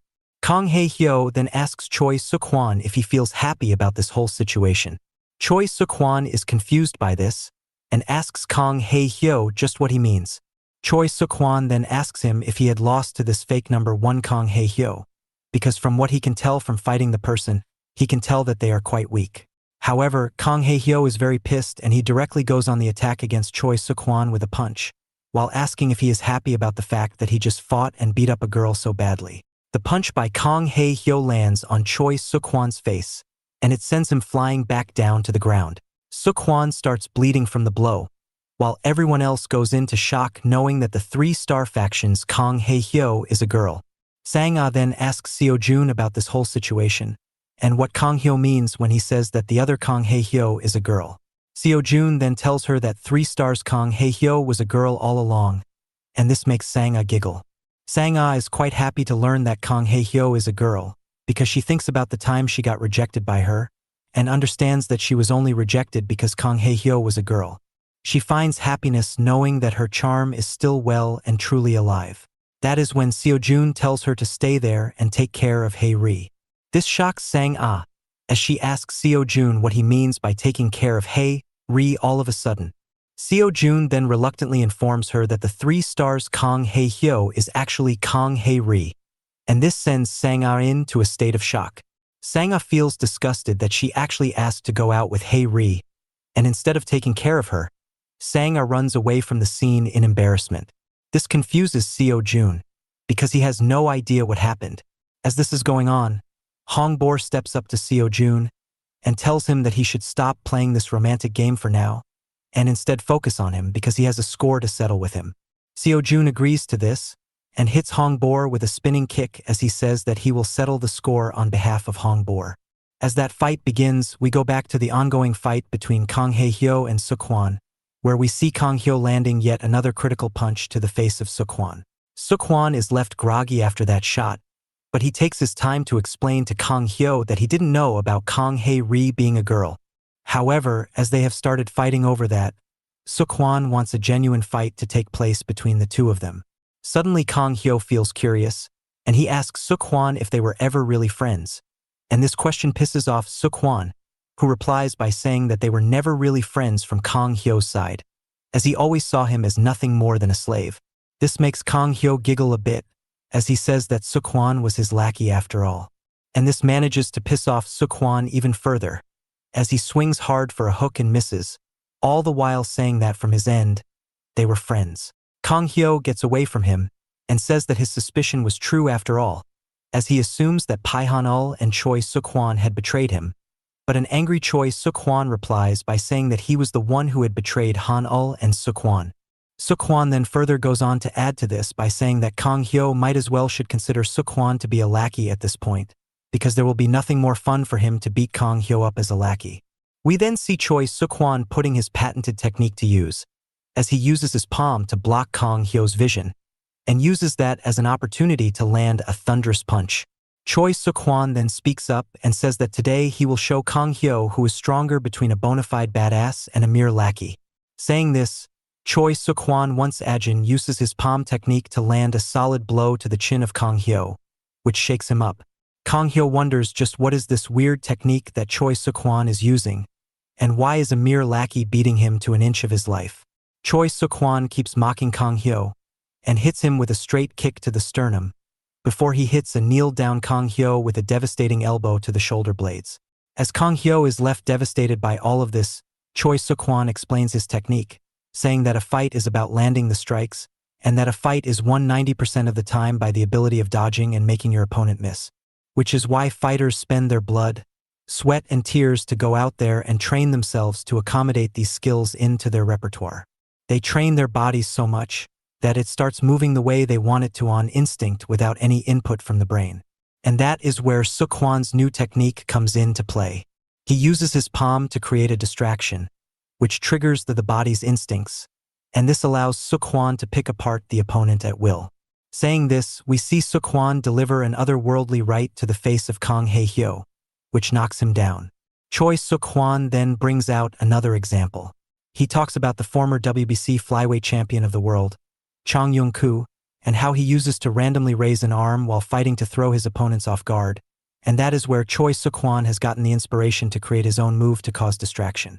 Choi Seok-hwan then goes on the attack once again as we see Kang Hyo getting back up. Seok-hwan says that this is the moment he waited his entire life for, and went to deliver a punt kick, but Kang Hyo is able to slide away from harm's way.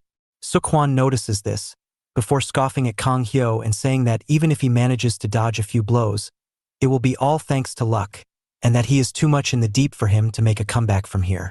As this is going on, we see Kang Hae Ri slowly opening her eyes, and she sees that Kang Hyo is getting beaten the heck out of by Choi Seok-hwan. Kang Hae-ri notices this and gets shocked seeing Kang Hyo going into such a dangerous fight for her. And as we see that Kang Hae-hyo is nearing the end, Choi Suk-won loads up one final blow to finish off Kang Hae-hyo for good. And as he is about to pull the trigger on it, Choi Suk-won notices a hand popping up in front of his face. He is left baffled by this, and as the scene pans out, we see that Kang Hae-hyo has already adapted to Choi Suk-won's special technique and has put it in to use against the guy who specializes in it. Kang Hae-hyo asks Choi Suk-won if that was all he had to offer, before committing in to delivering a huge punch of his own to turn the tides in this battle of attrition. The punch connects flush on the mouth of Choi Suk-won, and it sends him down to the ground on sheer force. A groggy Choi Suk-won wonders just how did Kang Hae-hyo pick up on this tactic so quickly as he falls down, as if he wasn't telling him about it the entire time. Kang Hae-ri also sees this go down, and can't help but be impressed, seeing how skilled Kang Hae-hyo is, and how he managed to use the opponent's move effectively against him. Choi Suk-won comes back into the senses, and Kang Hae-hyo notices this, so he tells him to get back up soon, as he is very pissed off and wants to end him quickly. Choi Suk-won gets annoyed by Kang Hae-hyo, and quickly regroups himself into first, trying a spinning double leg sweep. Kang Hyo is able to dodge both attempts with ease, however, Choi Suk-won uses the momentum from the spin to get back up, and use the motion to try a spinning hook kick to the head, which Kang Hyo also dodges. Kang Hae-ri is impressed by the skills of Choi Suk-won this time, as he had thought of him as a one-directional upper body fighter. However, his kicks are just as technically adept as her taekwondo master friend Gyu Sang, as he just pulled off the triple kick. Kang Hae-hyo is also a bit taken back by this maneuver, and he asks Choi Suk-won if he is going to depend on kicking to get away with this fight now. However, Choi Suk-won once again uses his palm technique, as he tells Kang Hae-hyo that he just fell for the trick he was pulling off. Kang Hae-ri sees this and understands that Choi Suk-won is going to hit the Superman punch after the triple kick, and she realizes that the move is very dangerous if it hits. As Hae-ri predicts, Choi Suk-won goes for the Superman punch. However, to his utter disbelief, Kang Hae-hyo manages to catch the punch in mid-air, and he twists the arm of Choi Suk-won for added damage. This leaves Choi Suk-won squirming in pain, but Kang Hae-hyo still had his arm in his grasps. So Kang Hae-hyo used his elbow to attack the vital elbow fold of Choi Suk-won. Choi Suk-won is hurt a lot by this, however, he knows that he can't stop in this fight, so he goes forward to do his next move, which is like a hybrid version of a bicycle front kick. As he is about to hit the move, Kang Hae-hyo sees this coming and hits him the knee with the elbow, destroying all momentum gained for the kick. Kang Hae-ri is shocked seeing how Choi Suk-won is getting dominated by Kang Hae-hyo, and she understands that even Suk-won is no match for him. Kang Hae-hyo then loads up a punch and tells Choi Suk-won that his life as a lackey was coming to a crushing end. The scene then changes, and we see an embarrassed Sang-ah running away. Sang-ah can't get over the fact that Kang Hae-ri was the 3-star faction's Kang Hae-hyo, and that she asked her out. However, it soon dawns upon her that Kang Hae-ri is the leader of the 3-star faction, which means that she is one of the strongest people in the entire school. Sang-ah realizes that with the help of Kang Hae-ri, she will be able to easily destroy someone like Yoo Hyun-ju without any problems. Sang-ah then makes up her mind that she will be going to Kang Hae-ri now, and befriend her, which is how she will use her against Yoo Hyun-ju and destroy her. She just doesn't want to get Yoo Hyun-ju beaten up. She also wants her to be her lackey moving forward. As a giddy Sang-ah is making her way back to the rooftop, she notices that all the girls she knows is captured in the same spot and being bullied by Yoo Hyun-ju and her friends. Yoo Hyun-ju also notices Sang-ah walking away, so she calls her, presumably to teach her a big lesson for her big mouth and cockiness. Meanwhile, back to the rooftop, Kang Hae-ri is left wondering just how strong Kang Hae-hyo is, as we see him beating the ever-living crap out of Suk-won. As we see Suk-won crawling on the ground, Kang Hae-hyo walks up to him and lifts him up by the collar. Kang Hyo then asks Suk-won if he was ever his friend, or was he always a lackey to him. As Kang Hae-hyo has him up in the air, Choi Suk-won admits that they were indeed friends. This hits Kang Hyo with guilt, so he lets him off right then. A little flashback is shown, where Choi Suk-won goes to visit Kang Hyo in the orphanage. Kang Hyo is a bit embarrassed about Choi Suk-won coming there, and asks him how did he know about his whereabouts. Choi Suk-won says that friends should know where their buddies live. Even if it is embarrassing to Kang Hyo, he doesn't find this to be a big deal. He further goes on to ask Kang Hyo what kind of orphanage this is, because it is located deep inside the woods and took him a while to get here. Kang Hyo hastily tells him that he will answer his questions at school. Suk-hwan tells him that he just wants to know the answer to the question he wanted to ask. The question being regarding the truthfulness of the rumor that Kang Hyo sees him and Pihon as mere lackeys. Just then, a figure who is not shown asks Kang Hyo where he was. This sends Kang Hyo into a bit of a panic mode. He quickly punches Suk-hwan in the face, dropping him. Kang Hyo then goes off on Suk-hwan, asking him who he was. He berates him for thinking he was Kang Hyo's friend and tells him to leave right then. An embarrassed Suk-hwan leaves the scene. The unknown figure comes to Kang Hyo and asks him if that was his friend. However, Kang Hyo denies it, saying that he was just nice to the guy, which made him think he was his friend. The guy tells Kang Hyo that it is fine if that is the case, and tells him to not trust anyone at all.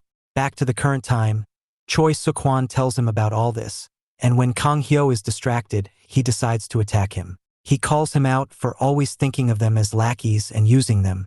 Hae-ri, who was watching all of this, thought that what Choi Suk-hwan did was cheap. However, that does not bother Choi Suk-hwan, as he hits a massive body blow to hurt Kang Hyo. Despite being hit, Kang Hyo is not overtaken by pain or anger. Instead, he starts tearing up as he recalls what he had done to Suk-hwan. This makes him apologize to Choi Suk-hwan, leaving him shocked. Choi Suk-hwan doesn't buy this and calls it another instance of Kang Hyo acting, as he punches him in the face. This bloodies Kang Hyo, but he still doesn't fight back. Suk-hwan makes it clear that he will never trust Kang Hyo again, before hitting him with a kick to the face. Kang Hyo still refuses to fight back, as he sits down on his knees. He tells Suk-hwan that he remembers what happened, and that in actuality they were always friends. He says that he doesn't want to lose his friends again, before demanding one last chance to prove himself to Choi Suk-hwan. Meanwhile, Sang-ah is being held captive by Yoo Hyun-ju and her squad. She has her hands over her head. Sang-ah tells her that she and Sio Jun are no longer together. This makes Yoo Hyun-ju happy, as she believes she has a chance with Sio Jun. Sang-ah tells them that she was the one who dumped Sio Jun, as she believed she was too pretty and sexy for him. This pisses off Hyun-ju, as she doesn't think a nobody like Sang-ah gets to dump her prince, and starts beating up Sang-ah. She believes Sang-ah is looking down on them, and doesn't like that. She beats him up some more for putting her hands down. The beat down is long. After a while, Hyun-ju offers Sang-ah to smoke, which she doesn't agree to do, as she feels that she will be hit if she gets her hands down. However, Hyun-ju puts forward a deal for Sang-ah. The deal being if she helps her get together with Sio Jun, she will let him off. The deal is a big opportunity for her, as usually Hyun-ju doesn't let her pets go so easily. Sang-ah considers it, but she doesn't want someone like Hyun-ju to go after Sio Jun. Hyun-ju tells her to have a smoke with her to accept the deal, but Sang-ah denies it. She states that she doesn't smoke, because smoking affects the softness of one's skin. This angers Hyun-ju again as she starts beating her up. She doesn't like the fact that Sang-ah is implying that they are not going to be a good match for Sio Jun, and besides that, it seems like she is jealous and doesn't want to share her ex-boyfriend with anyone. Sang-ah cannot handle the beat down, so with no choice left, she lies. She says that Sio Jun already has a new girlfriend. This angers Hyun-ju, as she asks just who it is that is in her way. Sang-ah lies about it being Kang Hae-ri. Not only does it get her off the hook for now, it also sets up a clash between Kang Hae-ri and Yoo Hyun-ju. Hyun-ju gets ready to investigate the person called Hae-ri, vowing to get her sacred prince Sio Jun from her. On the other hand, the fight between Sio Jun and Hong Boore goes on. Hong Boore is doing well with his acrobatics. However, Sio Jun is sensing that he is tiring him out. Hong Boore goes for a flying kick, which is dodged by Sio Jun. However, the follow-up leg sweep ends up knocking Sio Jun down. Hong Boore taunts him, telling him he is quite good for someone with skinny legs, but his story ends there. He jumps up and tries to stomp the heck out of Sio Jun, but Sio Jun fights it off with a breakdance-esque maneuver. This manages to parry the stomp away, and Sio Jun uses his spinning momentum to hit a leg sweep kick of his own to knock down the bigger man. Sio Jun calls out Hong Boore for his lack of stamina. saying that he is bound to get slowed down when he works with such a flashy style. Moving his obese body for those flamboyant kicks must have taken a toll on him. The good thing about it is that he is very unpredictable. Most of his opponents don't see his kicks coming, so they get taken out by them.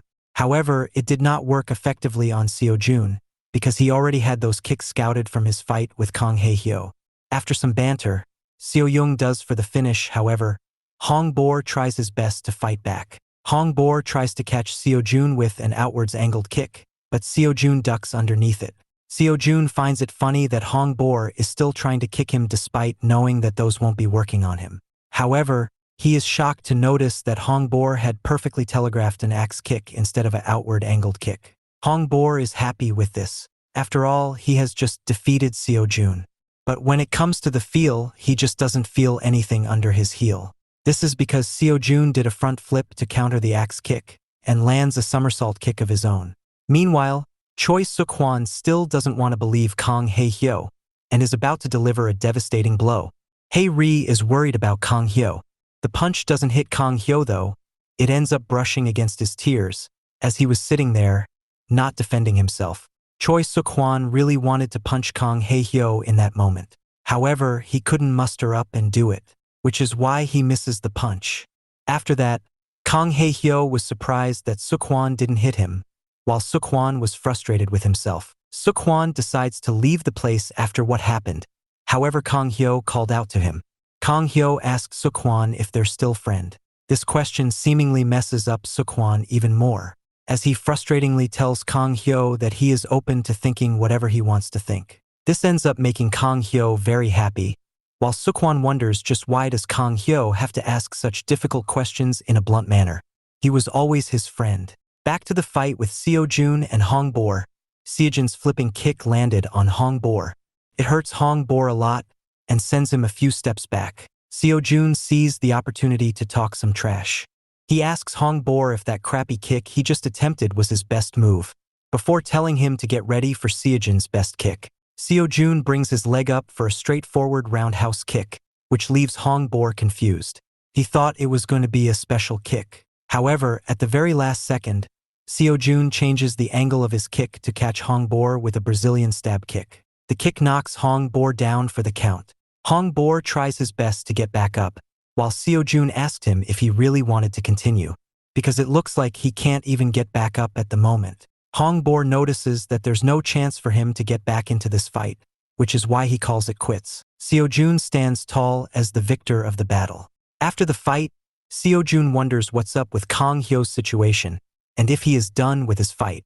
Subsequently, Seo Jun goes to see what's up with Kang Hae-hyo and sees him crying. Seo Jun asks him just why he was crying, to which Kang Hyo replied that he was crying because he found his old friend back. Seo Jun understands the sentimental value of that and asks Kang Hyo if he can be his friend too. Kang Hyo is too caught up in the moment to answer, which places doubt in the mind of Seo Jun. As this was going on, Kang Hae-ri was shocked to see just how good Kang Hae-hyo is at attracting people to him. The school principal watches this on his laptop. The guy can't help but laugh when he realizes that Kang Hae-hyo is indeed the person he thought he was. The scene changes to the school ground, where young Suri's sister is seen. She walks around the plain ground, looking up at the night sky. There she sees the shining stars, and thinks that one of those stars must definitely be her mother. As she is too concentrated on that, the little kid falls down and scrapes her knee. During this time, two bullies had come to the ground to do their usual stuff. They're a bit amused to see a little girl there, as she makes for a good bullying target. However, the little girl is innocent and refers to them as appas while asking for help. The appa coming from her totally melts the two bullies, and they quickly attend to her wound. She says that she's fine but it hurts a bit, but the guys are adamant. One of them picks her up on his back and takes her to the infirmary. On their way, Young Suri's sister says to them that they're really good people, to which both the guys are happy and agree with. That being said, the little girl did ask them what they were doing at the ground during that time. She hears that only bad boys and girls go there during that time. The guys are a bit taken aback by this, but they make up a lie.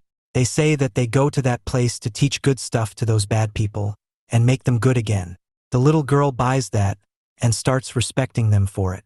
Eventually, the girl asks them for a favor, saying that she wants them to teach good stuff to her brother too. She states that her brother, Young Suri, was a nice guy, but nowadays he has gone rough. She adds that Young Suri started fighting with their father after her mom passed away. The duo condemn this type of behavior, stating that no son should act roughly with their father. They also accept her request to fix her brother, unknowing of who it really is. Later, Yu Sang and Choi Woo rush to the school to check on Kang Hae Ri, as they had learned about her fight and subsequent loss against Suk-hwan. What they see upon getting there ends up surprising them. Kang Hae Ri had stopped cross-dressing and pretending to be like Kang Hae Hyo, and was back to being a girl again. They're a bit shocked, but in a glad way about it, as Hae Ri tells them that she has decided to accept her identity.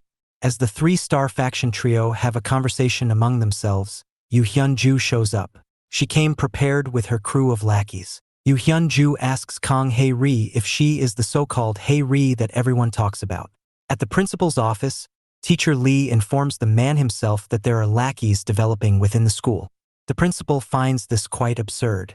How can lackeys develop in a school with the strongest students in the region? He asked. Teacher Lee explains that even though the students are all strong, there is a hierarchy within the system.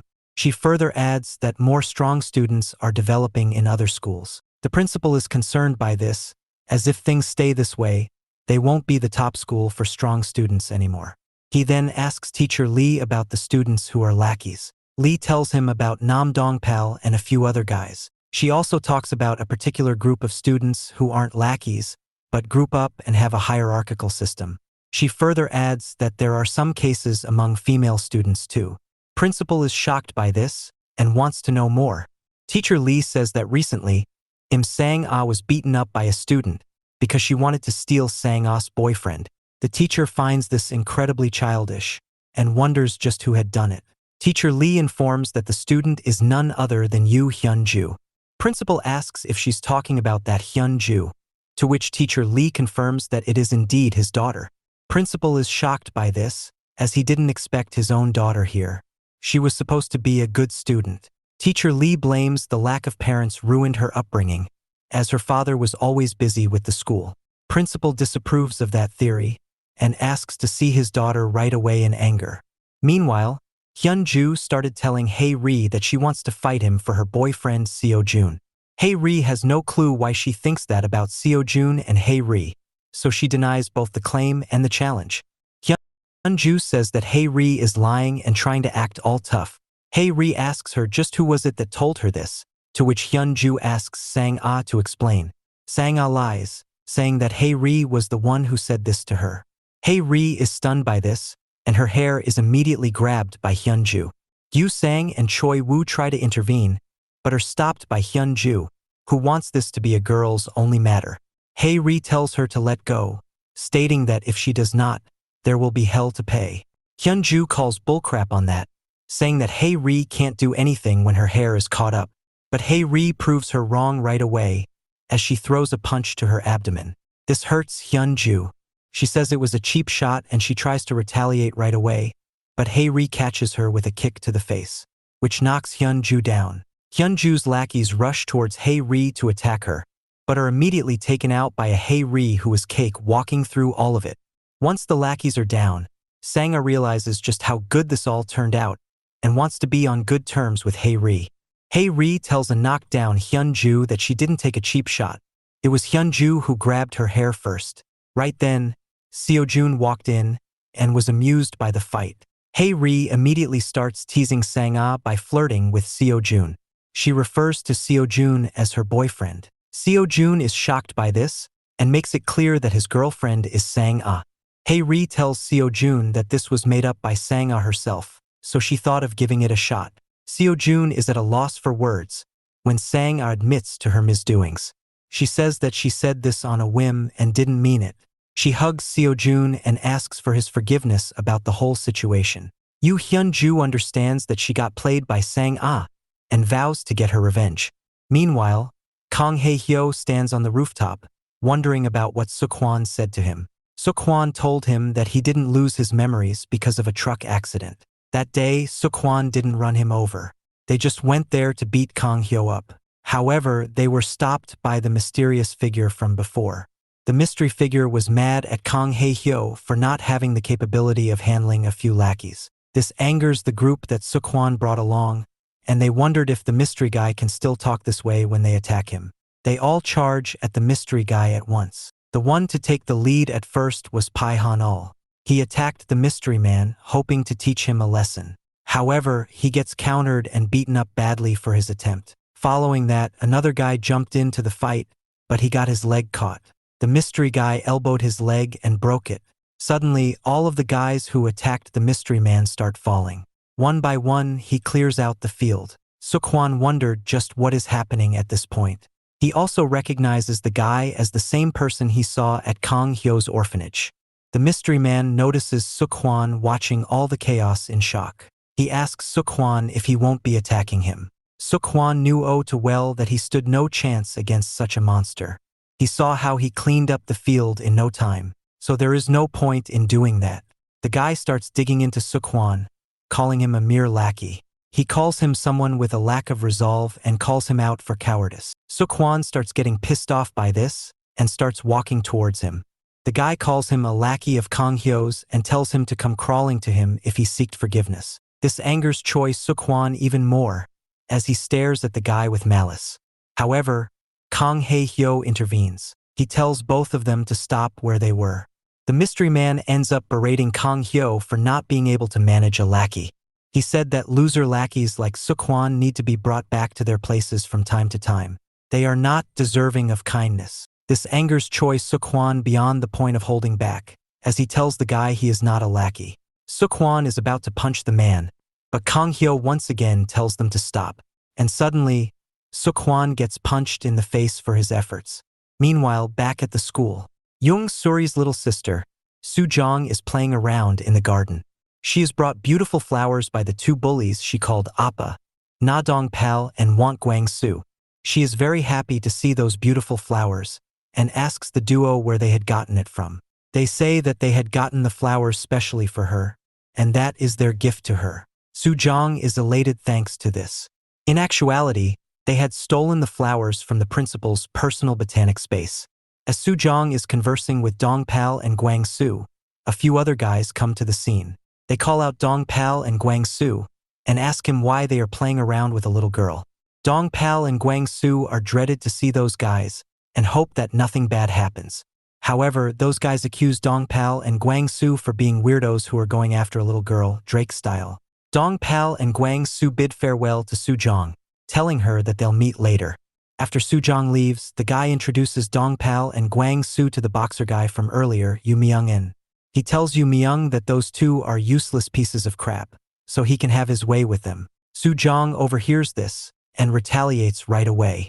She says that her appas are not useless by any means. She tells them how Dong Pal and Gwang Soo are nice guys who help re-educate bad guys. This makes the guy laugh out.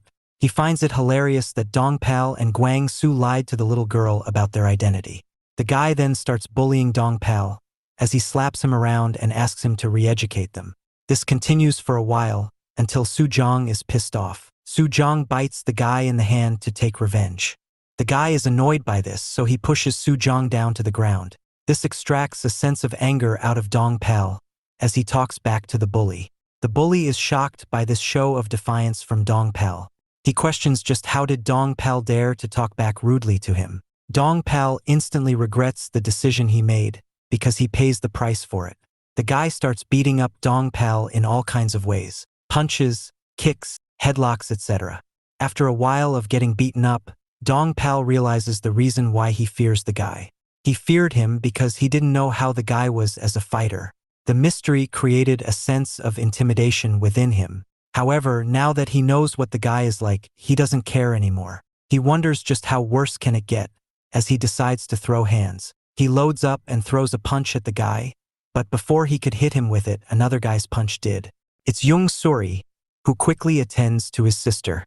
Soo Jong lets her brother know how those bad guys were the ones who had attacked Dong Pal first. Dong Pal and Gwang Soo are shocked to know that Soo Jong was Young Suri's sister. As Young Suri looks up, he sees that Yu Myung-in was standing there. This makes Young Suri mad, as he confronts Yu Myung. He asks him just how big of a turd does he have to be to stoop down so low. Meanwhile, inside the school, Kang Hae-hyo is walking around. He has the lion badge logo with him, as he thinks about what Suk-hwan told him. Suk-hwan said that the logo of the orphanage was the same one as the logo of the internet chat room contest that they made. He wonders just what could that logo mean, and tells Kang Hyo that it must be deeply connected to Kang Hyo as a person. As he is thinking about all these things, the principal and a boy with a lot of books walk by him.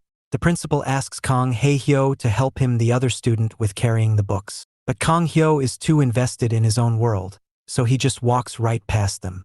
The principal is angered by this, as he doesn't like how Kang Hyo ignores him. On the other hand, he praises the silver-haired kid for helping him carry the books. He wonders why such a good student is at this school. The guy lets the principal know that he is far from a good boy. In fact, he is much worse than Kang Hae-hyo.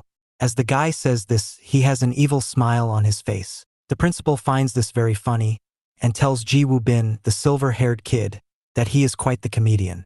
On a serious note, the principal stated that it is a shame that someone like Ji Woo-bin, who is a top-tier student, has to deal with someone like Kang Hae-hyo. However, he assures him that he will take care of the situation. Ji Woo-bin, still smiling creepily, says that he appreciates the principal looking out for him. On his inside, though, Woo-bin finds it funny that adults will consider anyone with good grades to be a model student. Meanwhile, Kang Hae-hyo is still thinking about the logo. He remembers what Suk-hwan told him about that guy. Suk-hwan said that the guy fought using the exact same techniques as Kang Hyo.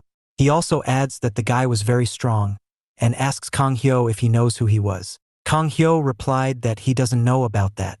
He is really trying to remember his face, but nothing is coming to his mind as of now. Suk-hwan suggests that he keeps looking at the logo, as it seems to be an integral part of his past. Kang Hyo finds this quite weird though, because this is the logo that Suk-hwan came up with for the Beast Cafe thing he was doing. Suk-hwan denies making up this logo though, stating he has no idea about it.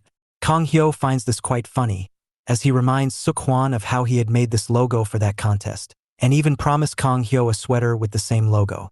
He also promised to take him to a karaoke. Suk-hwan is a bit embarrassed by this. He says that he remembers all that, but he wasn't the one who made the logo. Suk-hwan states that this logo was the orphanage's logo. In fact, after the truck incident, he actually trailed back to the orphanage to check up on Kang Hyo.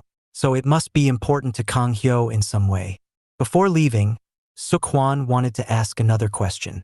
However, the scene shifts back to the present, where Kang Hyo runs into Kang Hae-ri. She says that she has something she wants to give to Kang Hyo. Back to the flashback, Suk-hwan actually asked Kang Hyo if the girl he fought at the rooftop was his girlfriend. Kang Hyo is flustered by this, as he states that even though it is not the case now, it is only a matter of time until she becomes his girlfriend. Suk-hwan can't help but laugh, calling Kang Hyo selfish. He says that just because he likes the girl doesn't automatically mean that she will like him back. However, he does state that he saw something in her eyes for Kang Hyo. Kang Hyo starts blushing from this, as he adds that maybe Hae-ri likes him back too. Choi Suk-hwan says that he feels the same way too, and wishes Kang Hyo best of luck about this. Kang Hyo is touched by this. He says that he is blessed to have a friend like Suk-hwan who understands his feelings. He also adds that Suk-hwan will forever be his best friend.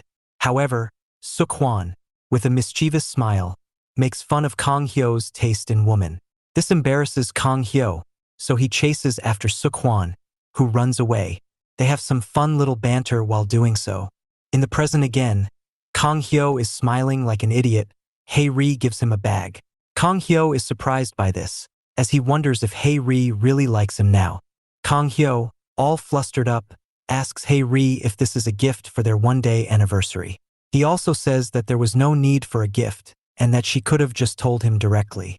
Upon checking the bag though, he finds out that it's just the Beast Cafe t-shirt. He asks Hae-ri what is it about. Hae-ri replies that it seemed to her like Kang Hyo was the rightful owner of this shirt, so she is here to give it to him. Saying that, Kang Hae-ri leaves the scene. However, Kang Hyo goes into almost instant depression, followed by emotions of anger and frustration. As he empties the bag in frustration, all the Beast Cafe badges fall out. Suddenly, someone picks one of the badges up. In the forest, Dong Pal and Guang Su realize that Su Jong was asking them to help fix her brother, and that brother is Young Suri. They promised to fulfill her request, so that means that they are toast now. However, Young Suri is rather nice to them, as he tells them to not fear. He also asks them of a favor, telling them to take Su Jong to the gymnasium safely. They quickly accept, and Young Suri tells his sister to go with the good oppas. The guys quickly pick Su Jong up and leave the scene with her, while giving her a special ride. After that, Yu Myung and replies to Young Suri's earlier question, stating that he only followed the guy who wanted to show off his lackeys to him. Young Suri understands the situation and apologizes for calling him a huge turd.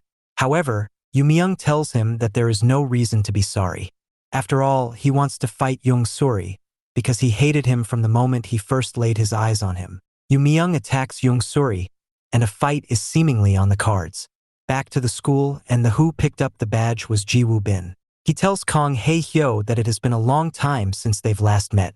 Kong Hae Hyo is a bit taken aback by this, as he asks if he knew Kong Hae Hyo in the past. Ji Woo Bin, with his usual evil grin, says that he knows him oh too well.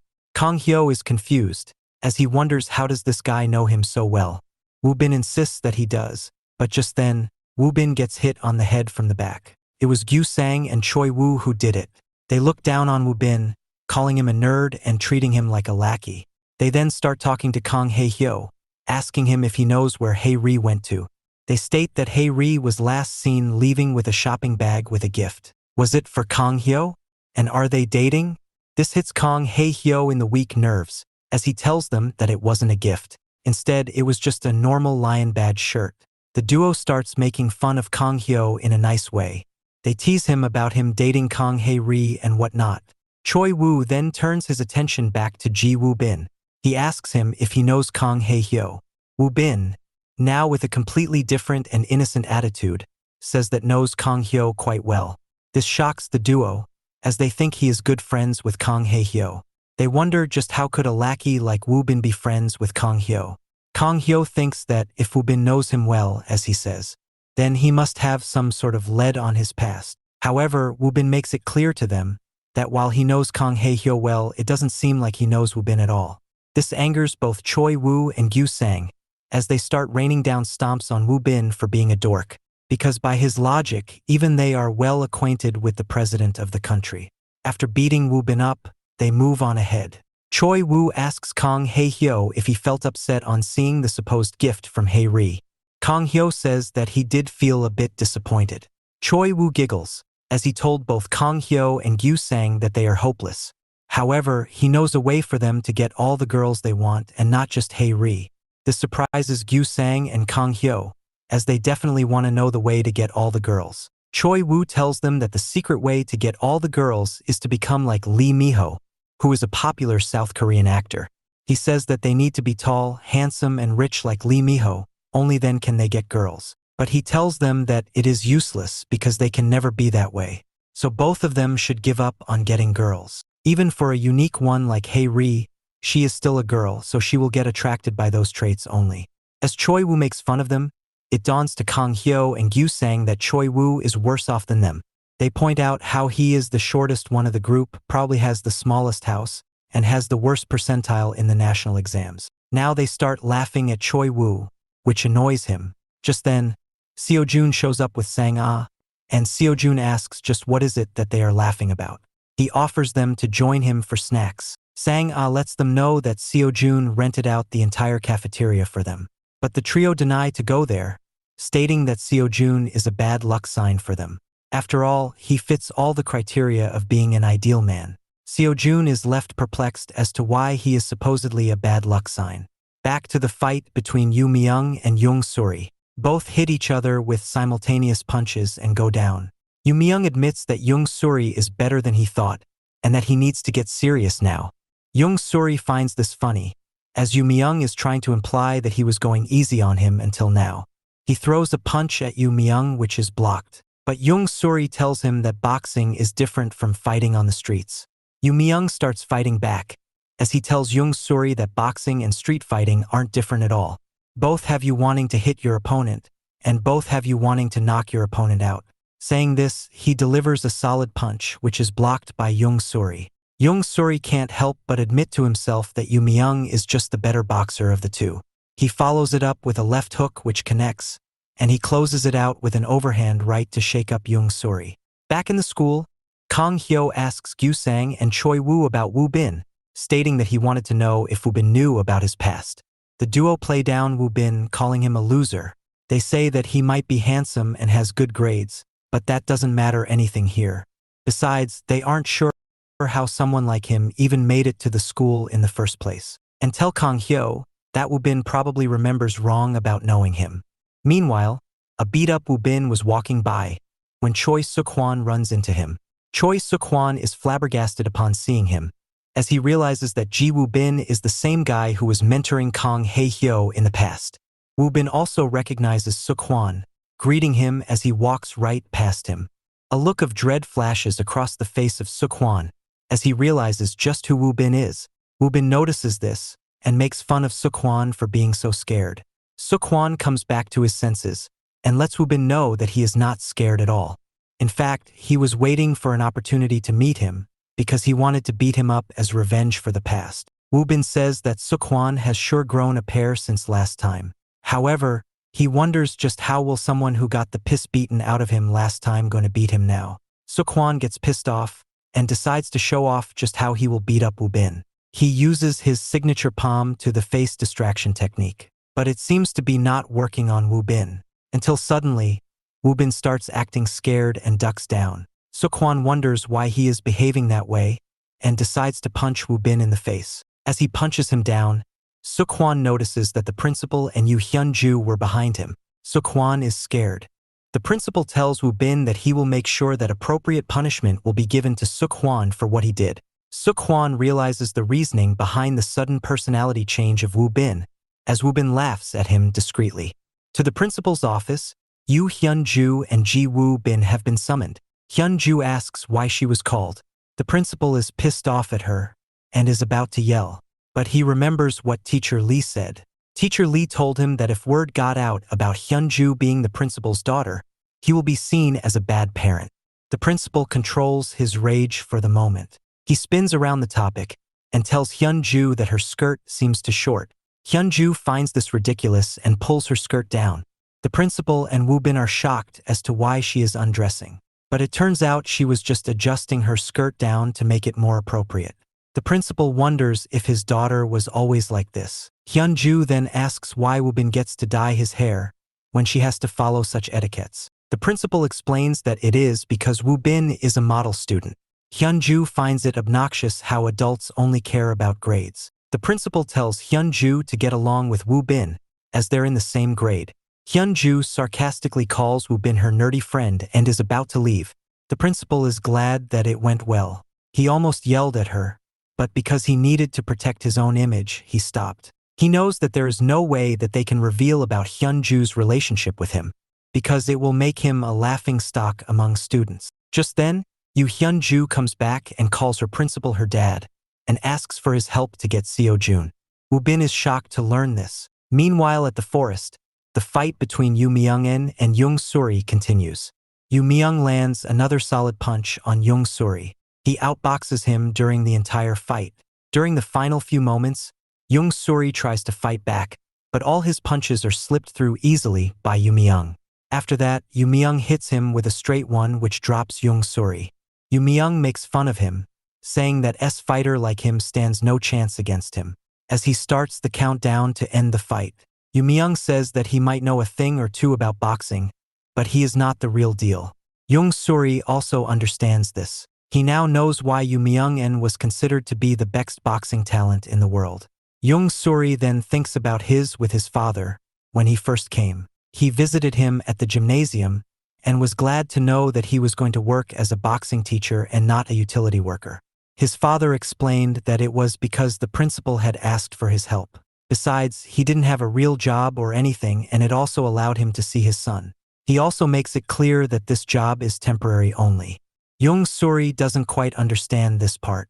However, his father explains that he is going to be a temporary coach to build a boxing team for the school. It's the principal's way of showing off the school's prowess. King of like how prisons also make boxing teams. That being said, Young Suri's father doesn't see much potential for boxing at the school. Young Suri explains that the school has the strongest fighters in the region, so this shouldn't be hard for him. But his father disagrees, stating that street fighting and boxing isn't the same thing. A street fighter is strong, but no match for a real boxer in a ring. Young Suri informs his father that he is also a trained boxer. His father said that he is aware of that because the gym he trained at was his students. Young Suri is shocked to know this. His father explained that this was the reason behind the gym not charging his son for training. He further adds that he heard his son's abilities from his student. He said that he is quite good and has potential, but he doesn't have the work ethic to improve, which is why his father makes it clear to Young Suri that he is of no use to him in the school boxing team. Back to the present, Yu Myung counts to 10 and calls a knockout. Young Suri gets up and praises Yu Myung for being really good at boxing. Yu Myung asks Young Suri if he still wants to fight more. Young Suri says that he definitely wants to, but they need to raise the stakes. He adds that if he loses again, he will be Yu Myung's lackey. But if Yu Myung loses, he needs to rejoin boxing. Yu Myung finds this quite weird. He doesn't know why Young Suri wants him to rejoin boxing. Young Suri informs him that he is really good at it, so his father would love him in the boxing team. Besides, Young Suri doesn't know why Yu Myung quit in the first place. This seemingly hits a note for Yu Myung, who tells Young Suri to not talk about what he doesn't know. He starts the fight right away, stating that he can never lose, so he is fine with the term. If anything, he is excited by the prospect of Young Suri being his lackey. The fight starts off like a boxing match, Yu Myung showing early dominance. Eventually, Yu Myung is left shocked as he was going for a punch. It is because Young Suri had stopped boxing and hit Yu Myung with a kick to the body. The kick takes the wind out of Yu Myung. He struggles right away from it. He can't believe that he just got kicked so hard. Young Suri asks him if that kick hurt too much and if he can even stand up now.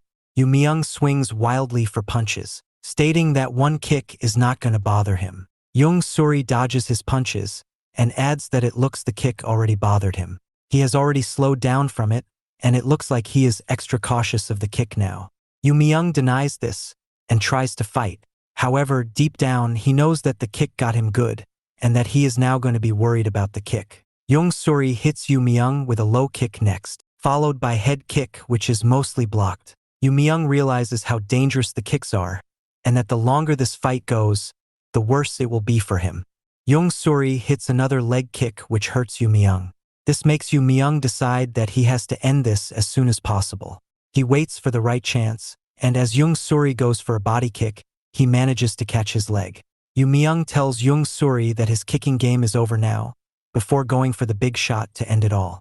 However, before he can do so, Young Suri uses the caught-up leg as leverage to get up and hit Yu Myung with a question mark kick. This knocks Yu Myung out cold.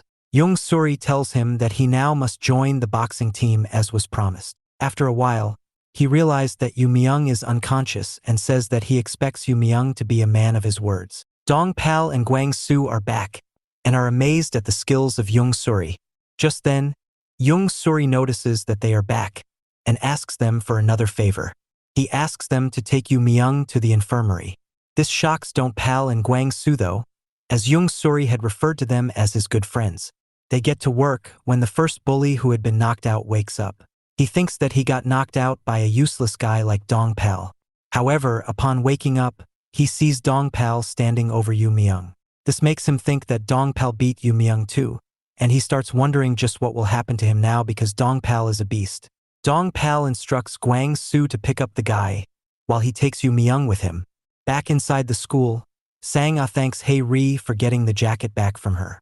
Hae Ri asks her why she is taking back a jacket that was given to her. Sang-ah says that it is because it's a couple jacket that matches with Sio Jun, so she must keep it. Hae Ri asks if she is going to pay her back for this. Sang-ah is happy to do that. She said the jacket is an originally branded one from Europe. It cost them 200,000 won when new.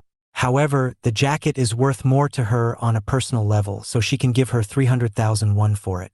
Hae Ri is shocked by this and asks if Sang-ah is a charitable monk or something, because who in their right mind pays 300,000 won for a jacket that is worth 200,000 when brand new?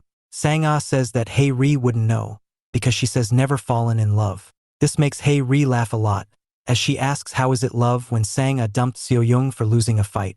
Sang-ah admits that she made a mistake, but she has now realized that it is true love. She also advises Hae-ri to find love for herself if she wants to live like a girl.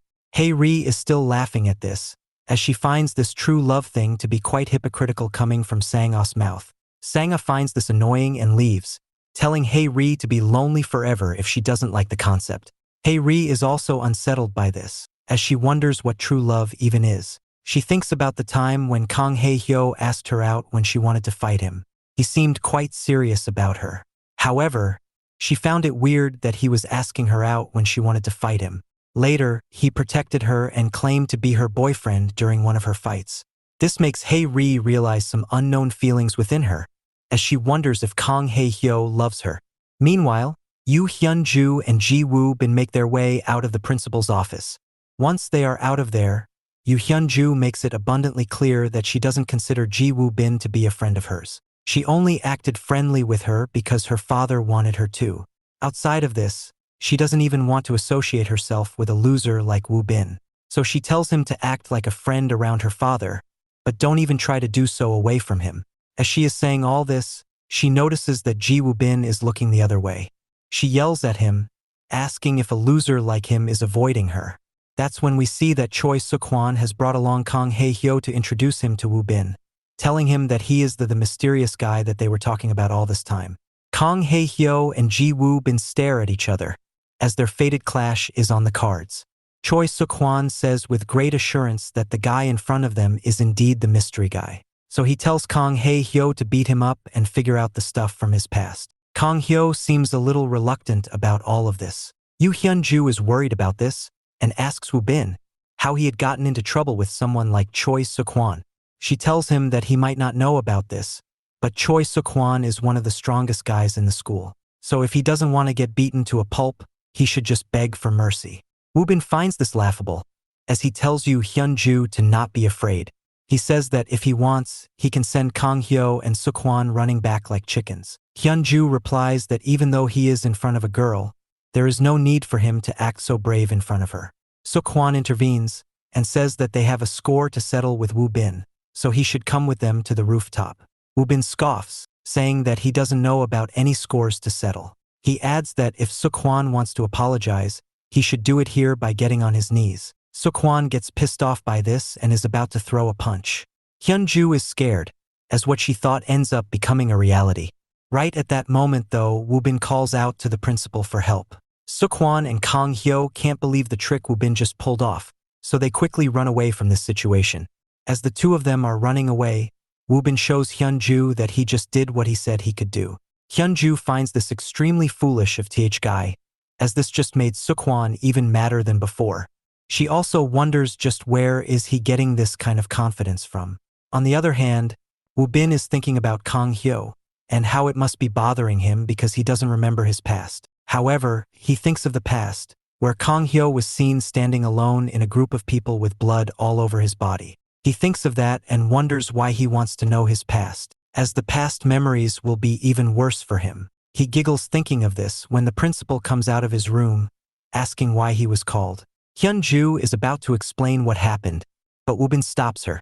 Woo-bin instead tells the principal that he and Hyun-ju have started going out. The principal is proud of her daughter for making such a good choice. Meanwhile, Kang Hyo and Suk-hwan have successfully managed to flee. Suk-hwan states that he didn't quite believe that Woo-bin would call the principal. He also wonders if they were seen. Kang Hyo says that he doesn't feel that Woo-bin is the mystery guy. After all, Woo-bin is a coward lackey who always gets bullied. Suk-hwan shuts him down, stating that Woo-bin is just a fox under the mask of a sheep. Kang Hyo makes fun of him, saying that he probably meant wolf instead of fox. Suk-hwan thinks that it doesn't matter. After that, Suk-hwan talks about how Woo-bin is acting like a victim for some reason. But that acting won't fool him, because he recognizes him as the guy who once humiliated Suk-hwan. Suk-hwan is about to tell Kang Hyo that Woo-bin pretty much admitted that he is the same guy to him. However, Kang Hae-ri shows up and asks if she can talk with Kang Hyo. Suk-hwan is initially angered by someone interrupting him, but upon seeing Kang Hae-ri, he is mesmerized. He instantly falls for her and asks Kang Hyo about who she is. He tells Kang Hyo to hand her over and step aside, because Kang Hyo already has a healthy and strong crush on someone else. Kang Hyo steps up and says that the girl is Kang Hae-ri of the 3-star faction. She is the healthy and strong crush he talked about. This shocks Suk-hwan as he thinks about the version of Kang Hae-ri he saw and the version that he is seeing now. He can't believe that the two are the same people. Kang Hae-hyo then tells Suk-hwan that he will be going with Hae-ri now and walks away with her. While Suk-hwan is left feeling jealous as he finds Kang Hae-ri to be quite beautiful. That is when he learned to not judge a woman by her looks alone. Later, at the classroom, a class is being conducted, and all the students are bored as heck. After all, they're all delinquents. However, Ji Woo-bin is paying attention to the teacher. Hyun-ju finds this obnoxious, as she doesn't know how one can be that diligent. She then thinks about how her plan to start dating Sio Jun got ruined by Kang Hae-ri, and now Woo-bin is trying to ruin it even further. She understands that nerds like him are also interested in pretty girls like her. But she has to make it clear to him after the class that she doesn't like him at all. Woo-bin notices that Hyun-ju is staring at him and mocks her, while wondering why she stared at him that much. Hyun-ju is mad about it, but controls her anger. After the class is over, Hyun-ju goes over to Woo-bin and tells him that they need to talk outside. Woo-bin cockily tells her that they're already talking, which angers Hyun-ju. Just then, Woo-bin gets kicked in the head by Suk-hwan. Suk-hwan, flanked by Hong Boore and others, calls Woo-bin a two-faced person. He says that he has had enough of that, so he will expose him now at the rooftop. Choi Woo and Gyu Sang wonders just what is it that Woo-bin did to get on Suk-hwan's bad books while laughing.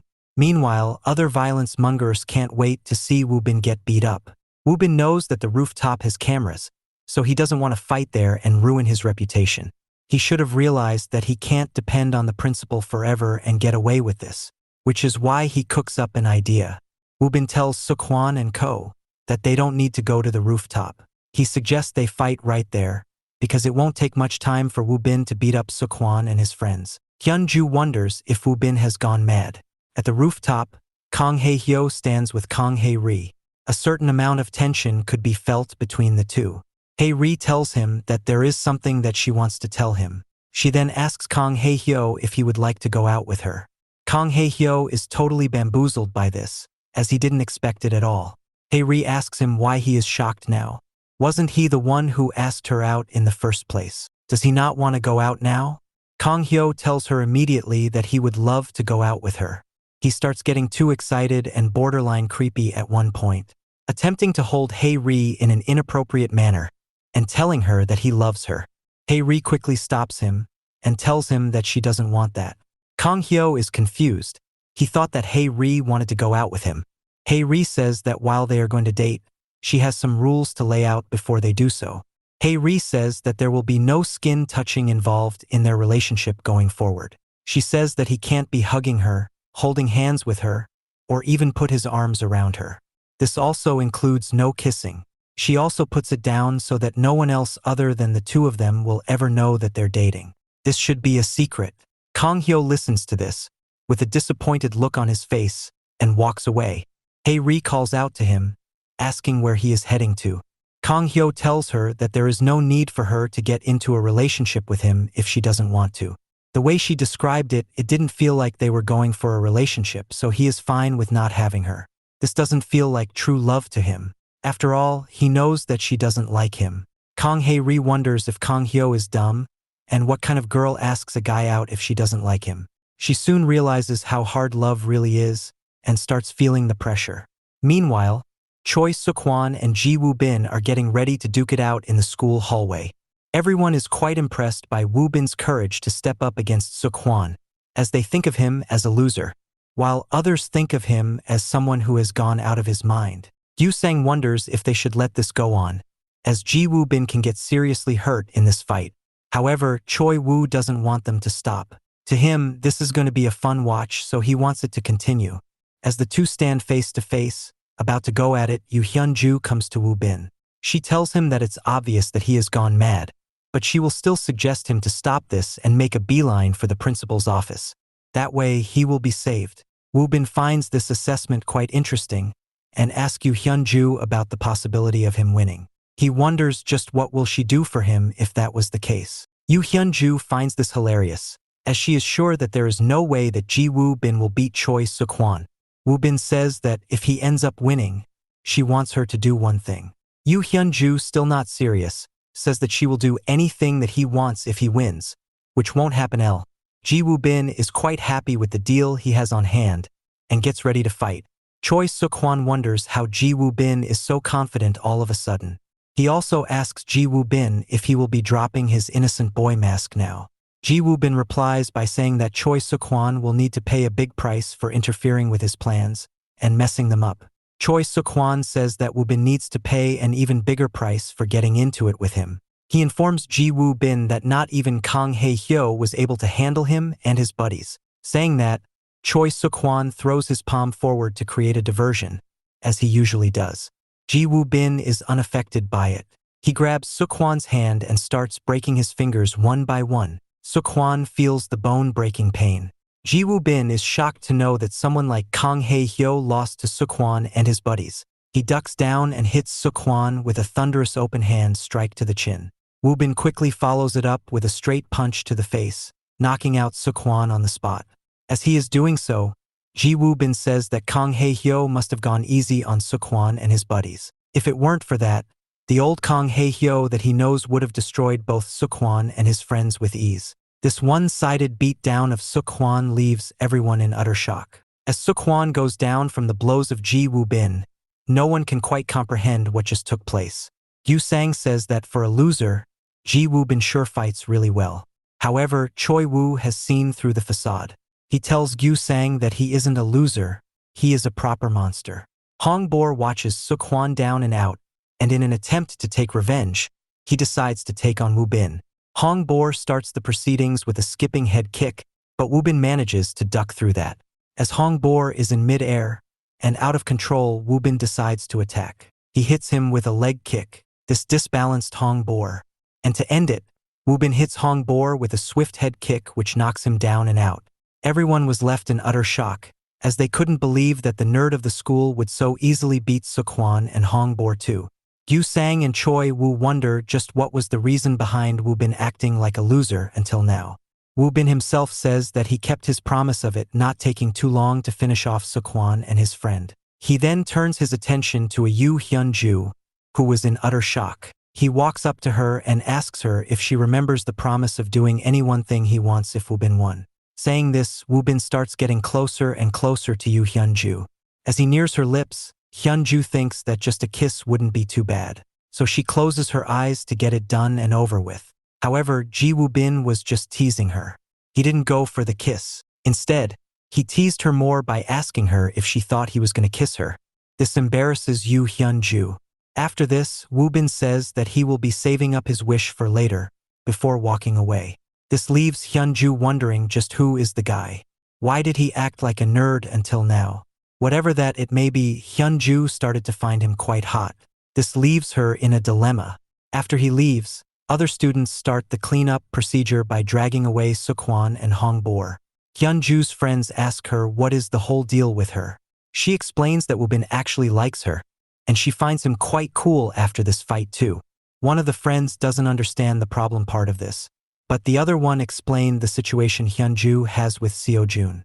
They weigh up both options. Woo Bin is the guy with 4-star looks, 5-star intelligence, 5-star fighting skills, and 3-star money. Woo Bin also seemingly likes Hyun-jo.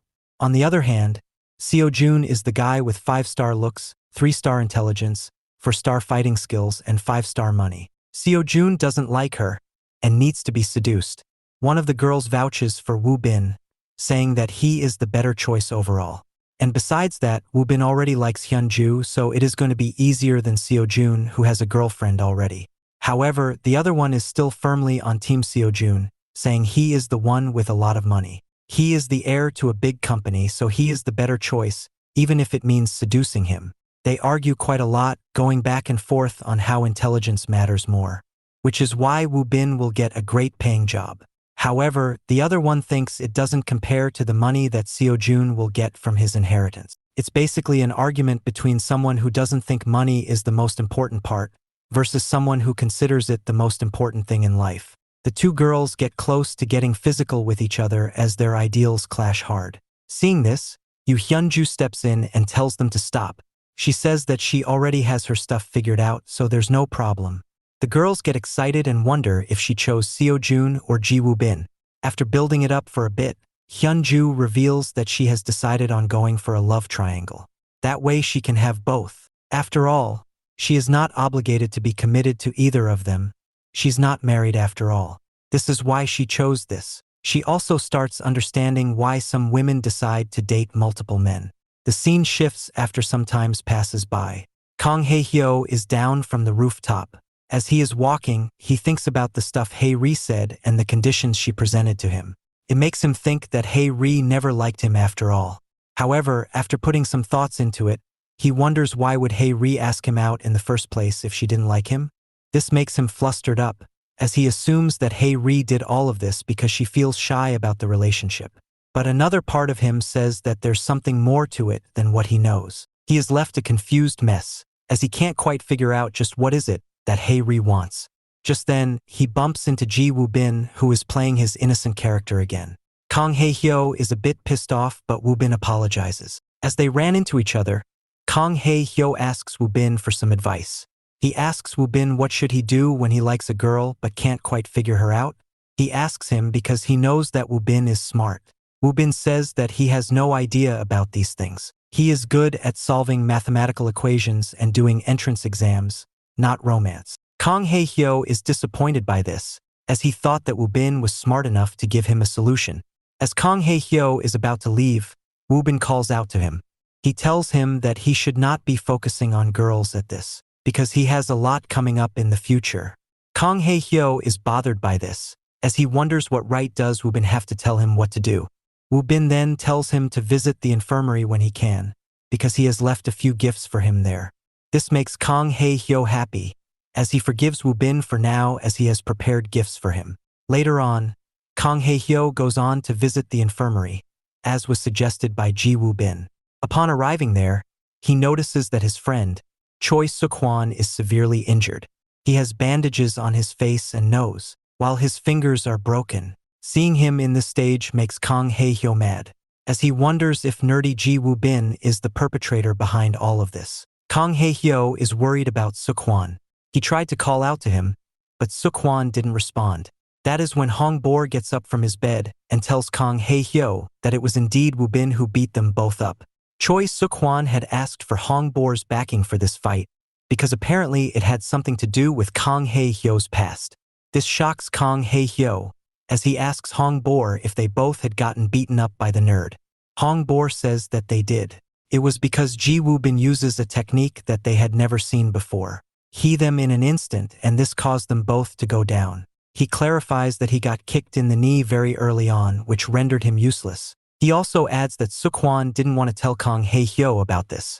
This makes Kang Hae-hyo emotional, as he realizes that Suk-hwan wanted to protect him by not letting him know of this. He understands just how great of a friend Suk-hwan really is, and declares to himself that Suk-hwan is his greatest friend ever. He asks Hong Boore if Suk-hwan had gone into coma from the beatdown. Hong Boore, kind of embarrassed, says that Suk-hwan was only sleeping.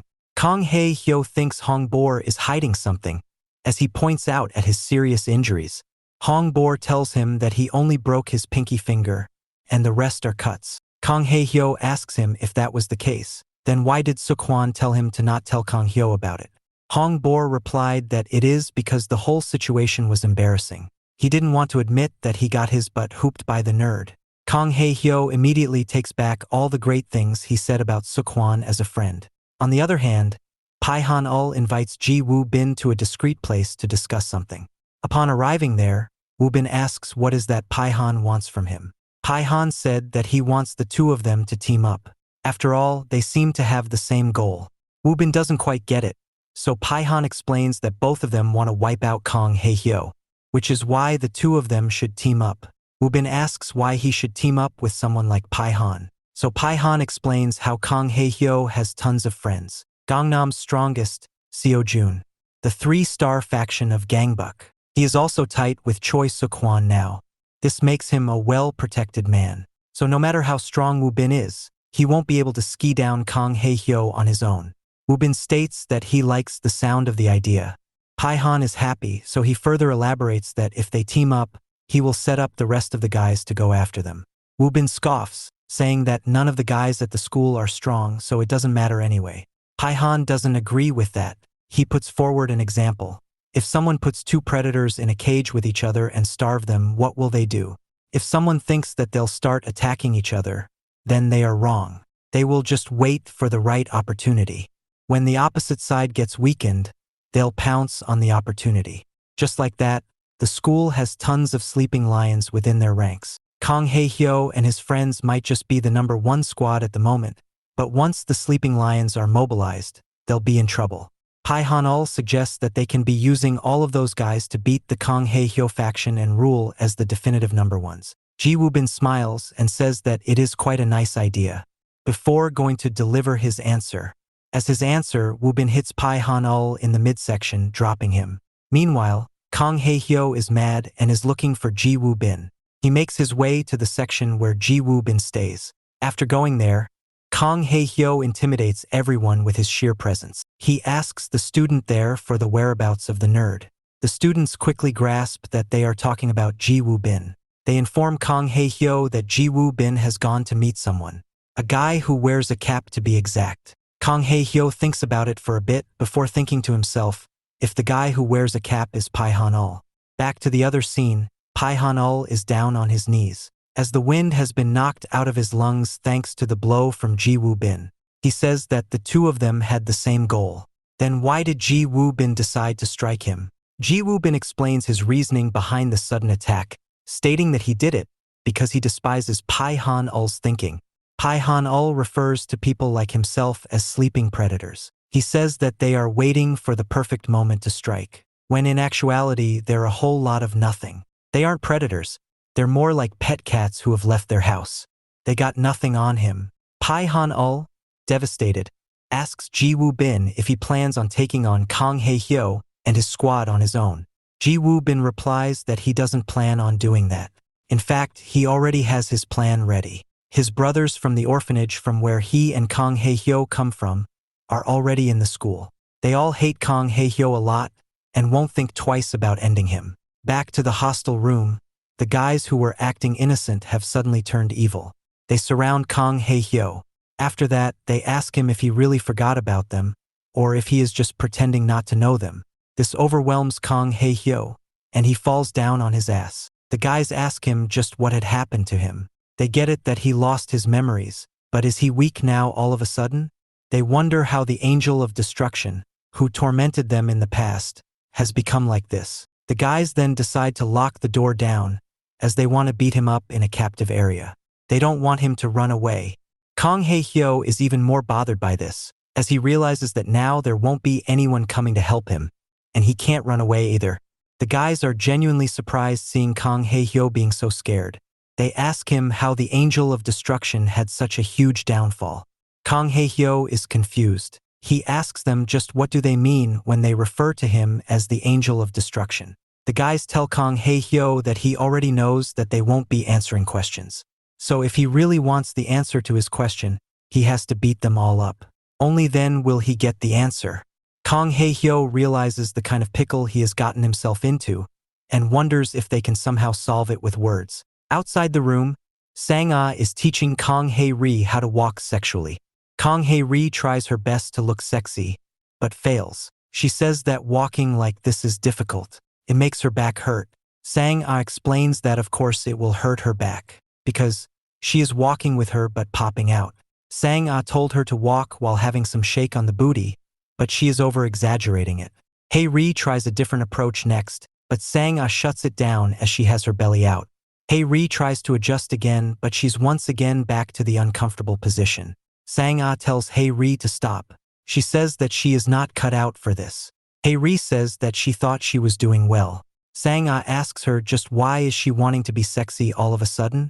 Kang Hae-ri explained that it is because she lived her entire life as three-star factions Kang Hae-hyo until now. Living as a boy, she was always jealous of seeing girls being cute and gossiping with each other. She wanted to do that too, but felt it was too late to do so. However, now that she is back to being a girl, she wants to try it. Sang-a doesn't believe it and suggests that Hae-ri is doing it to seduce someone. Hae-ri initially denies the allegation, but eventually, she admits to having a crush on someone. Sang-a wants to know who she has a crush on before teaching her. Hae-ri tells her that it is a guy. Sang-a walks away, saying that there is no way that she has a crush on a guy. Hae-ri threatens to beat her up if she doesn't teach her. Sang-a suggests her to beat up the guy she has a crush on to make him her boyfriend. Hae-ri finally snaps and is about to punch Sang-a. Sang-a also gives in and accepts the punch that is about to hit her. However, Hae-ri doesn't hit her.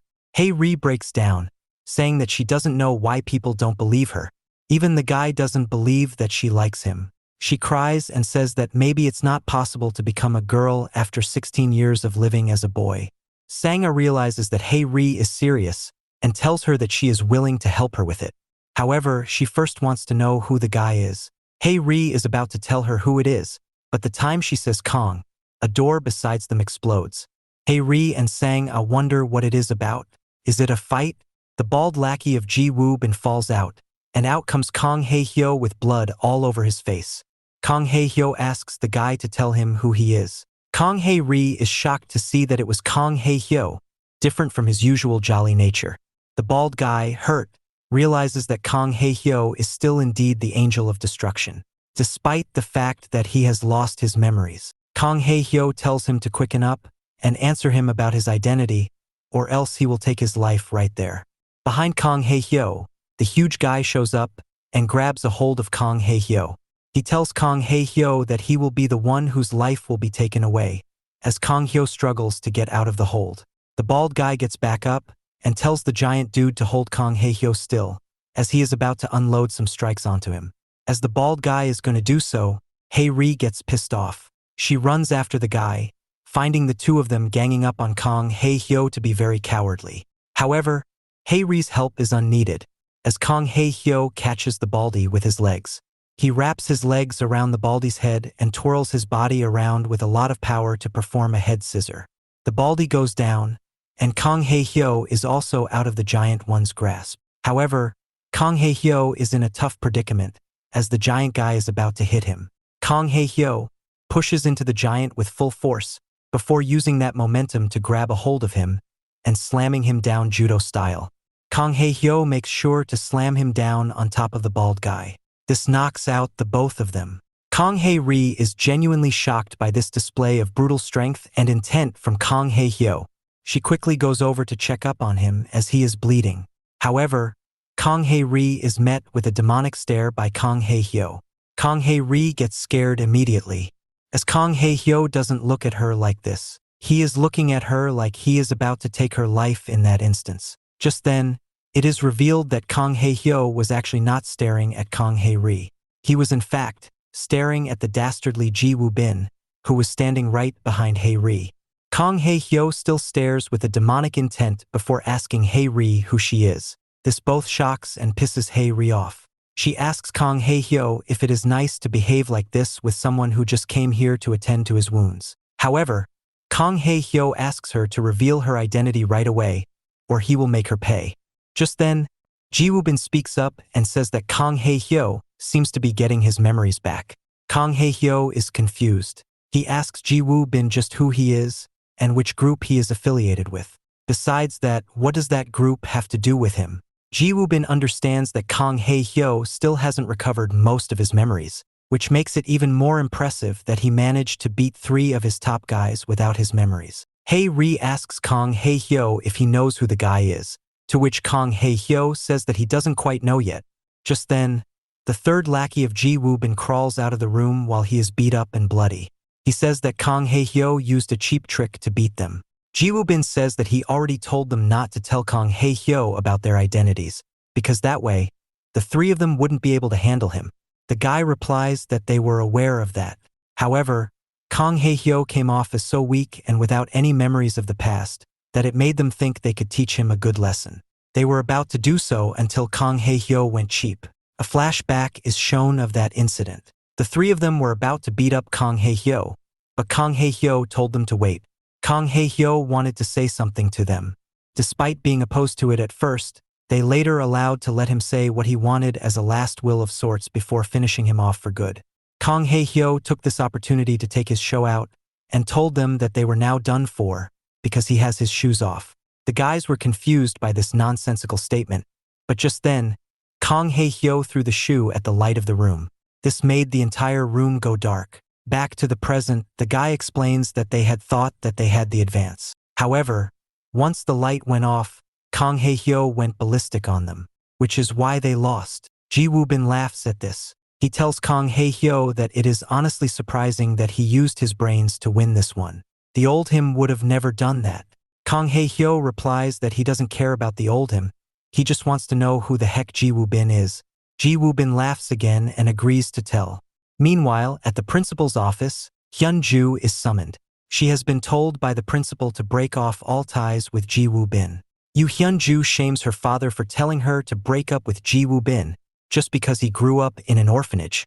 She didn't think he was so low. He can't be telling her to do something like that for such a reason.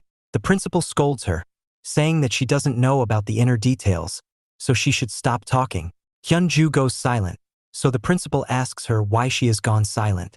Hyun-ju replies that it is because the principal told her to not talk. The principal yells at her again for talking back. He dismisses her and complains about her short skirt again. Hyun-ju takes this opportunity to get back at her father, telling him that she will tell her mom that he has been watching a lot of X-rated videos lately. On a serious note, Hyun-ju thinks about how this messes up all her plans. She wanted to use Hyun-ju to get rid of Im Sang-ah and Kang Hae-ri, but now all of that has gone to ruins. Hyun-ju unexpectedly starts tearing up after that. She believes it's a cheap move for her father to behave this way just because Ji Woo-bin is an orphan. Because in her own eyes, she is no more than an orphan herself. The principal feels bad seeing his daughter cry that way. He didn't even tell her to do this because he is an orphan. He told her to break up because of the real dark identity of Ji Woo-bin. Back to the school hallway, Hae-ri and Kang Hae-hyo are both shocked, as Ji Woo-bin launches himself at Kang Hae-hyo, saying that he will definitely remember who Woo-bin is after getting beat up. In a fraction of a second, Ji Woo-bin beats the heck out of Kang Hae-hyo. He hit him with 3 straight jabs. The power and speed is so much that it sends Kang Hae-hyo flying back. Kang Hae-ri gets chills down her spine from what she just witnessed. In less than a moment, Ji Woo-bin somehow got in 3 straight punches. All of them were so powerful that it absolutely destroyed Kang Hae-hyo. She wonders if Kang Hae-hyo is even okay after that. Kang Hae-hyo sees his eyes slowly fading away. He starts seeing everything go blurry in front of him until he gets knocked out. Just as Woo-bin had said, the punches really made him remember the past. Kang Hae-hyo started seeing his time in the orphanage. There, they were all following a knife-based martial arts training session. This all seemed very militaristic. Everyone was practicing with a partner there. And Kang Hae-hyo's partner there was none other than Ji Woo-bin, before he dyed his hair to silver. Suddenly, things start going blur once again for Kang Hae-hyo. The next thing he knows, he is back at seeing the present time inside the school. There he sees the same face, Ji Woo-bin. Meanwhile, the principal was thinking about why he stopped his daughter from dating Ji Woo-bin. It is because all the kids from our orphanage are all trained assassins. They are made to be used as weapons to take human lives. Kang Hae-hyo was being rushed at by Ji Woo-bin, who looked set to finish him off. However, this time, Kang Hae-hyo looked more determined than ever. As Ji Woo-bin charges in at him, Kang Hae-hyo tries to flip him over, but Ji Woo-bin is too critical with his striking, so he connects a clean hit. Kang Hae-hyo is hurt again, and this triggers another memory retention for him. He remembers the time when he and Ji Woo-bin were fighting each other at the orphanage. It was a competitive fight. Kang Hae-hyo is confused. He doesn't know what all these random memories are about. As he is distracted, Ji Woo-bin tries to take over and unload on Kang Hae-hyo. Hae-ri noticed this and wanted to make it fair. Kang Hae-hyo was already injured. She goes to hit Ji Woo-bin with a kick, knowing full well that he won't be able to dodge such a sudden kick. However, Ji Woo-bin uses matrix-like reflexes to dodge the kick. Hei Ri is genuinely shocked by this, but tries to catch him with an axe kick instead. Ji Woo Bin uses cat-like agility to get out of the way. Hei Ri can't believe the reaction speed of Ji Woo Bin. Just then, the guy who crawled out of the room tells Ji Woo Bin to take care of Kang Hei Hyo, as he will be taking care of Hei Ri. Ji Woo Bai warns the guy, telling him that she is not just some random chick with kicks. However, the guy is confident because it is a girl after all, and thus begins a vicious two-way fight.